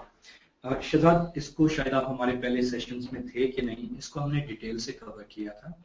अगर आपने erroneously deduct कर दिया है तो इट वुड डिपेंड कि have you passed on the incidents to your customer. अगर तो आपने कस्टमर को इंसिडेंट्स पास कर दिया, then you can't claim for it. अगर इंसिडेंट्स अभी पास नहीं हुआ and you are within that time period, specified conditions meet हो रही है, देन यू मे बी एबल टू एडजस्ट फॉर इट. ठीक है, so it would depend on the exact situation whether the incidents has been passed और नॉट. अब हमारा जो वाइमियो का चैनल है ना, ACCA का, vimeo.com/ACCA पाकिस्तान, उस पे हमारी सेल्स टैक्स की 1 और 2 को जरूर सुन लेना. यू विल बी क्लियर इंशाल्लाह. Next. Walid Mujahid is asking, can suppliers change their characteristics depending of use? A generator for personal use will be standard rated supply, but if to be used in manufacturing plant, it will be zero rated. Am I right? Partially. If the generator is required to make the plant and machinery locally assembled, manufactured work, and it can't run without it, I mean it has to be connected somewhere or something, then yes. If it's just an ancillary thing to ensure uninterrupted power supply, then you have to look at those provisions. So yeah, partially possible, not always. Next. Next is from Mohammed Mohsin. He's asking, who will pay retail sales tax to FBR? Shopkeeper, wholesaler, or manufacturer? Everyone is paying the relevant sales tax to FPR. For example, let's begin with the chain. देखिए जैसे आपने अपनी SSC studies में पढ़ा है ना VAT का concept, इसका और वैट का चेन सिमिलर ही है, डिफरेंसेस कुछ और हैं जो मैंने आपको बता दी। एक मैन्युफैक्चरर ने एक मैन्युफैक्चर की चीज लेट्स अज्यूम स्टैंडर्ड रेटेड थी, उसने वो सप्लाई की होलसेलर को, ठीक है। अब होलसेलर ने उसको इनवॉइस किया, उस पर उससे सेल्स टैक्स भी लिए। होलसेलर ने आगे उसको से किया कि इसको बोला मैन्युफैक्चरर ने इनवॉइस किया होलसेलर को और उस पर उसने वो अपना सेल्स टैक्स रख लिया। होलसेलर ने आगे इनवॉइस किया लेट्स से रिटेलर को, रिटेलर को उसने जो इनवॉइस किया उसमें उसने अपना सेल्स टैक्स ले लिया। रिटेलर ने आगे इनवॉइस किया एंड यूजर को, उस पर उसने अपना सेल्स टैक्स ले लिया। अब इन सब ने जो सेल्स टैक्स कलेक्ट किया है वो ये सेल्स टैक्स आगे एफपीआर को दे रहे हैं। फाइनल सेल्स टैक्स कौन बेयर कर रहा है? And user. फर्क क्या है कि मैन्युफैक्चरर जो है वो अपनी इनपुट पे जो सेल्स टैक्स पे कर रहा है उसको इसके अगेंस्ट एडजस्ट कर सकता है रेलेवेंट टैक्सेबल सप्लाईज पे जो है। इसी तरह जो होलसेलर है वो अपनी इनपुट यानी परचेजेस पे सेल्स टैक्स इसके अगेंस्ट एडजस्ट कर सकता है। जो आपका रिटेलर है वो कर सकता है, जो आपका एंड यूजर है वो नहीं कर सकता। Same thing that we discussed in the case of NGO, right? Okay. Next is from Mohammed Sharik Shakil. He's asking whether sales tax on service, provincial tax, can be net off with sales tax on supplies, federal tax. 2014-15 में there was an MOU signed between FPR, PRA and SRB जिसमें ये किया गया था कि under certain conditions provincial sales tax allow कर दिए गए हैं FPR की रिटर्न में एडजस्ट करने के लिए। Next is from Hidayatullah. He's asking, kindly explain Section 65D equity investment by a new industrial undertaking exemption for 5 years. Although irrelevant for today's topic, but I am facing these issues nowadays. How tax and accounting carrying value will be calculated after 5 years for deferred tax comparison? Okay, why don't we do this कि पहले हम थोड़ा सा relevant questions को answer कर लें, schedules को cover कर लें। मुझे उम्मीद है कि हमारे पास टाइम होगा, तो फिर ये जो अब हमने रिवाइज करने हैं ना सेक्शन 65 और ऑल दीज, इसको फिर हम उस वक्त देख लें। आई एम क्वाइट श्योर के we should have some time today to address these question. In any case I will be sharing my contact details to answer if you want to. और हाँ, वो ईमेल पे आप में से काफी दोस्तों का ये सवाल आया था जो मैंने अभी आंसर कर दिया प्रोविंशियल टैक्सेस की एडजस्टमेंट का। तो आई बीन एक्सट्रीमली बिजी क्योंकि टैक्स डेडलाइन थी, तो काफी ईमेल्स तो मैंने रिस्पॉन्ड किए हैं, कुछ अभी रहती थी, तो आई होप कि जो रहती थी they are able to hear the answer from here today. Next is from S.N. Ahmed. He's asking, is there any schedule or SRO which directly highlights zero exempt supplies? Because sometimes it gets confusing to find out if a single supplier supply you different types of goods. Different types of goods. Yes, we are just covering that, my friend. जो हमने अभी 5th schedule किया वो zero rated को cover कर रहे हैं, या अभी हम 6th schedule करेंगे जो exempt items को करते हैं. So you'll see that. Next is from Muhammad Ali. He's asking, a leasing company purchase commercial vehicle and lease the same vehicle in sin. How can this company claim its import tax? As purchase of goods belong to federal sales tax and services belongs to SRB. Repeat the transaction. The company leased the vehicle from? A leasing company purchased commercial vehicle and leased the same vehicle in sin. How can this company claim? Hang on. It purchased a commercial vehicle where? That's the important question. Clarify that and I'll be able to answer it. Next is from Muhammad Daniel. Do you mean any exempt supplies which are exported, they automatically become zero rated? No. I mean, what are you exactly referring to? If you are referring to any specific clause, please refer to that. If you are referring to general exports, no, they remain zero rated. They don't become exempt. But there are certain provisions where exempt items may become zero rated if a manufacturer is exporting them. Okay? Next is from Muhammad Atif Saeed. He's asking, does steel products like tanker, gas come in zero or exempt supplies? Just bear with me. अभी हमने zero rated तो cover कर लिया है ना, आपने देख लिया. Exempt हम अभी cover करने लगे हैं 6th schedule में. Shehzad Hanan is asking, my question is from buyer prospect, not from seller. Can registered person claim credit of further tax under section 3(1)(a) deducted from it erroneously? Obviously जो आपसे deduct हुआ है आपको invoice issue हुई है आप तो उसका क्लेम कर लेंगे अगर आपको फिर रेलिवेंट एडजस्टमेंट नोट इशू हो तो अगले पीरियड में जब वो नोट एडजस्टमेंट नोट आपको रिसीव हो गए हैं आप उसके अकॉर्डिंगली अपनी रिटर्न में एडजस्ट करेंगे अपनी next Last question from Shehzad Sultan. He's asking, what are the implications of sales tax for non-government organizations? I think we discussed it लेकिन मैं अगेन बता देता हूँ देखिए आपकी एनजीओ या एमपीओ नॉन गवर्नमेंटल ऑर्गेनाइजेशन या not for profit organizations are not doing taxable supplies वो नॉर्मली सोशल वर्क कर रहे हैं और at least are suppose to do social work और नॉट फॉर प्रॉफिट ऑपरेशंस तो उनके सिनेरियो में तो ये होगा कि जो इनपुट टैक्स वो कर रहे हैं उसको वो क्लेम नहीं कर सकते क्योंकि उनकी कोई टैक्सेबल उसका आउटपुट तो है नहीं so and they are not like businesses they are not registered person per se if they are providing any such services जहां पे उनका कोई ऐसा रूम हो रजिस्ट्रेशन करके although मेरे एक्सपीरियंस में आज तक जितनी एनजीओज है और एनपीओज आई है they have opted not to go for that route because this is not their prime focus they are more focused on the social work they are doing and this is taken just as a cost of the business क्योंकि वो इस तरह की supplies तो नहीं आमतौर पे कर रहे होते ना कि लेके कहीं आगे सेल वगैरह कर रहे हो they are doing it for a social purpose anyway इसको हमने डिटेल से पहले 2-3 दफा डिस्कस कर लिए so I think that's pretty much clear it's almost 3:11 with me we have 4 minutes and we need to start the new schedule so I think why don't we take a tea break now and I'll see you all in 15 minutes. It's almost 3:11 with me. So I'll see you all at 3:26 sharp. And then we'll finish our next few important schedules जो आपके question exempt items के हवाले से आ रहे थे उनको भी हम डिटेल से कवर कर लेंगे. So I'll see you in 15 minutes. Thank you.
Assalamu alaikum. Hello and welcome back to all of you. So the final session of the day.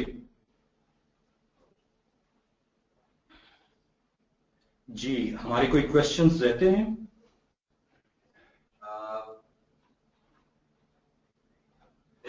Not so many, just one. Ji please proceed. Action number has asked, is sales tax to be applied transport who are transporting employees intercity? If you are using company's own transport, then obviously it's not applicable. If you are using a transport company providing services for you, yes, it may be. And there is one more from Shehzad Abid. He has asked, as I am a banker, it is very difficult to submit branch-related sales tax. Earlier, branch was exempted. Well, you can always hire us for you. We can get it done for you. Okay, guys, बहुत अहम आपका schedule हम आप cover करने लगे, बहुत तवज्जो दीजिएगा. 6 स्केड्यूल जैसे हमने डिस्कस किया, पहले स्टैंडर्ड रेटेड आइटम्स आपकी आई हैं, फिर हमने 5th स्केड्यूल में आपकी 0 रेटेड कवर किया, हम 6 स्केड्यूल की तरफ जा रहे हैं. तो लेट्स क्विकली सी, यहाँ पे लिखा हुआ है ना सेक्शन 13. तो मेन बॉडी ऑफ एक्ट को मैं आपको दिखा देता हूँ, स्पेशली उन लोगों के लिए जिन्होंने पहले 2 सेशन हमारे साथ ज्वाइन नहीं किए थे. अगेन पहले दोनों सेशन की रिकॉर्डिंग्स आपके पास वाइमियो पे अवेलेबल है, एसीसीए के चैनल में. एक चीज और, मुझे पता है हम बहुत बेसिक डिटेल से लेके चले, क्योंकि हमारे पास एक बहुत डाइवर्स पोर्टफोलियो ऑफ अटेंडीज है. हमारे पास माशाल्लाह CFOs, finance directors, head of audits मौजूद हैं. दूसरी तरफ हमारे पास बेसिक हमारे एफिलिएट्स भी मौजूद हैं. तो हमारी जो एम और डायरेक्शन है वो ये है कि इन सब के लिए हम कवर करें. जो हमारा स्कोप था सेशन का वो अल्हम्दुलिल्लाह हमने पूरा कवर किया. वो ये बेसिक लॉ कवर करना था. एक दफा हमें इस बेसिक लॉ की अंडरस्टैंडिंग हो गई, इसके ऊपर आगे फर्दर हमने जो रेलिवेंट रूल्स है उनको मास्टर करना है. वंस दैट इज डन, फिर हम कॉम्प्लेक्स इश्यूज की तरफ जाएंगे जो इवेंचुअल हमें एक एक्सपर्ट लेवल एक्सपर्टिस पे लेके जाएगा. इसी हवाले से हमारी इंशाल्लाह नेक्स्ट वीक से जो ट्रेनिंग सेशंस की सीरीज होगी उसमें हम दोनों प्रोविंशियल एक्ट्स को कवर करेंगे. So with that let's continue. 6 schedule के हवाले से हम सेक्शन 13 को देख रहे हैं. About exemptions, it says, notwithstanding the provisions of section 3, supply of goods or import of goods specified in the 6th schedule, see how it ties up, shall subject to such conditions as may be specified by the federal government be exempt from tax under this act. So 6th schedule जो है जैसे मैंने आपको बताया exempt items के हवाले से. So let's quickly go back to our 6th schedule. Again 6 schedule में आप देख सकते हैं कि आपके सामने 3 कॉलम बने हुए हैं. ये टेबल 1 है इंपोर्ट या सप्लाईज के हवाले से. आपका पहला कॉलम है सीरियल नंबर, दूसरा कॉलम है डिस्क्रिप्शन, तीसरा कॉलम 3rd स्केड्यूल की तरह हेडिंग नंबर्स हैं of the first schedule to the customs act 1969 4 of 1969. ये अगेन जैसे मैंने आपको डिटेल से पहले बार बार बताया है, कस्टम एक्ट के साथ क्लोजली टाई अप है, उसके रेफरेंस दिया हुआ है, उससे टाई इन किया हुआ है कि उसके फर्स्ट स्केड्यूल में किस रेफरेंस से इन चीजों का जिक्र है. सो लेट्स सी कि किन आइटम्स पे हमने देख लिया स्टैंडर्ड रेट है, किन पे 0 रेट है. अब कौन सी आइटम्स एग्जेम्प्ट है? अगेन एग्जेम्प्ट का स्टेटस क्यों इंपॉर्टेंट है एज कंपेयर टू 0 रेटेड? क्योंकि अगर आप एग्जेम्प्ट सप्लाईज में इन्वॉल्व हैं तो आप इनपुट टैक्स एडजस्टमेंट यानी which can lead to a possible refund or lesser tax to be paid claim करने की पोजीशन में नहीं है. Not really lesser tax exempt है तो आप आउटपुट टैक्स पे क्या कलेक्ट करना, आप रिफंड नहीं क्लेम कर सकते, इनपुट टैक्स एडजस्टमेंट क्लेम नहीं कर सकेंगे. ऑन दी अदर हैंड जैसे मैं आपको पहले बता चुका हूँ 0 रेटेड आइटम्स पे ये इशू आपको फेस नहीं होता. सो सबसे पहले live animals and live poultry है, they are exempt, no sales tax and no input tax adjustment if you are only dealing in it. Meat of bovine animals is bovine as a category, sheep and goat excluding poultry and offal, whether or not fresh, frozen or otherwise preserved, exempt. Fish and crustaceans excluding live fish, whether or not fresh, frozen, or otherwise preserved. 4 to 10 serial numbers have been omitted. 11 eggs, including eggs for hatching. अगर आप chicken farming कर रहे हैं वहाँ पे आपने hatching के लिए एग्स रखे हैं वो भी एग्जेम्प्ट है. अदरवाइज आप एग्स पोल्ट्री की सप्लाई वगैरह कर रहे हैं they are exempt. Live plants, including bulbs, roots, and the like, exempt. Edible vegetables, including roots and tubers, except where potatoes and onions, whether fresh, frozen, or otherwise preserved, example in cold storage, but excluding those bottled or canned, exempt. Also, pulses are exempt. Edible fruits, including imported fruits, except fruits imported from Afghanistan. क्योंकि वो FTA free trade agreement के अंदर आते हैं. Whether fresh, frozen, or otherwise preserved, but excluding those bottled or canned. Red chilies, excluding those sold in retail packaging. Retail packaging हमने पहले देख लिया कहाँ पे कवर हो रही है याद है? Third schedule में standard rating. Excluding those sold in retail packaging bearing brand names and trademarks. Ginger, excluding those sold in retail packaging bearing brand names and trademarks. Turmeric, excluding those sold in retail packing bearing brand names and trademarks. Cereals and products of milling industry. Seeds, fruits, and spores of a kind used for sowing. Cinchona bark, sugar beet, sugar cane, गन्ने. Edible oils and vegetable ghee, including cooking oil, on which federal excise duty is already charged, levied, and collected by a registered manufacturer or importer, as if it were a tax payable under Section 3 of the Act. Exemption of this entry shall not be available to distributors, wholesalers, or retailers.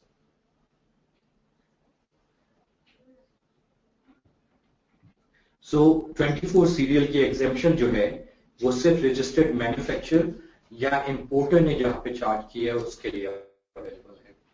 26 is fruit juices, about fruit juices whether fresh, frozen, or otherwise preserved, but excluding those bottled, canned, or packaged. So ये आप bottle juice ले रहे हो, जहन में यही सवाल आपके आना चाहिए था कि डब्बे पे तो लिखा होता है सेल्स टैक्स. वो एग्जाम्प्ट नहीं है, वो थर्ड स्केड्यूल में आ रहा है जो भी ब्रांडेड आइटम है पैकेज में है. यहाँ पे वैसे जो फ्रेश जूस आपको ऊपर मिल रहा है वो एग्जेम्प्ट आइटम है. Ice and water, excluding those for sale under brand names और ट्रेडमार्क, उन पे सेल्स टैक्स होता है. Table salt, including iodised salt, excluding salt sold in retail packing bearing brand names and trademarks. Glass bangles, so good news for girls, especially on Eid. Exempt. Holy Quran, complete or in parts, with or without translation, Quranic verses recorded on any analog or digital media or other holy books. Exempt. Newsprint, newspapers, journals, periodicals, books, but excluding directories. Directories are not exempt. All of the rest are exempt. Currency notes, bank notes, shares, stocks and bonds, इनके जो certificates हैं ये जो हैं ये sales tax से exempt है. Obviously आप जो स्टॉक मार्केट पे ट्रेडिंग करते हैं उस पर आप सेल्स टैक्स नहीं पे करेंगे. Silver in unworked condition, gold in unworked condition यानी प्योर कंडीशन, उसको आपने मोल्ड करके जेवर में नहीं कन्वर्ट किया. Monetary gold, dextrose and saline infusion giving sets, ये मेडिकल है कि सलाइन वाटर आप देते हैं, डेक्स्ट्रोज देते हैं, along with empty non-toxic bags for infusion solution. Dextrose and saline infusion giving sets, artificial parts of the body, intraocular lenses and glucose testing equipment. Medical items and exempt items. Goods imported by various agencies of the UN, United Nations, diplomats, diplomatic missions, privileged persons, and privileged organizations which are covered under various acts and orders, rules and regulations made thereunder, and agreements by the federal government provided that such goods are charged to zero rate of custom duty under Custom Act 1969. UN, diplomats, diplomatic missions, other privileged organizations जो import करती हैं goods, अगर वो Customs Act के तहत zero rated हैं तो Sales Tax Act के तहत वो exempt है. 47. Import of articles of household and personal effects, including vehicles, and also, this is interesting, pay attention. Import of articles of household and personal effects, including vehicles, and also the goods for donation to projects established in Pakistan, imported by any of the rulers of Gulf Sheikdoms, who is in possession of residential accommodation in Pakistan, and goods including vehicles by the United Arab Emirates dignitaries as are listed in column 2 against heading number 99.05 in column 1 of the first schedule to the Customs Act 1969 for their personal use and for donation to welfare projects established in Pakistan, subject to the similar conditions as are envisaged for the purposes of applying zero rate of custom duty on such goods under the said Act. Okay, this is more a political than an economic insertion here. For obvious reasons, I would not comment on it unless any of you want to know anything about it. 48. Goods imported or supplied under grants in aid for which a specific consent has been obtained from the board, supplies and imports under agreements signed by the government of Pakistan before 30th June 96, provided the agreements contain the provision for exemption of tax at the time of signing of agreement.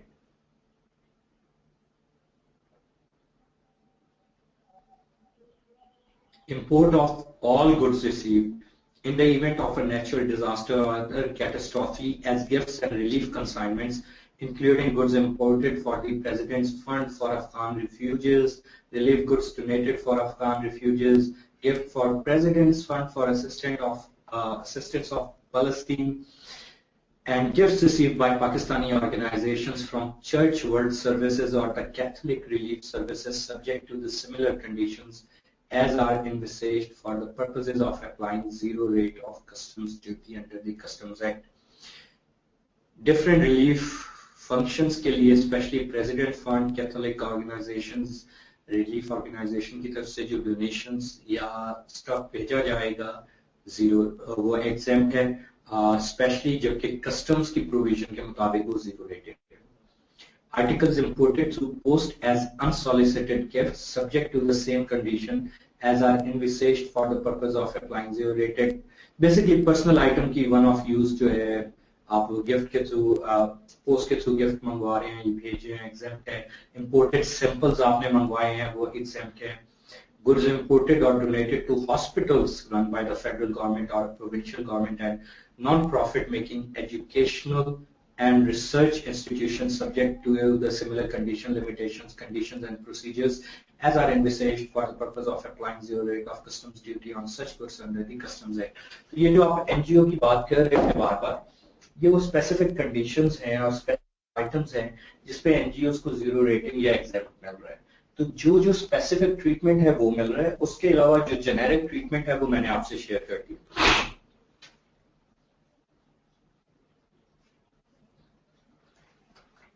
Again, goods supplied to hospitals run by the federal or provincial governments or charitable operating hospitals of at least 50 beds or more, or the teaching hospital of statutory universities of 200 or more beds.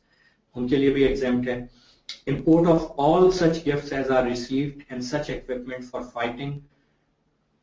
वो तमाम gift या equipment जो आप import करें for the purpose of fighting TB, leprosy, AIDS and cancer, and such equipment and apparatus for the rehabilitation of the deaf, blind, crippled or mentally retarded as are purchased or otherwise secured by a charitable non-profit making institution. So again ये NGO का यहाँ पे concept आपके आ गया है. Solely for the purpose of advancing declared objectives of such institution subject to the similar conditions as again वही same legal language है envisaged and for the purpose of applying zero rate of custom duty under Custom Act 1969. Educational, scientific and cultural material imported from a country signatory to UNESCO agreement or a country signatory to bilateral commodity exchange agreement with Pakistan. Rest वही है same conditions as the Customs Act. Import of replacement goods supplied free of cost in lieu of defective goods imported, subject to similar conditions as are envisaged, same there as before. Goods including dry fruits imported from Afghanistan, temporarily imported into Pakistan, meant for subsequent export, charged to zero rate of custom duty, subject to similar restriction, limitation and conditions, procedures as are envisaged for purpose of applying zero rate of customs duty under Customs Act 1969 would be not zero rated, exempt. Import of ship stores subject to procedures, conditions and restrictions as may be specified by the Collector of Customs. In this behalf, including those consignment of such stores that have been released without charging sales tax since 1st July 98, but excluding consignment of ship stores as have been cleared on payment of sales tax. Artificial kidneys, eye cornea, basically medical items के ऊपर आपको exemptions हैं, contraceptive हैं, accessories हैं, goods produced and manufactured in and exported from Pakistan, which are subsequently imported back in Pakistan within 1 year of their exportation, provided certain conditions are met. Personal writing apparel and bona fide baggage imported by overseas Pakistanis and tourists, if imported under various baggage rules. जो आप अपना hand baggage दूसरी चीजें ला रहे होते हैं, generally उस पर कोई सेल्स टैक्स या एक्साइज ड्यूटी नहीं लग रही होती, but they are certain items जिन पे लगती है. Goods and services purchased by non-resident entrepreneurs and in trade fairs and exhibitions, subject to reciprocity and such conditions and restrictions as may be notified by board. Uncooked poultry meat, milk, milk and cream concentrated or containing added sugar or other sweetening matter, excluding that sold in retail packaging under brand name are exempt. The ones sold under retail packaging or brand name are not. Flavored milk, again, excluding that sold in retail packaging under a brand name. ये आप जितनी insertion देख रहे हैं, clauses 173 to 73, 45, all the way to 80. These are brand new insertions from Finance Act 2015. So again, yogurt, whey, butter, desi ghee, cheese, processed cheese, not grated or powder, excluding those that are sold in retail packaging or a brand name, are exempt. Those sold under retail packaging and brand name, they are not. And most of them are charged under third schedule. Cottonseed, frozen, prepared or preserved sausages and similar products of poultry meat or meat offal, meat and similar products, preparation for infant use, put up for retail sale, fat-filled milk, colors and set, writing, drawing, marking ink, etc., etc., etc. It's pretty much straightforward. Construction material to Gwadar export processing zones in West West and to export processing zone Gwadar for development of zones infrastructure. China से जब agreement हुआ था तो ये agree हुआ था कि कोई सेल्स टैक्स हम अपने टैक्सेस उन्हें चार्ज नहीं करेंगे, लीगल प्रोटेक्शन देने के लिए स्केड्यूल में ऐड किया गया था. Raw and picked hides and skins, wet blue hides and skins, finished leather and accessories, components and trimmings, if imported by a registered leather goods manufacturer for the manufacture of goods, only for the purpose of export, provided that relevant conditions are met. ठीक है, I guess this is pretty much straightforward. थोड़ा सा हम यहाँ break ले लेते हैं. 100 serial तो हमने कवर कर ली है. अगर आपके ज़हन में अभी कोई क्वेश्चन है तो please feel free to ask, because after that we'll continue from here.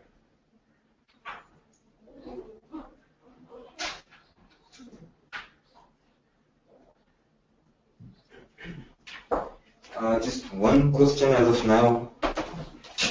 That is from Muhammad Nabil Iqbal. He's asking, few items are PTH in Schedule 3 and Schedule 6 like milk. Please comment on difference. Yeah, they are also in Schedule 5. ये जो आपके सामने code दिया गया है ना, वो code customs act के हवाले से ज्यादा तफसील देता है. पाउडर मिल्क है, उसकी नेचर क्या है, किस पर्पस के लिए है, किस क्वालिटी और ग्रेड का मिल्क है, उस पर डिपेंड करते हैं, उसका ट्रीटमेंट डिफरेंट हो जाता है. Next is from Rabia Wafiwala. She's asking, just kindly can you repeat about gold and silver? I missed that part. Yeah, I knew it. आपका इंटरेस्ट वहीं पे होना चाहिए राबिया. लेकिन थोड़ी सी सैड न्यूज है कि raw unaltered gold or silver जो है they fall in this exempt category. When they are altered, they are not exempt. Next is from Aga Mushtabai. He's asking, black pepper, red chilies, and other similar items purchased in coal form are exempt from tax. However, if the items are processed in powder form by companies and sold, are taxed.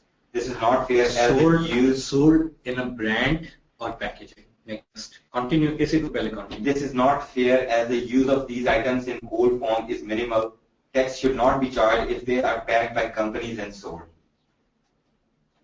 In a way, I agree with you. I would go to the extent that the purpose of indirect taxes and sales tax is to widen the tax net, not to make it a cash cow. I always say कि इसके जो impact होते हैं economy पे, आपकी inflation increase होती है, cost of production बढ़ जाती है, cost of delivery of services बढ़ जाती है, competitiveness internationally कम होती है, GDP की growth, real growth negatively impact होती है, तो tax revenue कम करती है. और direct taxation जो है, that is rather fair. अगर प्रोग्रेसिव बेसिस पे हो, indirect taxation is regressive in nature. लाखों रुपए कमाने वाला भी वही टैक्स दे रहा है जो हजारों कमाने वाले दे रहे हैं. Not fair. So I agree with you, but that is the law of the land, we have to follow. Next. Rabi has commented that I come from a jeweler's family, so it is good news. Certainly my interest. Okay, that's very, very interesting, and congratulations. Now you can go to your family and tell them, look, I found something which can benefit you even more. Next. No more questions. Okay, great. So we'll continue with 102.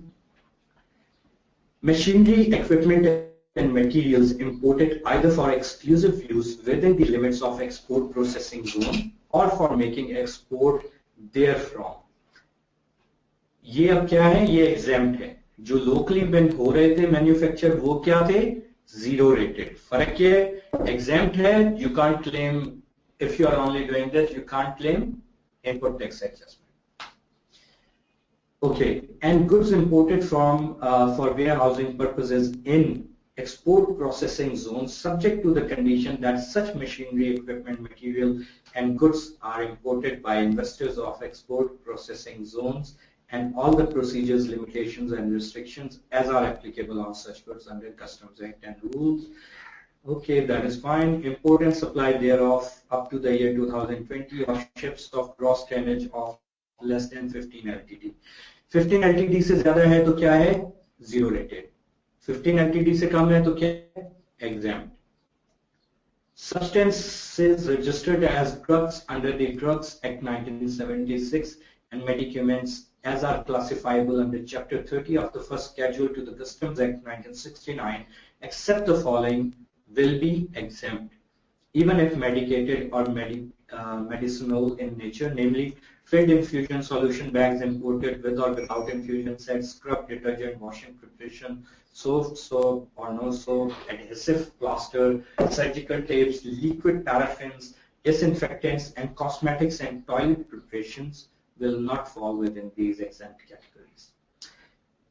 Basically यही है कि जो medical supplies हैं, इसको आप detail से भी देख लीजिएगा, वो exempt है आपकी. इसी तरह halal edible offal of bovine animals भी आपके exempt है. Import supply of iodized salt bearing brand names, trademarks, whether or not sold in retail packing exempt है. Components of sub-components of energy saver lamps जो हैं, वो भी आपके exempt हैं. ये जो एनर्जी पॉलिसी थी उसके हवाले से इंसर्शंस की गई थी ताकि लोगों को एनर्जी सेवर्स की तरफ कॉस्ट बेसिस पे अट्रैक्ट किया जा सके. Goods imported temporarily with a view to subsequent export as concurred by the board, including passenger service item provision and stores of Pakistani Airlines are exempt.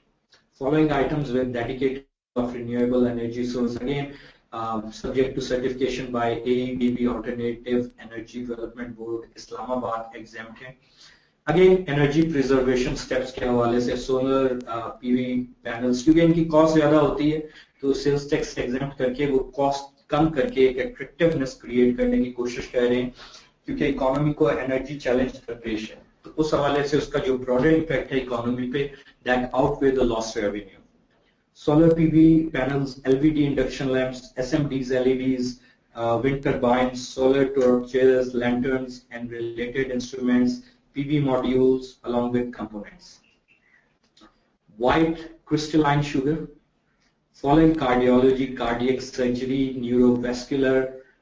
अब ये जो मैं बोल रहा हूँ ना, जो आप में से डॉक्टर हैं या मेडिकल फील्ड से रिलेटेड है उन्हें तो समझ आएगी आसानी से, जो नहीं है उनके लिए मेडिकल की आइटम्स हैं.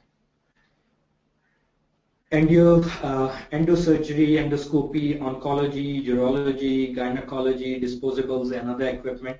Angioplasty products हैं, डिटेल की हुई है. Angiography products हैं, डिटेल की हुई है. Contrast media for angiography और angioplasty है.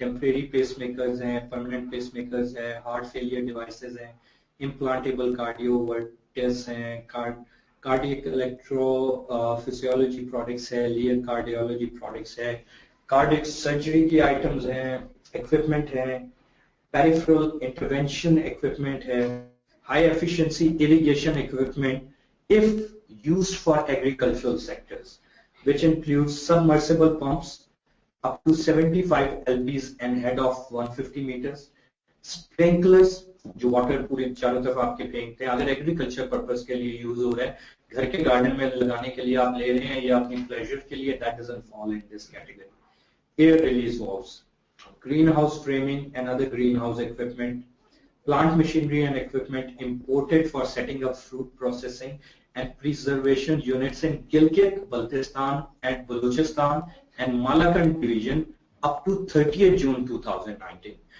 तो ये जो हमारे बैकवर्ड रीजन है उनके लिए इंसेंटिव दिया गया है कि बाद अगर कोई ये यूनिट लगाना चाहें तो उनको ये 2015 में इंट्रोड्यूस किया गया up to 30th June 2019 4 tax years की ब्रेक बन जाती है कि एग्जेम्प्ट आइटम्स कंसीडर किया जाएगा फ्रॉम सेल्स टैक्स परव्यू. इसी तरह plant machinery and equipment imported for setting up any industry in FATA up to 30th June 2019 subject to same conditions and rules. So FATA की भी डेवलपमेंट के लिए ये इंसेंटिव दिया गया है कि 4 टैक्स ईयर्स के लिए कोई सेल्स टैक्स लागू नहीं होगा उन प्लांट मशीनरी पे जो आप इंपोर्ट करें to set up industries there. Again 170 onwards ये जो आपको ब्लू आइटम्स नजर आ रही हैं ये न्यू इंसर्शंस है, फाइनेंस एक्ट 2015 के थ्रू इनको इनेक्ट किया गया है. They include appliances for colostomy, urostomy bag, sorry, they are again medical items, tubular daylighting devices, diagnostic kits or equipments. We'll just skip through these. Self-explanatory. You can go through the list.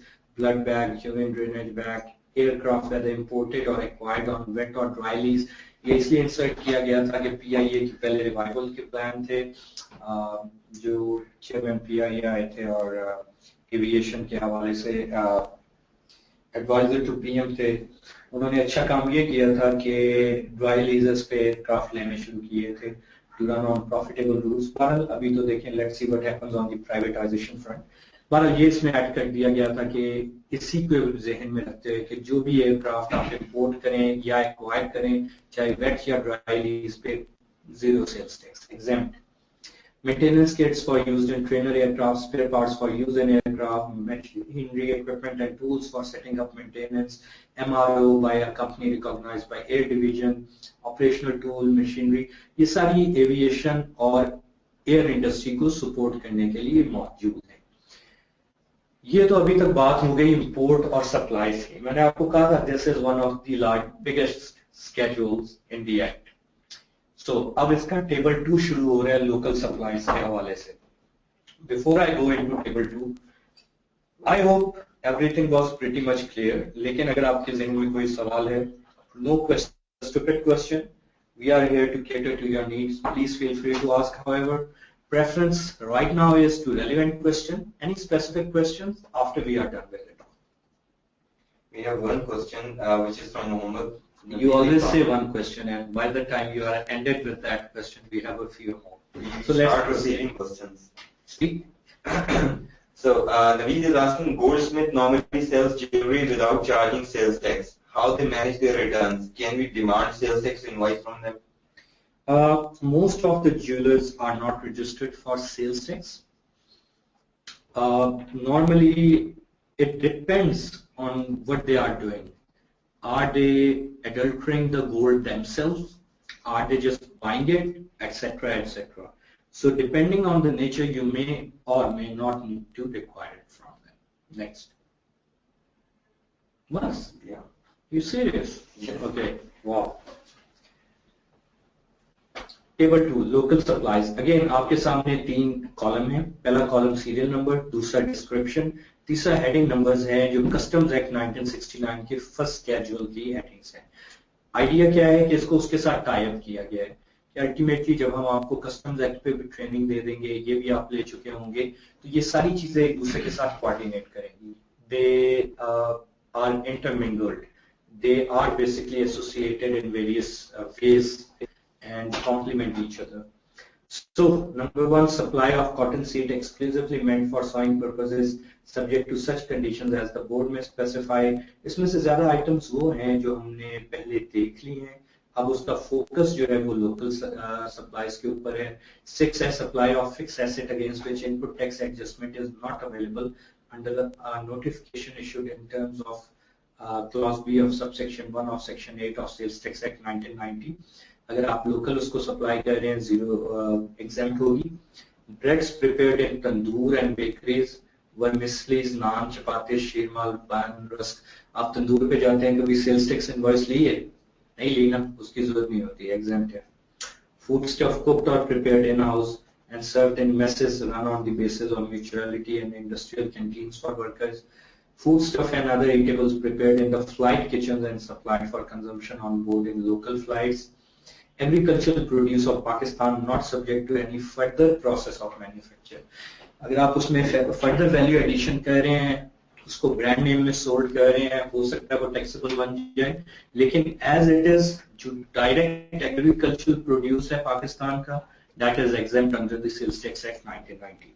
Supply of bare potato and onions, sprinkler equipment, drip equipment, spray pumps and nozzles.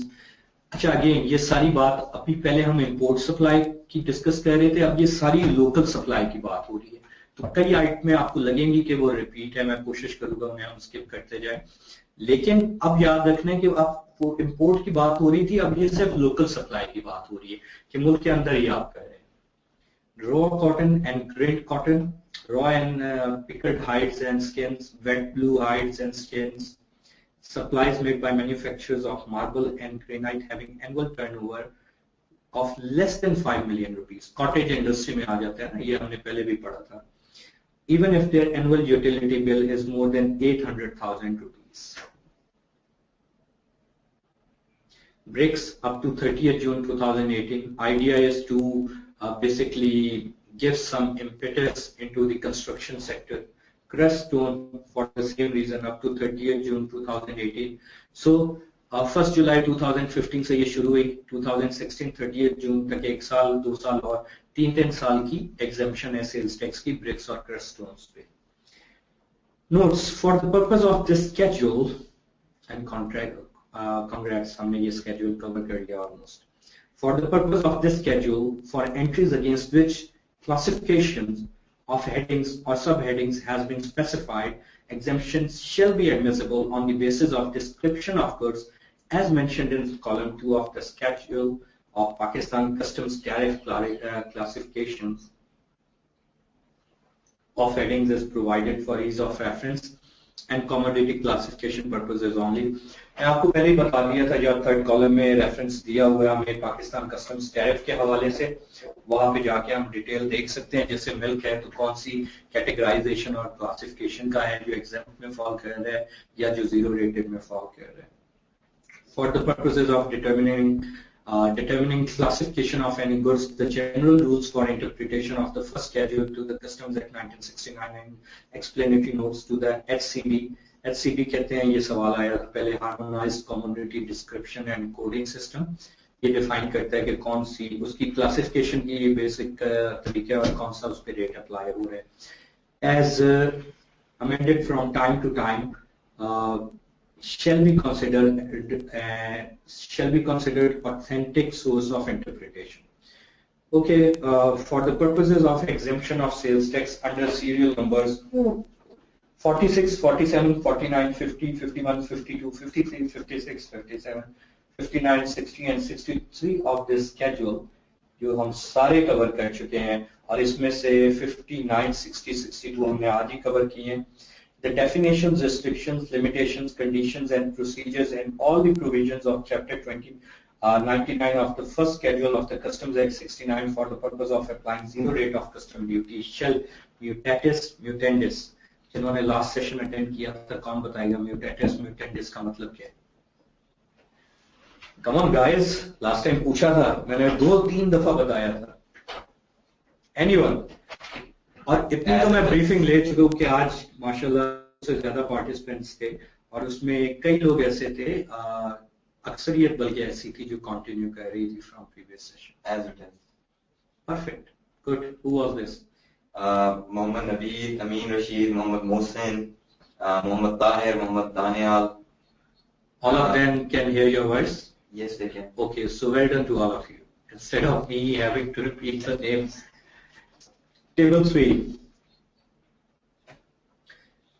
The plant, machinery, equipment and apparatus including capital goods and specified in column 2 of the annexure below, falling under the HS code specified in column 3 of the annexure, which we'll cover in a bit, shall be exempt from the whole of sales tax, subject to the following conditions, beside the conditions specified in column 4 of the annexure, namely, the imported goods as are not listed in the locally manufactured items, notified through a CGO, Customs General Order, issued by the board from time to time or as the case may be certified as such by the Engineering Development Board. Except for serial number 9 and 14 of the annexure, the chief executive or the मेरा ख्याल है पहले annexure देख लें फिर आपको ये समझने में आसानी होगी बजाय इसके कि हम पहले ये बात करें and you are thinking about annexure.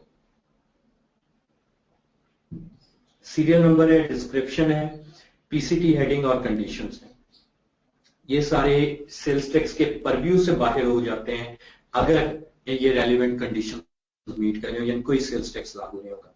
Machinery and equipment for initial installation, balancing, modernisation, replacement और एक्सपेंशन ऑफ डीसैलिनेशन प्लांट्स, ठीक है, coal firing system, gas processing plant and oil and gas field prospecting. इसके लिए जो machinery और equipment आप ला रहे हैं initial installation, balancing, modernisation, replacement या एक्सपेंशन की, कोई उसकी रिक्वायरमेंट नहीं है. Under the respective heading they are outside the purview. Okay, number 2 is following machinery, equipment, apparatus and medical, surgical, dental, veterinary, furniture, materials, fixtures and fittings imported by hospitals, medical or diagnostic institutes. Details given है, dentist की chair है, medical equipment है, cooling cabinet है, cardiological equipment है, disposable medical items etcetera etcetera etcetera. लेकिन last column जो 4 है conditions, इनकी कंडीशंस क्या है? They are conditions on these. Let's see what are they. The project requirement shall be approved by the board of investment. ये चीजें चाहिए थी. The authorized officer shall certify the item-wise requirement of the project in the prescribed format and manner as per Annex B. अभी हम Annex B में देखेंगे कि किस फॉर्मेट के ऊपर उसने वेरीफाई करना है. And shall furnish all relevant information online to Pakistan Customs computerized system against a specific user ID and password obtained under section 155D of Custom Act. The goods shall not be sold or otherwise disposed of without prior approval of the board and payment of relevant duties. Um क्या है कि वो जी hospital या medical की अपने purposes के लिए ही use हो रहा हो और उसकी प्रॉपर आपने ऑथोराइजेशन ले ली हो तो वो सेल्स टैक्स के परव्यू के बाहर है. आप ये नहीं करेंगे कि वो आप खरीद रहे हैं कि अंडर दिस परव्यू खरीद के आगे आप उसको बेचना शुरू करते हैं सेल्स टैक्स अकॉर्डेंस के लिए. Machinery, equipment, materials, capital goods, specialized vehicles, 4x4, non-luxury, that is single or double cabin pickup, accessories, spares, chemicals, and consumables meant for mine construction phase or extraction phase. These concessions shall be available to those mineral exploration and extraction companies or their authorized operators or contractors who hold permit license, leases and who enter into agreement with the government of Pakistan और a provincial government. So, Pakistan की मादनियात की दौलत explore करने में जो companies interest ले रही हैं, पार्टनर कर रही हैं, उनको ये particular favorable treatment available है. If they have the relevant licenses and have agreed into the agreement, their machinery, equipment, capital goods, specialized vehicles, they would all be exempt from the purview of sales tax. Construction machinery, equipment, and specialized vehicles, excluding passenger vehicles imported on temporary basis as required for mine construction or extraction. Again, mine construction को भी यहाँ पे favorable treatment देके encourage करने की कोशिश की गई है. Temporarily imported goods shall be cleared against a security in the form of post-dated check for the amount of sales tax, along with an undertaking to pay the sales tax at the statutory rate in case such goods are not re-exported on conclusion of the project. कि project के लिए आपने लिया ना, उसके बाद दोबारा वापस एक्सपोर्ट करें, नहीं तो फिर वो सेल्स टैक्स उस पे उस वक्त लेवी हो जाएगा. The goods shall not be sold or otherwise disposed of without prior approval of the board and payment of sales tax leviable at the time of import. These shall, however, be allowed to be transferred to other entitled mining companies with prior approval of the board. However, project के खत्म होने पे अगर board आपको allow कर देता है, आपके दूसरे relevant authorized projects हैं या mining companies हैं, तो उनको transfer किया जा सकता है. ये I'm trying to make it as easy as for you, लेकिन it would get like that. That's the best you can do. So what we can do is here we can take constant question breaks ताकि थोड़ा सा आप relax भी हो जाए, थोड़ा सा you're able to ask any questions you have. So any questions? Quick question break. Yeah, we have one question from Mohammed Mohsen. He's asking, is there any special procedure for goldsmith in sales tax special rule? Mohsen, goldsmith's area of business is covered in the sales tax rules. Sorry, just today I was having a discussion with Harun Saab, the head of members affairs ACC in this regard, and we have agreed that in our next training program from March onward we'll be covering them, because in March we are planning to cover these relevant sales tax legislations of provinces. Next is from Shehzad Abid. He's asking, branch-related sales tax was exempted earlier, but now as it is required to submit return of bank, it is very difficult to submit as head office is not sure whether all BR has provided the invoices to head office. All branches have provided the invoices. So, you want me to sympathize with you? Okay, I totally sympathize with you. Next. That's all. Okay, but there is also that solution. Yes, obviously these are the challenges, but the head office need to devise a system. Maybe you can have a system where you can provide all the branches with some kind of scanning apparatus and require them to scan it on a daily basis. That would reduce the headache to a larger extent. But look, that's something that your management need to take control of. Developing systems, procedures, processes, having adequate controls.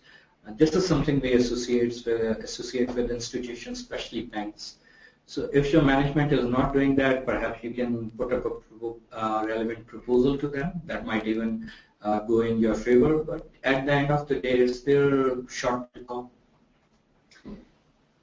जी, और कोई सवाल तो नहीं आया? One more from Mohammed Daniel. Sir, good in this annexure which is completely exempt from sales tax. Good in this annexure which is completely exempt for sales tax. Not exempt, they are out of the purview. Exempt तो हमने cover कर लिया ना. यहाँ पे हमारी बात क्या हो रही है मैं आपको दिखाता हूँ.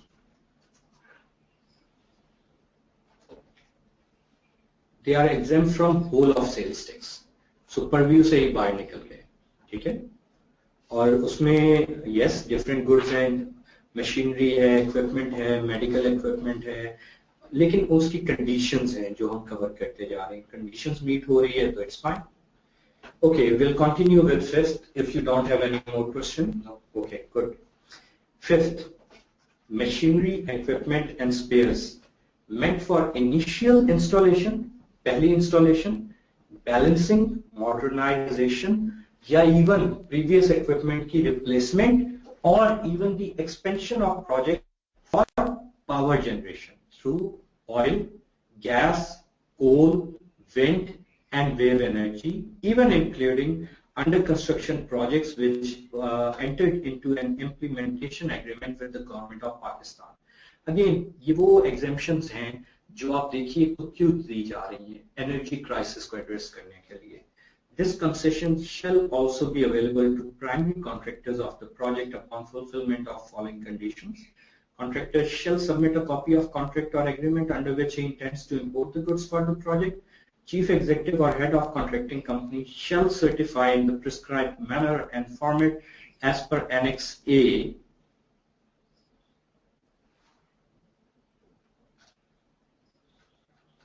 that the imported goods are the project's bona fide requirement, and the goods shall not be sold or otherwise disposed of without prior approval of FPR on payment of sales tax leviable at the time of export. Concept क्या है, ये सारी आपको exemption मिल रही है इन कामों के लिए, इन प्रोजेक्ट्स के लिए. ये प्रोजेक्ट कंप्लीट हो जाए उसके बाद आपने इसको वैसे नहीं डिस्पोज ऑफ कर सकते, या तो एक्सपोर्ट कर रही है या आप एक्सपोर्ट भी अलाउ नहीं. आइदर केस में आपने एफपीआर से अप्रूवल लेनी है, और जो जिस वक्त इम्पोर्ट किया था उसको जो सेल्स टैक्स बनता था अगर आप डिस्पोज ऑफ करना है प्रोजेक्ट खत्म होने के बाद तो वो बिल पे करें.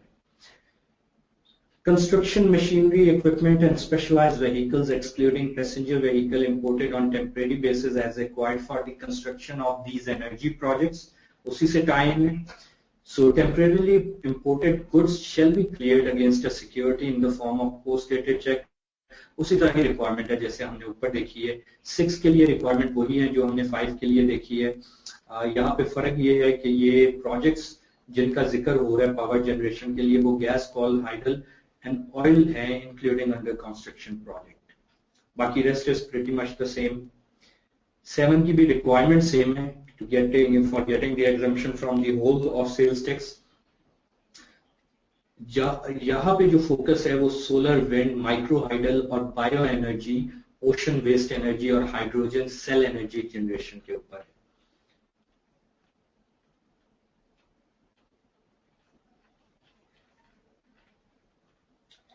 एट में अगेन रिक्वायरमेंट सेम है to fall under the exemption, और फोकस किस पे है, पावर ट्रांसमिशन और ग्रिड स्टेशंस के ऊपर. यहाँ पे द सीरियल नंबर 8 के लिहाज से मशीनरी और इक्विपमेंट क्या है, वो machinery and equipment which is operated by power of any description and such as is used in the generation of power. वो apparatus, appliances, metering, testing, etc. जो भी relevant आपको टेक्निकल मशीनरी और component parts चाहिए वो सारे 8 serial number के अंदर कवर किए जाते हैं. सीरियल नंबर 9 जो है that is interesting. Following machinery, equipment and other education and research related items imported by technical training institute, research institutes, school, colleges and universities are exempt from the whole of sales tax. और इसके लिए कोई conditions भी नहीं है. Quartz reactor tubes and holders designed for insertion into diffusion and oxidation furnaces for production of semiconductor wafers, other dryers, filtering or purifying machinery apparatus, other filtering purifying machinery apparatus for liquids, personal weighing machines, baby scales, household scales, continuous weighing of goods on conveyors, scales, constant weight scales, etc., etc. We can go through this list, nothing complicated here as such. Okay, gemstone extraction, granite और marble के हवाले से serial number 11 है. पहले हम इसकी description पढ़ लेते हैं, फिर हम requirement को quickly देख लेंगे. Following machinery and equipment for marble, granite and gemstone extraction and processing industries, polishing cream or material, fiberglass mesh, chainsaw, diamond wire saw in all sizes, ये diamond को काटने के काम आता है, chainsaw blades, etc. Requirements क्या है for the project of gemstone and jewelry industry, CEO, Chief Executive or CEO, Chief Operating Officer, Pakistan Gem and Jewelry Company shall certify in the prescribed format and manner as per Annex B that the imported goods are bona fide project requirement. Authorized person of the company shall furnish all relevant documents online to Pakistan Customs computerized system against a specific user ID and password. ठीक है, इसको आप देख सकते हैं, कोई इसमें complication हो can always ask me, nothing complicated, solar systems हैं, okay, this is all fine.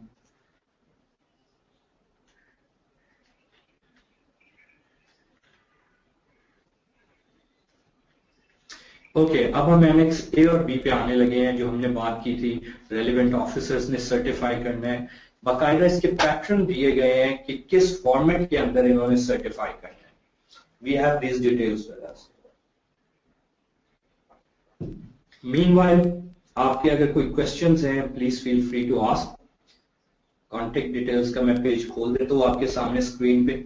Meanwhile आप ये कॉन्टेक्ट डिटेल्स सेव कर सकते हैं. आपके पास मेरा सेल नंबर है, ईमेल है, my website address which is under construction right now because we are expanding.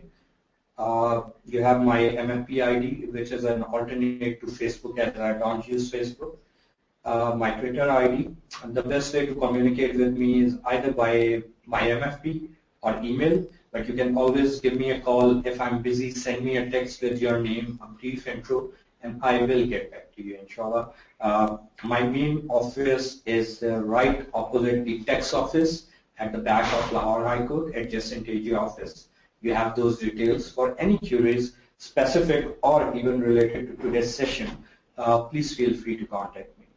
Now, if you have any questions, I would request Ahmed Sahab to please join us for the questions. Okay, great. One question is from Hafiz Mohammed Bilal. He's asking, what about agriculture machinery? Hafiz साहब, it's all been covered there. जो अभी हमने चीजें quickly skip किया, आप इसको देखिएगा, आपको डिटेल से मिल जाएगा. अगर फिर भी कोई कंफ्यूजन रहे, feel free to ask. Shahzad Abid is saying, right now branches are sending PDF invoices for submission of return to head office. My question is that, is it possible that branches can submit return directly? No, your bank has one sales tax registration, so the return has to go from the entity. You're getting the point? There's one sales tax registration number, so one return needs to go. That's it? Okay.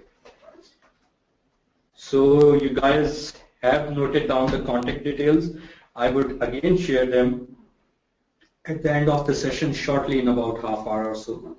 So ये जो हमने बात की थी कि authorisation annex ए में होनी है और बी में, ये एनेक्स ए और बी के आपके सामने फॉर्मेट मौजूद है. अगर आप एनेक्स ए में देखें, सबसे पहले हेडर इंफॉर्मेशन, जहाँ पे इंपोर्टर का एनटीएन है या एफटीएन है. एफटीएन होता है अगर आप सरकारी इदारा है, ठीक है. रेगुलेटरी अथॉरिटी नंबर है, नेम ऑफ रेगुलेटरी अथॉरिटी है, डिटेल्स ऑफ इनपुट गुड्स, चूंकि chief executive of importing company जो है फिल करेगा, goods imported collectorate of import fill करेगा. इनपुट गुड्स की डिटेल्स में आप देख सकते हैं, एचएस कोड है, डिस्क्रिप्शन है, स्पेसिफिकेशंस है, कस्टम ड्यूटी रेट है, सेल्स टैक्स रेट है, withholding tax, quantity etcetera. Goods imported जो कलेक्टरेट ऑफ इंपोर्ट में फिल करना है, उसमें अगेन क्वांटिटी है, सीआरएन की डिटेल्स आ जाती हैं, डेट आ जाती है, एक्सेट्रा एक्सेट्रा. और नीचे आप देखिए सर्टिफिकेशन की स्टैंडर्ड जुबान मौजूद है. इसी फॉर्मेट को एज इट इज, इसी सर्टिफिकेट को आपने यूज करना होता है. It is certified that the description and quantity mentioned above are commensurate with the project requirement. So यहाँ पे वो जो रिक्वायरमेंट थी फुलफिल कर रहा है कि ये वाकई रिक्वायर्ड था इस प्रोजेक्ट के लिए, चाहे माइनिंग प्रोजेक्ट है, एनर्जी जनरेशन प्रोजेक्ट है और whatever, and that the same are not manufactured locally, और ये लोकली नहीं machine. It is further certified that the above item shall not be used for any other purpose.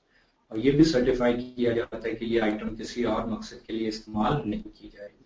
Prior permission के बगैर ना cell कर सकते हैं, ना डिस्पोज, ना your transfer. Signature of chief executive or the person next in hierarchy duly authorized by the chief executive. Name CNIC. In case of clearance through Pakistan Customs computerized system, above information shall be furnished online against a specific user ID and password, which is obtained under Section 155D of Customs Act 1969. Chief executive का मतलब क्या है? Owner of the firm, अगर sole proprietorship है। Partnership है तो जिसका major share है, पार्टनरशिप का मैनेजिंग डायरेक्टर।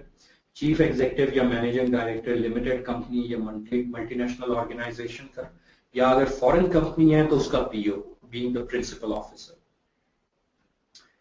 इसी तरह एनएक्सबी के हवाले से हुआ था कि हमें एनएक्सबी की सर्टिफिकेशन भी चाहिए, स्पेशली ये माइनिंग के हवाले से। आप देख सकते हैं पैटर्न कुछ कुछ मिलता जुलता है, एनटीएन एफटीएन आ जाता है, एफटीएन अगेन अगर आप फेडरल गवर्नमेंट का इदारा है, फेडरल टैक्स नंबर आपका, एनटीएन आपका नेशनल टैक्स नंबर है अगर आप सिटीजन है या बिजनेस है, अप्रूवल नंबर है, डिटेल्स ऑफ इनपुट गुड्स हैं जो रेगुलेटरी अथॉरिटी के ऑथोराइज ऑफिसर ने फिल करना है, जिसमें आपका HS code, description, specifications, custom duty rate, sales tax rate, withholding tax quantity और यूएम। आप देखिए पैटर्न इसका और एनएक्स ए का प्रीटी मच सेम है, सिर्फ सर्टिफिकेशन की स्टेटमेंट में थोड़ा डिफरेंस है। Goods imported, collectorate of import ने सर्टिफाई करना है जिसमें आपकी क्वांटिटी इंपोर्टेड, कलेक्ट्रेट की detail, CRN, matching number, date of CRN, ये सारी डिटेल्स आ जाती हैं। सर्टिफिकेट में लिखा हुआ है, before certifying the above authorised officer of the regulatory authority shall ensure that the goods are genuine and bona fide requirement of the project and same are not manufactured locally। जब वो sign करके अपना designation लिख देता है तो इसका मतलब है उसने सर्टिफाई कर दिया कि ये गुड जेन्युइन है और bona fide रिक्वायरमेंट है प्रोजेक्ट की और लोकली मैन्युफैक्चर नहीं हो रहे। So if it's otherwise, then the onus would fall on the person certified. In case of clearance through Pakistan Customs computerized system, वही बात जो हमने पहले पढ़ी, this above information of Annex A or B shall be furnished online through a specific user ID and password obtained under Section 155D of Customs Act 1969. Okay, 7th schedule had been omitted, and this brings us to the 8th schedule, which is effectively our last schedule. So, see, we are pretty much on track. और आपको कोई शिकवा भी नहीं होगा, सारे questions हम answer करें। इनफैक्ट अगर अभी कोई क्वेश्चंस हैं please quickly. There's one feedback from Mansoor Arif. He's saying thanks for the session, very comprehensive. Once again, I really appreciate the ACC effort. Thanks to all who made it possible. Pleasure is mine, Arif Saab, and on behalf of ACCA, we are grateful for the positive feedback. Rabia is saying thank you for the informative session. We are humbled, Rabia. Thanks for your kind compliment. Hadayatullah is saying, sir, answer my question about 65D exemption for equity-based manufacturing entity. We have still not done. 8th schedule is there. Hold your horses. Mohammed Mohsin is asking, can a company get different STRN for different business? Not different businesses of the same company, but for different companies of the same group, they can. Saab Salim has a suggestion. It would be great. I would be grateful if ACC arranges a session on how to file returns on FPR site. This has been coming a lot lately, and we will inshallah plan a session on this too. I'll certainly pass it on. Mohammed Tasif is asking, with reference to SRO 896, 2% extra tax is charged by manufacturer importer, and thereby subsequently the complete supply chain is exempt from sales tax. Can you please discuss the special procedure to be adopted by retailers, wholesaler for such items while issuing invoices and filing their returns? Okay, I'd love to, but unfortunately this will be covered in our session on the rules along with all the other detailed rules. I don't think we'll be able to cover that today, and if I'll start that, it would eat up quite a bit of time. We don't have that luxury now, but you know what? Shoot me an email afterwards. I will try to respond. Next. Shahzad Sultan is saying that uploads on Vimeo are an equally good gesture. Thank you. Well done to you then. That's all. That's all? Cool. Okay, we'll go with the 8th schedule. Now see, we have covered the standard rated in 3rd schedule. We have covered the 0 rated in 5th schedule. We have also covered the exempt items. Now we are going on to 8th schedule, which covers the specified different rates for different items. If you look at the description under its schedule, it says see clause AA of subsection 2 of section 3. So let's quickly visit section 3, subsection 2 and AA.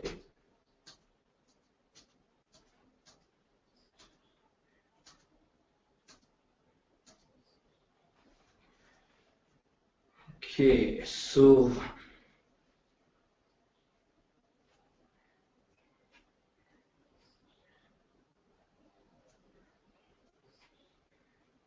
here we are. Section 3, subsection 2, AA says goods specified in the aid schedule shall be charged to tax at such rates and subject to such conditions and limitations as specified therein. So standard rated हो गई 17%, zero rated हो गई 0, exempt हो गई effectively 0 है लेकिन input tax adjustment नहीं की जा सकती. और अब जो specific rates हैं इनको हम देखते हैं. आपके सामने यहाँ पे जो है 5 टेबल्स हैं. पहला सीरियल नंबर है, दूसरा डिस्क्रिप्शन है, तीसरा अगेन हेडिंग नंबर है first schedule of customs act 1969 की, ताकि जब आप उसको पढ़ें तो उसके साथ इसको टाइप कर सकें. रेट ऑफ सेल्स टैक्स जो स्पेसिफिक इन पे अप्लाई हो रहा है और अगर कोई रेलेवेंट कंडीशन या लिमिटेशन है. सबसे पहले सोयाबीन की जो मील्स है उसका ये नया रेट है जो अपडेट किया गया है 10%. अब 17% जनरली चार्ज होगा 0 या एग्जाम. सोयाबीन मील पे वो नहीं होगा. सोयाबीन मील पे क्या होगा 10%. Oil cake and other solid residues, whether or not ground or in the form of pellets, 5%. Oil seeds meant for sowing, 5%. But the condition that is there is import thereof subject to the condition that concerned department of the division dealing with the subject matter of oil seeds certifies that imported seeds are fungicide and insecticides treated and are meant for sowing. Department relevant इस चीज को certify करे कि जी इसमें कोई बीमारी नहीं है, कोई इशू नहीं है, प्रॉपर्ली ट्रीटेड है और बोलने के लिए यानी ज़राअत के लिए ही ये मंगवाई गई है. Raw cotton and Kint cotton 5% अगर आप इसको इंपोर्ट कर रहे हैं. Plant and machinery not manufactured locally and having no compatible local substitute, 10%. On import of such plant and machinery by registered manufacturers, post-dated checks equal to the differential amount of sales tax payable at import stage shall be submitted to customs authorities, which shall be returned on furnishing proof of filing of first sales tax return after import of such machinery showing the import of such machinery. On import by commercial importers, goods for payment check, bank guarantee, paycheck, pay order or treasury challan showing deposit equal to the differential amount of sales tax payable at import stage shall be submitted to custom authorities, which shall be returned back or as the case may be refunded after evidence of subsequent supply to registered manufacturer or industrial users is furnished to the customs. Supply of such imported plant and machinery by commercial importers, unregistered person or person other than manufacturers shall be liable to standard rate of tax and evidence to that effect shall be produced to custom authorities. मकसद क्या है कि आप unregistered बंदों को supply ना करें, इसकी मैल प्रैक्टिस ना हो सके. ठीक है. Validity period of instrument furnished under this provision shall not be less than 120 days. Explanation: for the purpose of this provision, plant and machinery means such plant and machinery as is used in the manufacture or production of goods. 7, 8, 9 और 10 onward जो है ये नई provisions है. 7 जो है flavored milk, जो अब किसी का सवाल आया था वो चॉकलेट फ्लेवर्ड मिल्क हो, उसको डील करता है जो रिटेल पैकिंग में या ब्रांड नेम के तहत सेल की जाए. उसके ऊपर सेल्स टैक्स का रेट कितना है 10%. योगर्ट, चीज, butter, cream, desi ghee, whey, milk and cream, ingredient, इन सब के ऊपर 10% है if they are sold in retail packing under brand name. और हम ये पहले देख चुके हैं if they are sold openly not in retail packing और under brand name, depending on their class they are either exempt or zero rate, most of them. Ingredients of poultry feed, cattle feed, except soya bean meal of PCT Pakistan custom tariff, heading 2304.tetra0 and oil cake of cottonseed falling under PCT heading 2306.1000. Rate is 5%. Conditions none. ये सारी इसके relevant detail है, बहुत सारी चीजें इसमें आती हैं, उनको कवर किया गया है. You can just quickly go through that, nothing complicated there. इसी तरह ये भी सारी जितनी ब्लू में आप देख रहे हैं ये नई प्रोविजंस हैं. Incinerators of disposal of waste management, motorized sweepers and snow plows. Lahore वाले खसूसन देख रहे होंगे वेस्ट मैनेजमेंट की वो जो गाड़ियां चल रही होती है, ऐसे झाड़ू निकल के साथ साथ हो रहे होते हैं. तो ये जो चीजें आ रही हैं इस पे भी सेल्स टैक्स कम करके 5% कर दिया गया है. Reimportation of foreign origin good which were temporarily exported out of Pakistan, 5%, subject to similar condition as envisaged under the Customs Act 1969. Reclaim lead, waste paper, plant machinery equipment, specific item used in production of biodiesel, that's all self-explanatory. Rapeseed, sunflower seed or canola seed pay 16% on the import by solvent extraction industries. However, soybean seed जो है उसके ऊपर rate 6% है. Second hand और worn clothing और footwear, ये लाहौर में जो सारा लंडा में और कराची में कौन सी मार्केट है इसकी आइडिया है? किसी ने बताया तो मैं ज़हन से स्किप हो गया. इनफैक्ट चलें बहरहाल कराची वाले एनीवन देयर वो शेयर कर सकते हैं. लाहौर की तो I think Landa is very famous, world famous all over Pakistan. Islamabad में इस तरह light house, okay thank you. Islamabad में कोई इस तरह की नहीं. तो ये जो सेकेंड हैंड और वॉर्न क्लोथिंग या फुटवेयर आप लाएं इस पे 5% सेल्स टैक्स है. एग्रीकल्चरल ट्रैक्टर्स के ऊपर 10% है. टिलेज और सीड बेड प्रिपरेशन इक्विपमेंट जो है उस पर 7% है. डिस्क हैरो ये वो सारी डिटेल्स उसकी दी हुई है. अगेन इसको आप डिटेल से देख सकते हैं. एज अ प्रैक्टिशनर ये चीज आपको हेल्प करती है. आपके पास जो केस आया है कई चीजें आपको याद हो जाती है. You deal with it so much. कुछ अगर याद नहीं you can always refer to this and see what is the relevant rate that is applicable. Pesticide and their active ingredients registered by the Department of Plant Protection under the Agricultural Pesticides Ordinance 1971, stabilizers, emulsifiers and solvents, जो आगे जिनकी detail दी गई है, इन सब पे 7% sales tax है. In case of supplies, no input tax credit shall be admissible except of the tax paid under this serial number. सिर्फ जो इन सीरियल नंबर के अंदर आपने टैक्सेस पे किया है सिर्फ वही एडमिसिबल होगा आपकी सप्लाईज पे.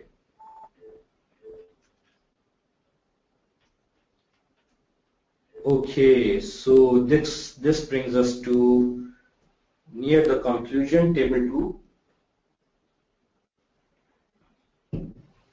Plant machinery, equipment and apparatus, including capital goods specified in column 2 of the annexure below, जिसको हम cover करने लगे, falling under the HS code specified in column 3 of the annexure, shall be charged to sales tax at the rate of 5%. Except goods mentioned in serial 1, 5 and 6 of annexure, which shall be charged at the rate of 10%. Subject to following conditions besides the conditions specified in column 4 of the annexure. Imported goods as are not listed in the locally manufactured items noted through a CGO. ये उसी तरह की requirements है जो हमने पहले शुरू में पढ़ी थी. चीफ एग्जीक्यूटिव एनेक्स ए में सर्टिफाई करेगा, एनेक्स बी को सर्टिफाई करेंगे. रिक्वायरमेंट्स प्रीटी मच वही रही हैं. एनेक्स ए पे हम थोड़ा सा फोकस करते हैं. Serial number, description, PCT headings और कंडीशंस मौजूद हैं. Machinery and equipment for development and grain handling and storage facility, no sales. 5% इस पे चार्ज होगा, कोई कंडीशन नहीं है. Cool chain machinery and equipment 5%, कोई इस पे कंडीशन नहीं है. हैंग ऑन, 1, 5 and 6 पे आई थिंक 10% है. यस, 1, 5 and 6 पे 10% है. सो जो हमारी फर्स्ट आइटम है which is machinery and equipment for development of grain handling and storage facility, 10% उस पे चार्ज होगा. This is pretty much straightforward list. Pattern इसका वही है जो हम डिटेल्स बहुत सारे एरियाज में डिस्कस कर चुके हैं. So you can go through that. If any complication, feel free to contact me. Annex A उसी तरह का फॉर्मेट है जो हमने पहले भी ऊपर देखा है. Annex B का भी उसी तरह का फॉर्मेट है. सेम सर्टिफिकेशंस इसमें आ जाती हैं. This brings us to the last part of today, last few pages, the 9th schedule. Before I move on to the 9th schedule, जिसके लिए मैं आपको सेक्शन 3B, सेक्शन 3 का दिखाऊंगा, सब सेक्शन 3B. अगर आपकी कोई क्वेश्चंस हैं तो अभी पूछ लीजिए.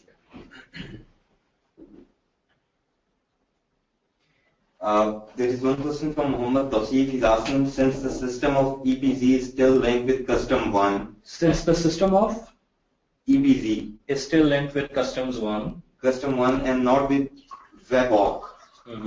We have been exporting goods in EPZ and preparing Form E manually. This creates issues in GD being uploaded in our monthly return. Please advise what should be done if such GD is not reflected in our monthly return. This has been an issue faced by some, and when we speak with them, they say that we are working on upgrading the VBOC and in due time this would be incorporated. So as of right now, if we face this problem, we just contact them, try to get it sorted out on a case-by-case basis. But yeah, I agree, this is an issue that needs to be sorted out. And for some time now, we have been told that this is in the pipeline. So let's hope VBOC can be integrated soon enough to reflect GDs and all. For the time being, I guess you have to continue doing it as we have been for some time now. I know it's cumbersome, sometimes it causes a lot of problems and time wastage, but same as the problem even on the other side. I mean, your sales tax is not fully incorporated into IRIS.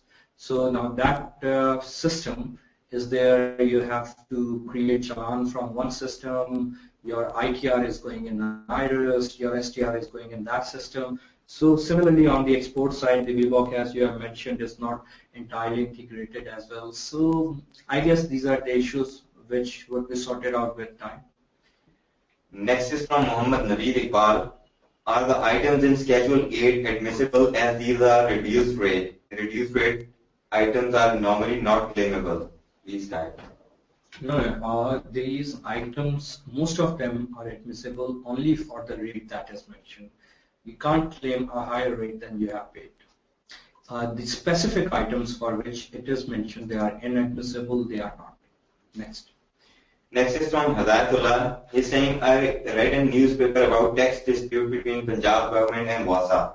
Is this the sales tax on services provided by WASA? I guess Punjab government demand 12 million tax.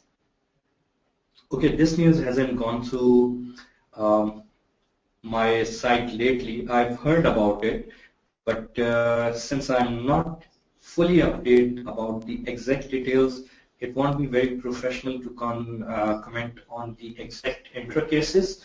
However, what I can tell you is PRA has the purview of sales tax on services provided within the territorial jurisdiction of Punjab. So legally and logically speaking, it has to be there. Next. Next is from Shahzad Abid. He's asking, we charge 5 by 105 sales tax on lawyer invoice. Is it correct? You are very lucky that you actually charge anything on your lawyer invoice. Yeah, that's fine. You are probably charging him professional taxes too. Are you? Okay, he'll write in a bit. Next. Next is from Muhammad Mohsen. He's asking, is 9th schedule contradicting with equivalent term? As this is not on proportion of value, rather specific rate depend on product specification.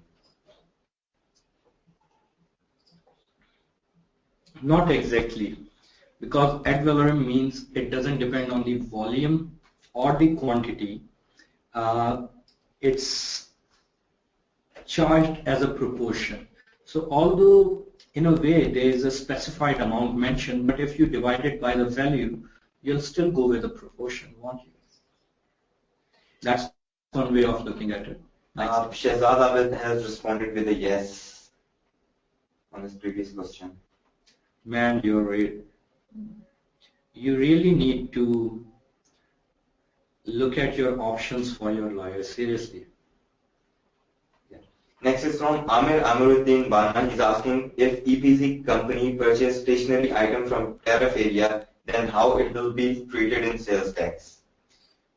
Okay, Two things, we are not covering sales tax rules today. We are not covering sales tax on services today. Please focus first. Next. Oh, okay, we are left with about 15 minutes. We should be fine. We're going to straight away cover the night schedule, which is the last bit. We'll be done then.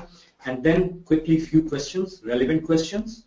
So if we are left with any time, then I would be more than happy to answer specific question. First of all, of our friend of 65D, what was his name? Hidayatullah. Hidayatullah Saab. So if after answering the question we have time, please ask your 65D. I would answer that first before any other relevant question. So 9 schedule says C subsection 3B of section 3. Let me show you what that says again.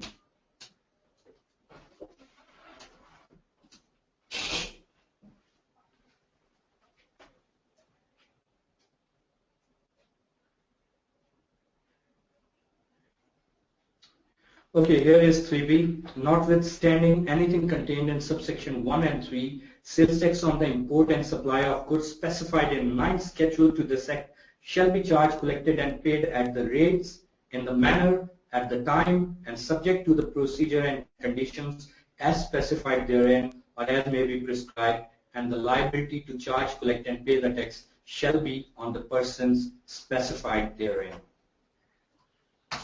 So 9th schedule में again specific rates हैं जो charge होंगे. आप देखिए 9th schedule के table में आपके सामने 5 कॉलम है. Serial number, description, sales tax on import or local supply, sales tax chargeable at the time of registration, IMEI number, mobiles के cases में, sales tax on supply payable at the time of supply by CMOs.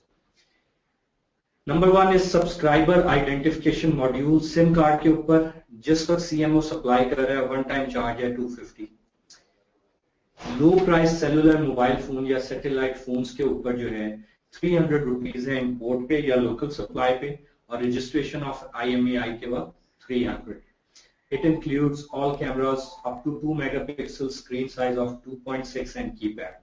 Medium price cell phones कौन से हैं? जिनके cameras 2.1 से 10 megapixel है, screen size 2.6 से 4.2 inches है. अच्छा, ये अब आपको ये भी पता लग रहा है कि आपका फोन कौन सी रेंज में फॉल कर रहा है एज पर taxation authorities classification. Microprocessor उसका लेस देन 2 gigs है. 500 at the time of import या local supply and 500 at the time of registration of IMEI. Smart cellular 1000 for both. Mobile phones और satellite phones, इसमें जहां एक या दो cameras हो 10 मेगापिक्सल या अबव के, टच स्क्रीन का साइज 4.2 इंच और अबव हो, 4 GB या हाई बेसिक मेमोरी हो, operating system type iOS, Android version 2.3, gingerbread या हायर हो, विंडोज 8 या blackberry Remo. Just look at the details. Micro processor 2 gigs और हायर हो, ड्यूल कोर या क्वाड कोर. ठीक है. So liability procedures and conditions. In case of goods specified against serial number 1 of the table, the liability to charge, collect and pay tax shall be on the CMO, cellular mobile operator, at the time of supply. आपकी जिम्मेदारी नहीं, उसकी जिम्मेदारी है. In the case of goods specified against serial number 2, liability to pay sales tax at the time of import shall be on the importer, and the liability to charge, collect and pay sales tax payable on supply shall be on the CMO, cellular mobile operator, at the time of registering International Mobile Equipment Identity IMEI number in his system. Cellular mobile operator shall, if not already registered, obtain registration under Sales Tax Act 1990 because they are involved in taxable supplies. No IMEI shall be registered in his system by a CMO without charging and collecting the sales tax as specified in the table first. The CMO shall deposit sales tax so collected through his monthly tax return in the manner prescribed in section 26 of the Act, which we already covered, and rules made thereunder. The CMO shall maintain proper records of all IMEI numbers registered for a period of 6 years, and such records shall be produced for inspection, audit or verification as and when required by an authorized officer of IR Inland Revenue. The PTA, Pakistan Telecommunication Authority, shall provide data regarding IMEI numbers registered with other CMO to prevent double taxation on the same IMEI number. आप develop कर देख रहे हैं कितने आए हैं, double taxation को avoid कर रहे हैं, स्पेसिफिकेशन दी हुई है.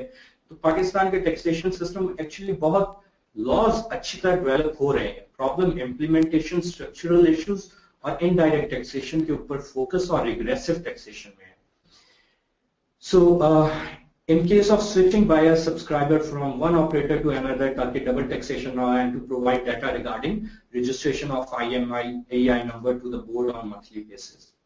The sales tax as indicated in column 3 of the table above shall be paid by the importer in case of imports and by manufacturer in case of locally manufactured cellular mobile phone कहते हैं.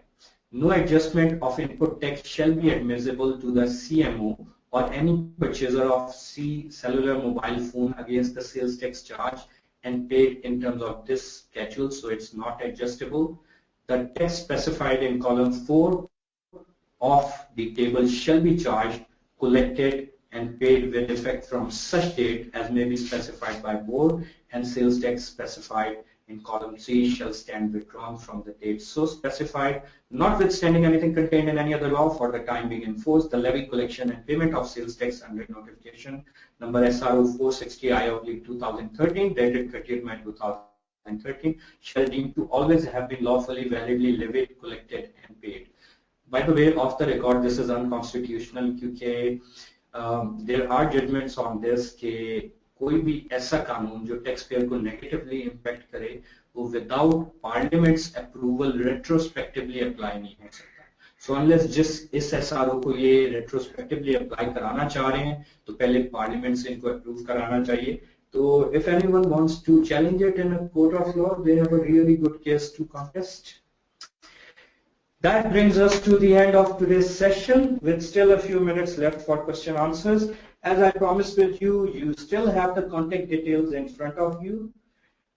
You can note it down if you couldn't before and feel free to ask any specific queries. But as I mentioned, the next week is blocked up and totally booked. We have a few training sessions, we have taxation deadlines, etc. I'll be traveling a lot too, but I'll try to answer as quickly as possible. So, any questions? Mohammed Mohsin has asked 5% SRB sales tax chargeable on professional services. My dear, yes, professional taxes have been charged on professional services by provincial authorities, including both SRB and PRA, but that is not the purview of today's session. Sarmat Munir is saying, thanks ACCA team and Mr. Omer Zaheer for conducting such CPD events. Thank you. You are most welcome, Sarmat. Thanks for your kind feedback. Naeem Aslam has said, thanks for the great session. Shehzad Abid is asking, we charge sales tax 65106 on payment of rent of Sindh branch, but we not file return of rent. Not today. Not today. We will be covering SRB's entire operating system, etc. Next is from Chris Godwin. He's saying, great session. Need more complex sales tax. Thanks ACCA for such support. You are most welcome, Chris. That is the idea. These are the first steps. As I told you, we have a very diverse background. A lot of affiliates have joined in, a lot of members with no taxation background, as well as people already dealing with taxation, even CFOs and directors. So we have started with very basics to equip everyone with the fundamental knowledge and then build onto it. And this is an unprecedented move. No accounting body has ever planned and conducted such a series starting from basics with plan to execute it all the way to the expert level. We will be covering more complex issues as we move along. So just stay tuned and keep attending the sessions. Hassam Sadiq is saying, really good session, I must say. Thank you, Hassam. Next is from Mohammed Daniel. He's asking, at the time of registration by CMO and at the time of supply by CMO, what does it mean? What is the difference? Supply है जब वो आपको supply कर रहे हैं, आपको दे रहे हैं ना मोबाइल, और रजिस्ट्रेशन है एक सेट उन्होंने मंगवा लिया बाहर से, जिसने मंगवाया उससे खरीद लिया, उसका IMEI नंबर उन्होंने रजिस्टर करना होता है. तो that is at the time of registration and at the time of supply है जब आपको दे रहे हैं. Next. Next is from Hidayatullah, equity investment by a new industrial undertaking, section 65D. has tax credit rebates for 5 years. Are you referring to 65D of Customs Act or Sales Tax Act? He's referring to, I guess, Sales Tax Act. My question is how we will calculate tax and accounting carrying value after 5 years for deferred tax calculations. I don't think he's referring to Sales Tax Act, but let's quickly have a look.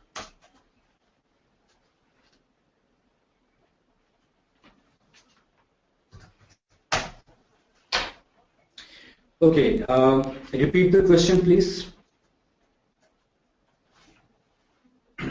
He's asking equity investment by a new industrial undertaking, section 65D, has tax credit rebates for 5 years. My question is how we will calculate tax and accounting carrying value after 5 years for deferred tax calculations. I think he's referring to the income tax provisions that came in the Finance Act 2015. They allowed the new industrial undertakings or those which expand with new infrastructure being built. They were given exemptions for up to 5 years. Am I right, Hidayatullah? That's what you're referring to? Next is from Mohammed Mohsin. He's asking, is retailer of mobile phone is required to be registered with sales tax as a 9th schedule manufacturer and importer will pay tax to FPR? Yes, but the retailer is also required to be registered if they are making supplies over a certain level, and certainly they are making supplies of mobiles, and normally they are associated with other services too, so they are required. Next is from Muhammad Yusuf Maiman. He's asking in which schedule home appliances and computers are covered. Maiman sir, you're still asking me? You tuned in late or what? We covered all these schedules. Okay, you know what? Just quickly go through the recording on Vimeo. If you still are unable to find the answer, next. Mohammed Zaheer is saying thanks for making my Saturdays useful as it should be. Yeah, most welcome, Zaheer. Imran Khan, thank you all for conducting such an informative webinar. You are most welcome, Imran, and you are one of the guys whose name I never forget. Every time you come in the session, I know it's you. So thanks for joining. Next is from Bilal Sheikh. He's saying once again, great session and appreciate the efforts of the whole team. You are most welcome, and we are humbled. Naveed Rafakat Ahmed, bundle of thanks. Thanks on behalf of the entire team, Naveed. Shehzad Abid, thanks Umar for the detailed discussion. The Word file will be required for reference. You are most welcome. I think the PDF file has been sent to you. If you still require it in Word format, send me an email. I'll send it to you. Hassan Rafakat is saying thanks for the informative session. Your hard work and initiative from ACCA is much appreciated. You are most welcome, and inshallah we'll try and strive our best to continue with it. Sarosh Fatima is saying it all makes so much sense now. Thank you, Mr. Umar, for such a comprehensive session. You are most welcome, Sarosh. Thanks. Hidayatullah, as this is permanently different, so I am a bit confused after 5 years. It's treatment. Hidayat, are you referring to what I just said? He's referring to Sales Tax Act. I don't think he is. Anyway, let's see 65D. It doesn't exist. He is referring to the provision that I'm referring to. Okay. Moment Suhail Khan is saying it has been very informative, 3 sessions, and it has refreshed the knowledge base immensely. Thank you very much. You're most welcome, and we are glad on behalf of the entire ACCA team and myself that it has been useful for you. Shafaq Jamil is asking, will I get a certificate for this session? Yes, Shafaq, you will, most probably on Monday. You always get the certificates. Next is from Ali Zubair. Thank you. This session was really helpful and cleared many ambiguities. Really appreciate your efforts, Umar and ACCA. You are most welcome, and we are most humbled. Mohammed Yusuf Maiman, local supply of mobile means commercial importer will sell to its dealer or consumer. Is it so? Local supply anywhere. Import is coming into Pakistan. Local supply anywhere in the supply chain. Mohammed Mohsin, thank you for conducting so fruitful session. Hafiz Mohammed Bilal, thanks for giving your valuable time. Thanks ACCA Pakistan. Muhammad Daniel, supply by CMO of SIM card sales, tax rupees 250. Sometimes we get free SIM. Who bear the taxes? Well, you're intelligent enough to know. That's the beauty with competition. अभी तो market यहाँ पे under develop है. थोड़ा वक्त और गुजरने दें. अगर यहाँ पे थोड़ा competition और increase हो जाए. I've spent several years working as director of finance in UK. वहाँ पे तो ये होता है कि वो बेचारे so much कई दफा आपको handset दे रहे होते हैं, उसकी भी सारी cost खुद ही absorb कर रहे होते हैं. So as the competition increases, the user, the consumer gets the benefit. Shafaq Jameel, thanks for the session. It is very informative. You're most welcome. Hidayatullah, thank you, sir, for your sincere efforts. You enhance my confidence sky high. May Allah bless you and your team. Ameen, and you too. And thanks for the kind compliments. They are always very motivating and help us to recharge our energy level for the next Saturday. As you can understand, Saturday after Saturday results in a lot of family pressure on everyone. But we are glad that we are able to help our ACCA community build their expertise. Bilal Sheikh, now I understand why Einstein considered tax the hardest thing in the world to understand. Okay, good one, Bilal. Muhammad Uzair Khan, the fact that you have placed the previous session on Vimeo makes it even more comfortable to get through everything once again. Thank you very much, Mr. Umar. You're most welcome. Ali Saleem Bolsawala, a great session. Keep up the good work. Thank you, Ali. And the credit for putting it on Vimeo goes to the entire team, and more so to Bilal, Ahmed Bilal, who looks after this thing. And so thanks to you, the IT executive who actually puts it up on. And Ahmed Zulfikar. So thanks to Ahmed Zaheer as well as Harun. Harun Saab, who is the head of member affairs and looking after the entire exercise, or me, your trainer, your co-member, Metawawu. So, any other questions? Last comment, Hafiz Muhammad Bilal, thanks Sir Umar, may Allah give you more success and happiness for an eternity. Jazakallah, Ameen, take care, have a very nice evening and a wonderful weekend, and hopefully I'll catch you guys next week. Take care.